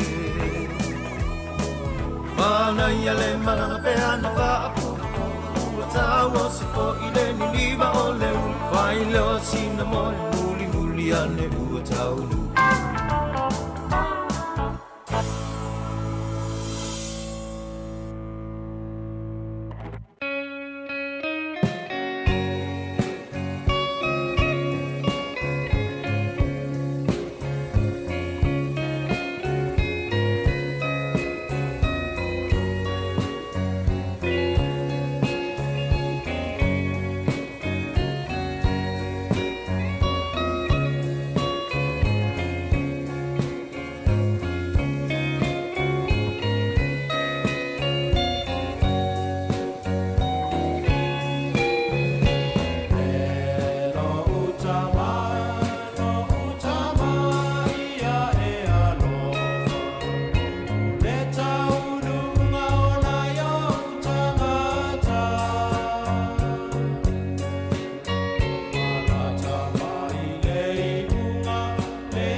talofa lava i le nei vaenga o telefou.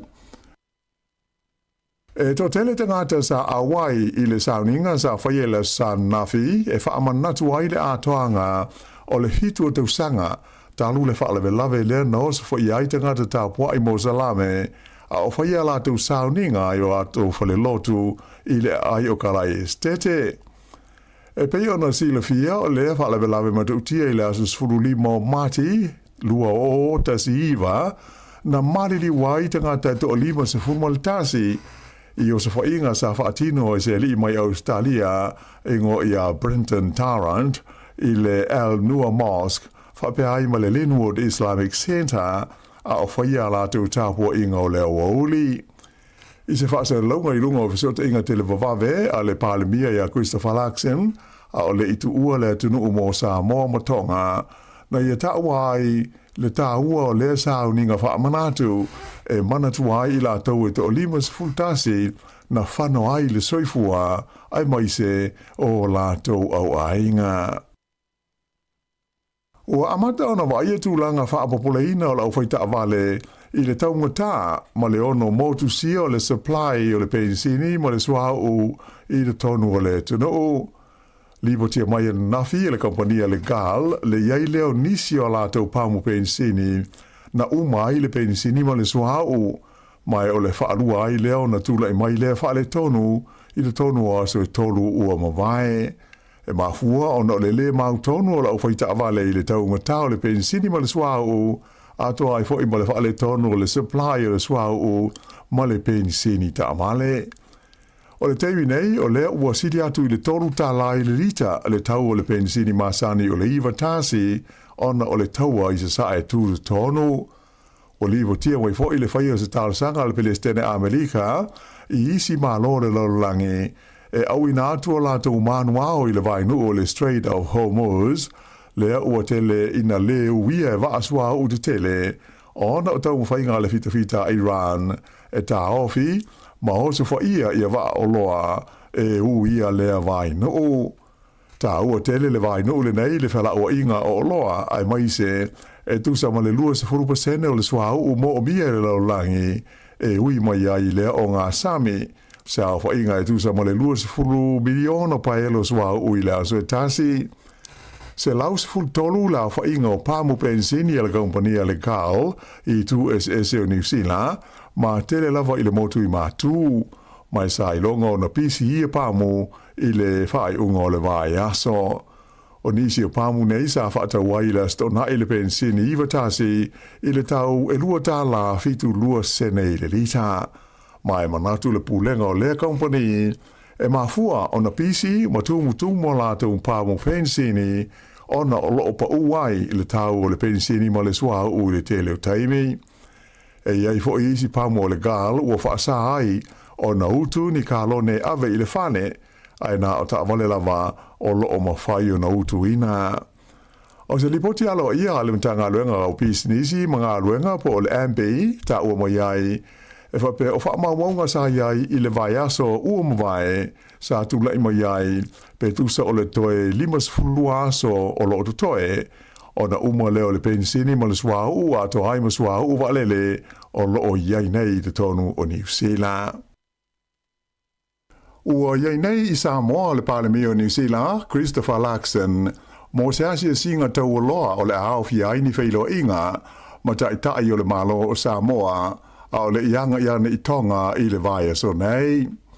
O le aumalanga le palemia o lo ao fi ai sui o lau fai pisnisi, fa pesui o tangata Sāmoa ma tonga i New Zealand nei, fa aurulu ia sa vai Sir Michael Jones, ma le tamaita i tonga o Rachel Lafeaki.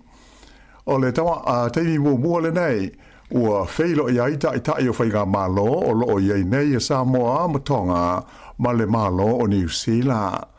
Whailo mai e le palemia o le itu ua New Zealand, o le whaamamoe au tū o le whainga malanga ina ia sanga whaamautuina ma whaaleleia le wāwhenga iai ma sotanga whaale ainga o New Zealand ma Sāmoa ai whaapea ai fo i matonga. O le a awa i le palemia ma le au malanga mai New Zealand i le sauninga e te talai nai le maketi fau le ua umo na fausia i sa walalo i lalo le whasosoani le malo New Zealand i le tau e tusa ma le tolu se fulu miliona tā la.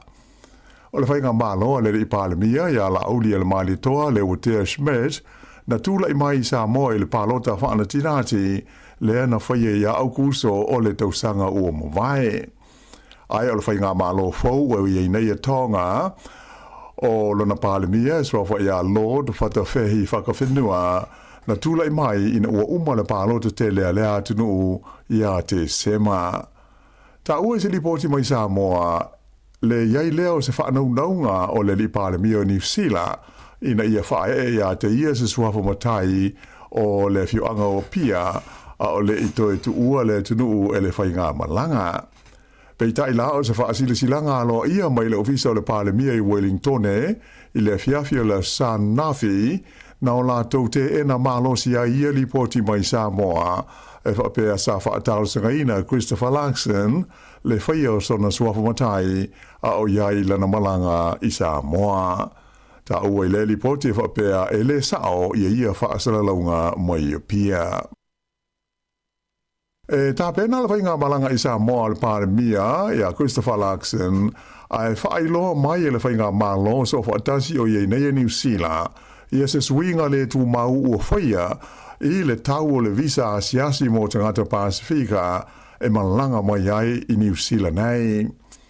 O le tau o loo iei nei i le visa asiasi po le visitor visa mo tangata Sāmoa ma le Pasifika e fia malanga mai i New Zealand e lua se lau se furu ono tā la New Zealand po o le tolu se lau fitu se furu tā la Sāmoa. Ai o le pau le tu mau e pei ona fola mai nei le tau o le visa o le a se lau ono tasi tā la New Zealand po o le lua se lau fitu wha tā la Sāmoa. Vai a mata wha mamaru le pau i la se mua uni o le tausanga nei lua a fe lua se furu ma le ono. E manatu le to tele o le nei fuafuanga o na o sina vaenga i siti o le talo sanga le o uma o na tu inatu i le whainga malo ma le Parliament o New Zealand ina ia te tala e awane i to iai ni visa asiasi mo tangata mai Sāmoa ma le Pasifika e fia malanga mai ai ia maua e la tau le whaatangana e tolu masina e iai pēr i le tono o New Zealand i le teimi e taunu uai i lau whanua o Aotearoa ina ia tusai wa tangata o leisi ono se fulu maunu tupu o tunu o la laulangi o lo ave ia i le avanoa pe a malanga asia si mai i New Zealand nei. O le whailoina mai o le whautuanga le nei ma le fuafuanga le Minster e le vai fafo o wawasa mana i a Winston Peters sa ia taawai e se fulu lua ma sina le umi o le a wha mamanu ai i a le paule nei le tau o le visa asiasi a le malo o New Zealand. O se vaenga o taungu whainga e sanga wha malo si ai so tanga i le vā mātunu o le Pasifika. Ua tau fia nei mai ua ave sea mai whata o whale o loa ma supermarketi i New Zealand i a le sisi e ngā o sia le kompanie ngō o le Good Food Group Limited ona ua masalomia le a whaina o le tau mawha i le siama e ta ua o le listeria. O le lipoti mai le vaenga o whia ngai ma le puipuinga o le saunga le mua mea tau mawha le Food Safety New Zealand na ta wai o le sisi o loa a whia e le pepa i rua se laukalama e whaingoina o le Embok Emmentaler o lo tusi ai le whaopunga e da tau na whaongaina au le io i le aso 5 o Novema. O le aitu ai ngō sisi sa au maia i mai le tunu o sia mani ma e tele i a supermarketi New Zealand nei e mawai ma ua whaatawina asua i tua i le tunu o. Ua whautua ina mai lau whaatau ina ia toi whaafoi le tau mawha i le whaleoloa ma le supermarketi na au mai ai e maua mai ai le refund ia pe o le la foi e aua le whaaunga ina. Ta o mai foi le food safety e o mai i le teimi nei e le iai se lipoti ua maua e winga inisi ua mama iai ona o le tau mawhaina o le aitu a ingo sisi po le cheese.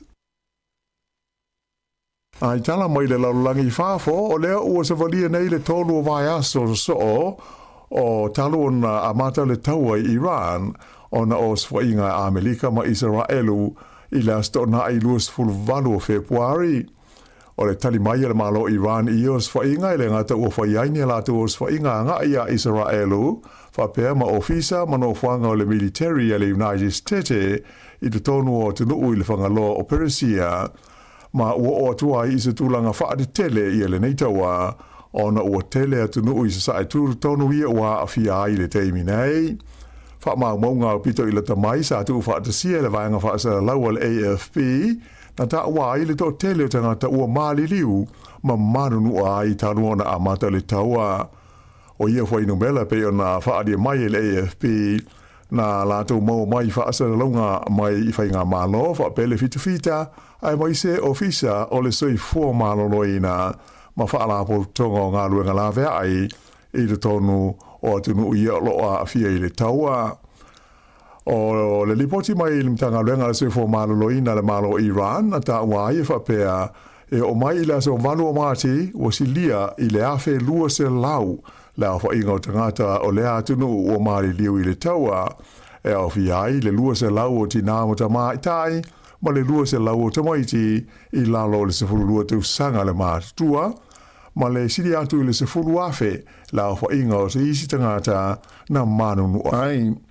I le tono o Israelu o li poti alo ia ua tu ina mai le malo ma le military i le au whaasara lau, na ta awai to o sefuru toru tangata ua maari liu i Israelu, ona os whainga o mea tau whaaton tonu arunga mao le malo Iran. Whaelo mai fo i le military, le maali ni waio ni fita sto lua Israelu, i le tonu o le panona i saute, le fo i ua vevela i nei le tau i le vao Israelu ma le Hezbollah. Ai o isi atu nuu o le whangaloa Perisia ua maali liu ma manu a tangata, ona os whainga a le malo Iran, ua whaianga iana ia i ofisa o lo iai o le malo o Amerika. E au fiai Kuwait, o le UAE, Saudi Arabia, Qatar, Bahrain, whaapea Iraq ma Oman. Ripoti mai foi ua la telata atu nei i le iwa se lau, le a whainga o tangata le panona ua whasiutia, i o se whainga le malo Israelu ua whaia ngai ino whanga o le Hezbollah i le tonu o le atunu, ai whaapea ai foi ma le tonu o le tunu o Suria, whaapea i Oritana ma Iraq. Na maua le tino maliu is tangata i le waitafe le Manawatu River i Palmerston North i le fiafiulas o na aina te nei, mai ua whaanga solo nei suenga i le mahuanga o le whaalavelave. Whailo mai i le leo o le tino maliu o le tangata le na maua i le vai e lata i le Titma Drive i Awapuni, pe tusa o le afo le fitu i le fiafiulas o na ai. Whaia nei ngā luenga masani, e whaamautua i po oi tonu le tangata na maliu.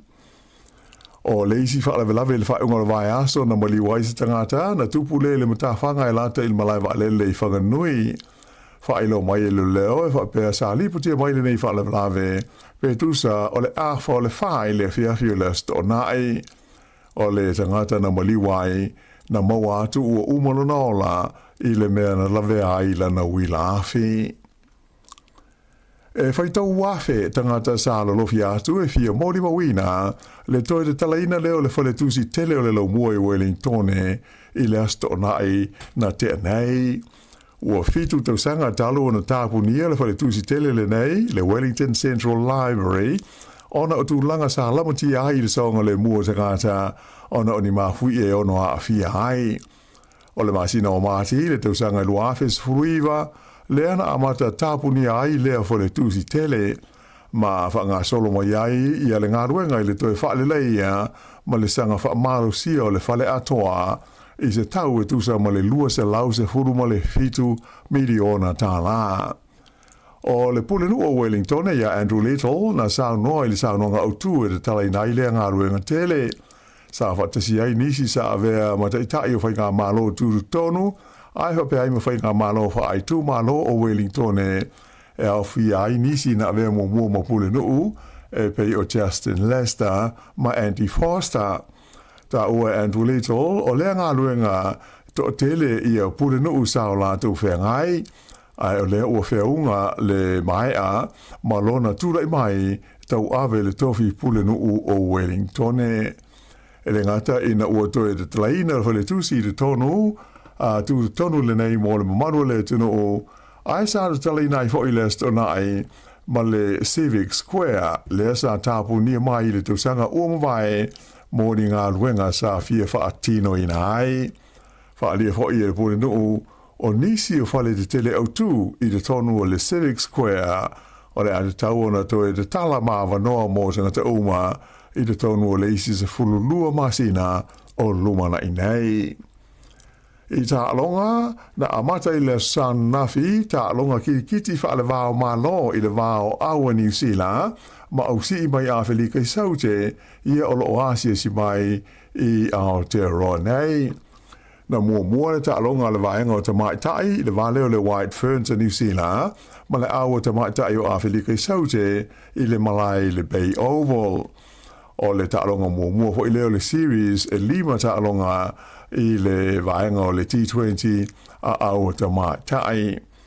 O le unga le ta alonga ma mao le malo le White Ferns na te tā mua New Zealand ma ua o lātou ai e se lau iwa se fulu mai pe e fitu na tūri ai a felika i saute i ai pe ta i e le i maua ma manu malo ai le White Ferns.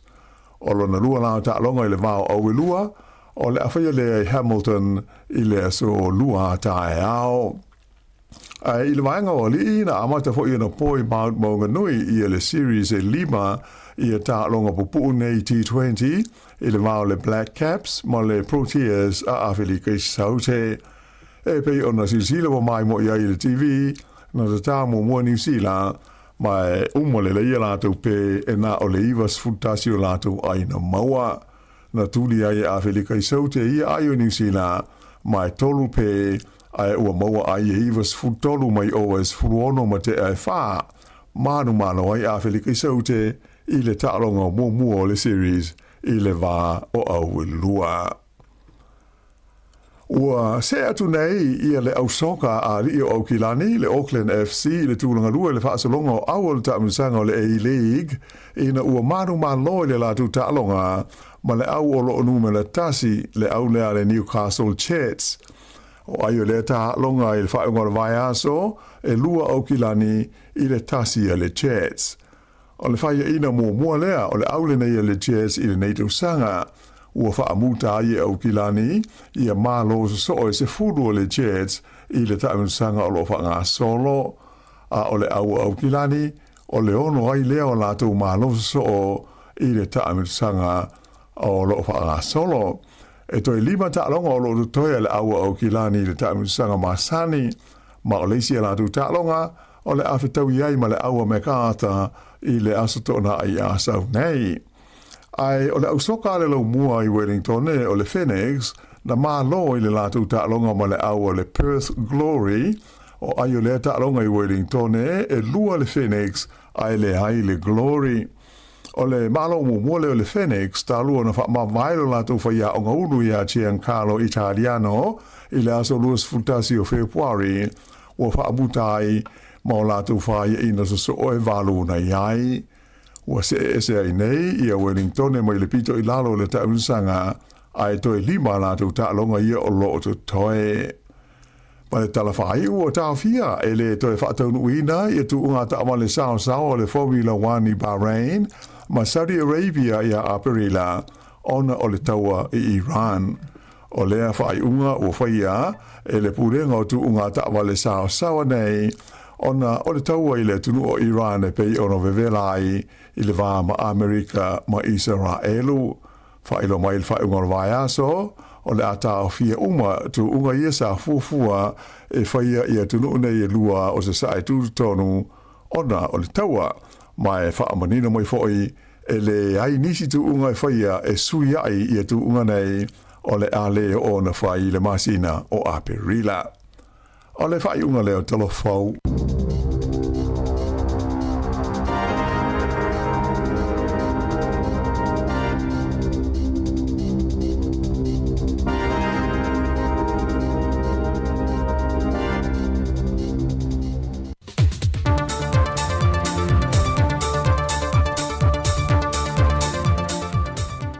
Sa manoa toi whaatalo whatuai le pa ia lo tātua tunu uri nei whai whao pongo tala fau mai Sāmoa u se mai elo whafonga.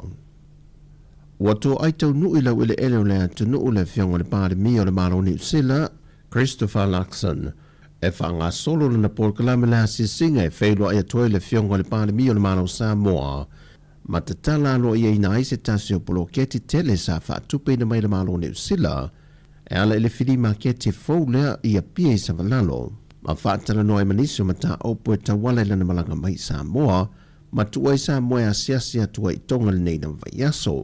O le tae o le so le a whaia li tūla i wha aloa lo maasani o malo le malo, e lo maa moto le whalo le malo e le fau. Ma sisi na e aita ngā vaia malo e lua, o se fuafuanga e wha mautui na i pele angia ngi o le whainga pa anga malo e lua, ma visoa soani e pele lava le malo New Zealand, e le tūlango ati na e mapolo kia tele malo Sāmoa. Ma i polo kalame o le taunu mai o le fionga le pānamio New Zealand, e so o i lava ma le sauninga o le whaafotu tupu e whae e toi le swafa tā ua o sinave maun matotua e fuafua e whaatino le fio anga o pia. So ai ma le tatala alo e ina o le makiti fau e pe o na tā ua i le awa uli le ana mata whaatino mai le masino mati le tausanga lua whelua sa fulmal wha. E le tau na visoa swani e le malo New Zealand e lua se fulu miliona tā la. A reporti mai i le televisi le malo New Zealand wa whaalia manino ai wa whaailoa mai ai le te ena e le fionga le pāre mi o le malo New Zealand Christopher Luxon. O se reporti wa whaailoa le malo Sāmoa na o mai a whaapitoa sana tālo sanga mo le whae e nā tua se swafa matai i lano whainga malanga le ua malanga mai i Sāmoa. E le whataranoanga le fionga le teitai o le atunu ui lungo se tasi o porkalame upengta whaailangi o le talo sanga le pare mio New Zealand mo se swafa matai sa tawala atu i le komisino le malo New Zealand i Sāmoa. Awana o mai lava le o fiso ai komisina New Zealand. E fia faise swafa o pane. E fionga li pare mia. O fatu le iei o lalma fuanga o fina ngalo e pare mia. Failon swafa. Hame uta sanga mai lava i o fatu whawhetai le tua. O taria tato free visa pa. Matai mai e visa pa tato. E wana hor kai miar jai. Moilo. Ma le swafa matai wa whaalia i te pepa i lunga o pengta whaailangi wa tu i natu i le whaamasinonga o whanua ma swafa e tau fie le whaonga ina o le swafa matai. Peita i wa whaamaunia mai au telefou e whaatau nu lava le sauninga o le whaafotutupu i le tae au nei. Pei foi o na whaatau nui na nisi o teitai o malo pe atau nui Sāmoa i malanga whape e wheiroa ia i pāle mia o le tātou malo i Sāmoa.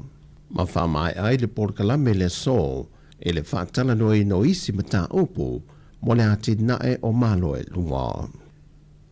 E ono whautasi i ua whaamaunia mai e le sui komiseno na tangaruenga o leo leo o le teitai komiti fo i lea o le tuunga whautasi e lea tunu mo le te wila o le atoe whawhangua le nei whaanga tamalitai o whaisi omi e le itoe whaataunu wina. Na fisilingia au telefou se tasi o whautasi lau i loa i nei tuunga le Digicel senga vao mai le Don Bosco pe ono te tau vae le nei tausanga pe taino whaalia le fionga le li pule tu pai fono mai tu manesua. Walona ona Sāmoa i whaataatitia mātou porukalami. Alea onga mō le tausanga. Ia ai mulia i nei longo mai ia whainga meletai. Ia peilau i nā lea e toi tau whetu. Nā ia tua mātou fofuanga. Ua le tala whea ngai. E eisia mātou whalea onga fōu lea e atono ea matai le masina fōu. Ona ua to tele le whaitaua whai o tamaiti. O inala le ave yele matu fa mua. Sau no tupai e le whaingo fia tā penanga masani ale lau mua pe ata pene tu unga wafa pe tau sanga o mawae e o atu le silia i le luse furuafe tā la e wha wina. Pe tai wo o atu le tā sanga le tanga wenga o leo le lau mua e wha no yele wha unga aina atua o le whautasi o foi se puni mapine la tau te awai e le tu unga le nei tau sanga. Man fai loe tu pai wa umafoi ona tu inatua ia inga matu tu unga le wha o ngai nai pe a mo mia ma ele ito e taliane le matanga wenga. O talafau ia manu e tele le amatanga o le neiva yaso si o tātou tino. Whasoi fuia.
Whawhiwhianga mai le sunga ia tau langa tangaloa ma le la ngoto ia ma le pese sina vai malu ia ua whetau i le lei ma le nea o uli le malo lo mai ngā luenga le totele wana i tau maftanga o sina vai malu ia se i whaatea i fo i le ngasu le tai au ia mai ngā luenga ia mai se o nei whamalostino i nei tari ngā sua le nei taimi o le auli ina ua afa tonu lava le tu lai se fulma lua tau tuari se whanga lau mua na ua mai ale toi whasalawina o telefou pe o na tapenina le whionga ala wano mai New Zealand nei matala mai Sāmoa le sunga i a tāse Salem Sam whapuponga i le tai au le tulai valu le taimi masani o tātou telefou matala mai Sāmoa tāle tasi i le auri nei tanui tātou whasalawinga i Sāmoa i rungo penga tawhailangi i le tātou ofisa i nai lalwaya tau tua mai le sunga i a tāse Salem Sam ia ma se i vai pole altulanga na o iai i le whafotupu ia le fionga le pale mio ni sila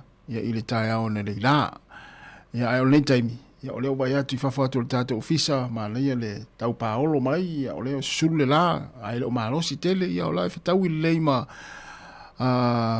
fuanga le nei tai au ma le nei auri ia mai se le au fa malo stino i tapenanga i tonu ainga o ngā luenga o lo fa au pe ngā luenga le to tele la wa ta vale fa ta lo fa tu le taimi o le auli ma lo lava le foe ma lo le tau atai i ngā ruenga ea o le nei aso Ya, ele o toi umistado te mile o toi luas furiva minuta na tale o le tula tasi na mai ato i fo ile mo le tatou tautua i lungo le ala leo o le tasi ono tesi ma le tasi famo ia manatu to tele le tatou tu na wa malolo mai awa ia taringa sua le nei mi le aso ona toi fa wa ile o ngalwenga i le tula tasi ia oni so tunu la langi o lato sapati le nei ia fa pe na sa fa tau sau tu spa ia na le ila le saulinga lotu ia malo lava ia le to anga i lotu ina i Amerika, Hawaii, ma Amerika Sāmoa, ia o latu wa sapati nei, misalo po o to nai teimi nei, ia po la fo wa uma to nai, ala ua malolo ma nei teimi.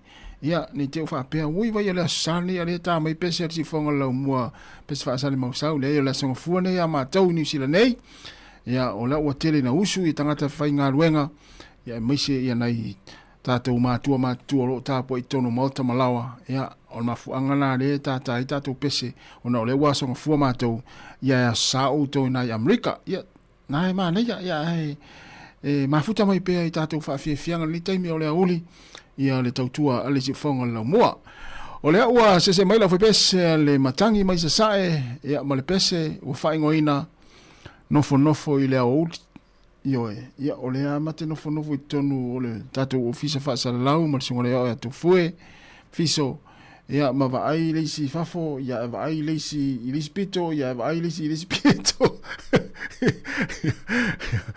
ia ai malo lava le mafto mai tatou tino fa o fa fianga o pese le matangi mai sae nofo i le auli o le ngona pese nofo i le auli talvatu le sunga ngafo pula salo tele muas talafa ngafo malo lava le soifo mnuia nei tai au ia pole wale ua fea le ua te da force fulu na sini Australia ia luinga lai mafuta mai ia ele ale o ainga tono ainga ia tono nga luenga nei taimi malo lava terisa ene ia tarvatu ia oe masiau tua ia malsunga vai ono manuia lava le tao sa pol tele fa te tele lava silul polta me okilani sunga meis lino mai nai Amerika Sāmoa ia malo lava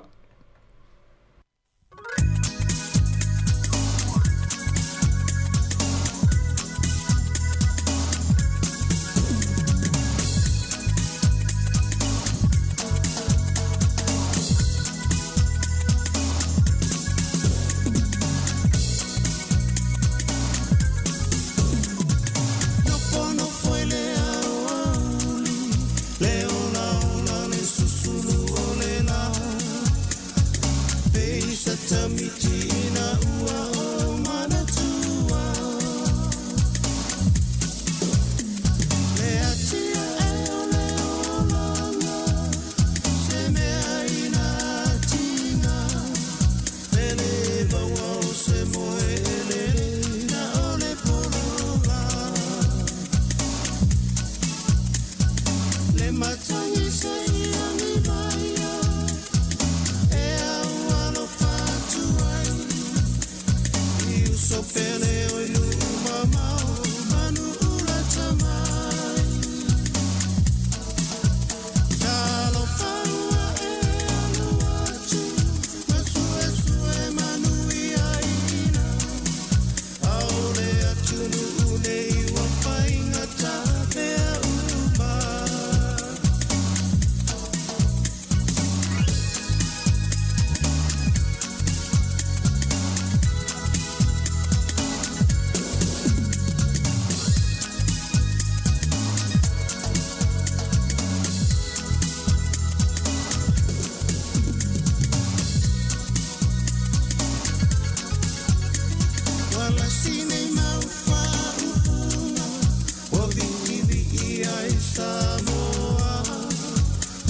O mawhai nei ona whaatau top up al Digicel li lunga o le website le ClickX Pacific. Mawhai fo ona lafo i lau se le ni le mai cash al Digicel li Sāmoa tonga whiti mawanu atu i le fi e na o le 5 tala. E le leile rate i aso taitasi mai whai mo fie fo ona le sitala ai oe. Asi i le website www.clickx.com. E lafo ai sau top up al Digicel. E lafo ai fo i sau tupe le mai cash al Digicel li Sāmoa tonga whiti mawanu atu.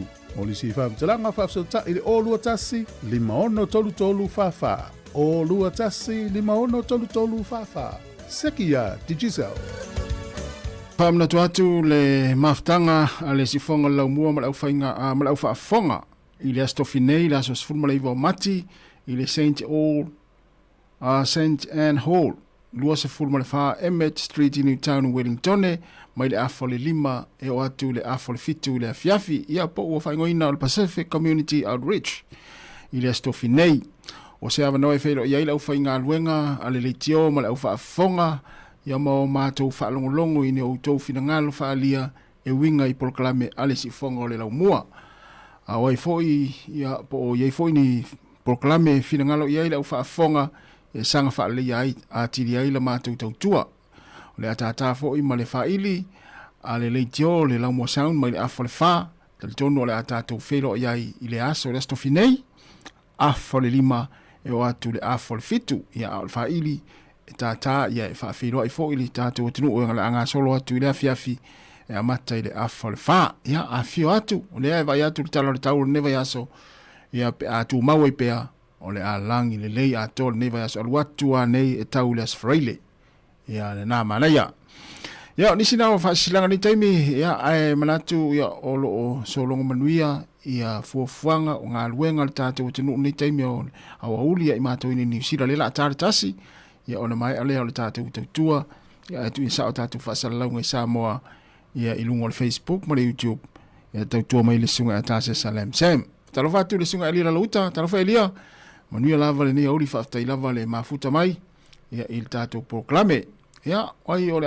tāpena sa awawhai ngā malanga o nei aso po le awhiawhia nā nei alongo inisi e malanga le ai mo tino ai to atele tangata la ofo i malanga ia po fela va se tino la lang ia e va ia tino ia le o tu la email taua ia sia ki le ia pe ia ona vatu ma longo atu le tato whainga luenga le tele o taimi ma aso umo le tato tautua ma na ia lau tango sia ki ia le company va lele ia po le ia po le agent ia le satong elo pasese po le ofisa malanga le satong elo pasese pe afa pe te malanga tu ia tu no mau ia e te ui atu la emisia pe afa pe ui atu tatou i tu pai atu no na lo a feel te mine le taua i le vao Amerika Israelu ia mole atu no Iran ia mana ia lo tango siaki mo mopo fa au pea ia fainga malanga ia molo saunga le mu ia pe afa pe onite ta pe na wani malanga e mo mea taunga luenga ia po ni tafaonga ia le arsia ki mo le company na ia po le ofisa malanga na sa tongelo pasese ia po fa au penga luenga ia fainga malanga ia po la ta fiel temil nei ia se i mai ane ma saunga le mu me uma ia ono to fa wa lia na na fa manatu le temi wai ile tu uare fe o il tatu o tunu i so se tunu lo lang ia me se ranga i Sāmoa la saunga le mu ranga i Sāmoa yo te ufiu si vai ngala fata ni mela malanga ni vai so ala we fai mai na sa tala uta fia malanga no tawala Iran fai o Iran ma Amerika ya ile uta fia malanga tato malanga Sāmoa ya ole na famla tu de to es full tolo minute ona talo lea ya ole tu la tasi le si fonga la mo ya man fa fia ni taimi o le wa uli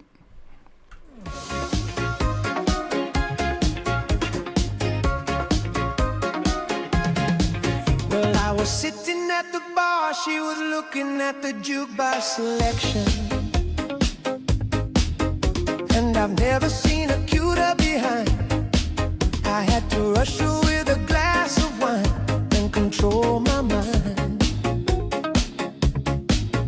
Now I couldn't believe my eyes when she turned and looked my way. She was everything a man could want.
Ala Margarita, ia o le pese le tamo Daniel Ray Costello, ia le uta usu mai e isi au fai musika le taimine nei, ia pole nei fui talu fau, suinga le musika le wa iai.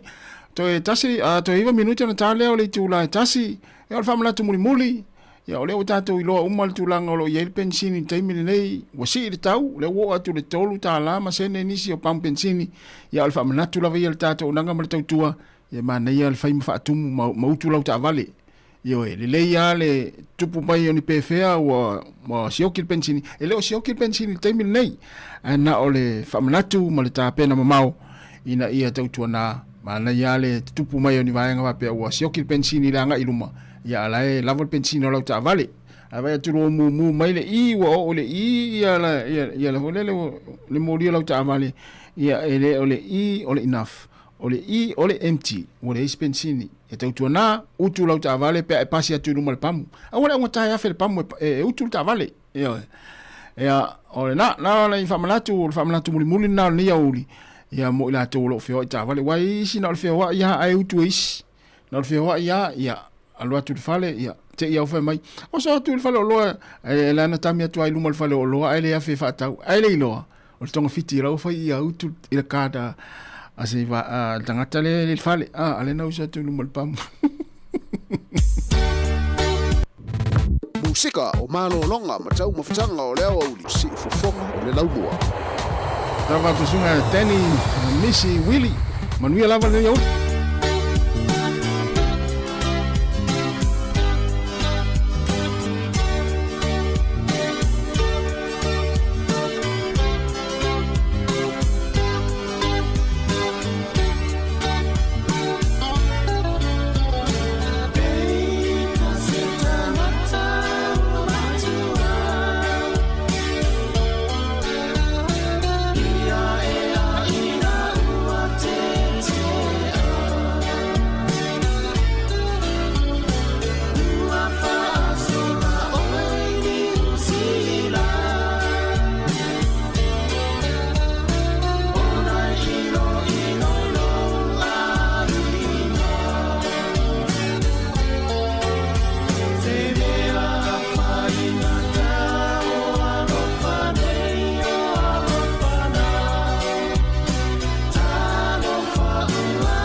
Pelo ai tala sanga si fo Maria lo pese le fa ula mai le tongo ina o to 3 minuti na tale o le tasi Sāmoa.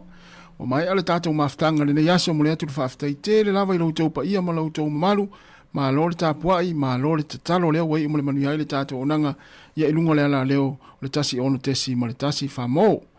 Ea o la to lo fenga i pe fi au manga luenga ia manu nga luenga lo fenga ia le yaso. Ato le ato e anga ia wanga luenga li tula tasi manuia le to amatai no nga luenga i le au ni nei. Ia fa malu lu to fo ia wa sala fo se mata tu ma le sunga ia o ia tu fo fiso. Fa mangalo so ma fa le tonu ia manuia lava le to maftanga ma le sunga ta se sai lungo penga te fa ilangi. Le Facebook ma le YouTube pa le si fonga la mua. Ia po atu langa na tupu nei a soltato o tenu. Ia le atu tala no ai ia le tautua mai Sāmoa i lungo tato penga te fa ilangi. To felo i talo te masani le tula fitu. Ia ai mai le tatou o nangrei ma le tautua le sifonga lau mua mai porirua i Wellington ma tau te whato whawha soi fua le tatou o tenu ia mai e wha manuia tele lava le atua wha soi fua ia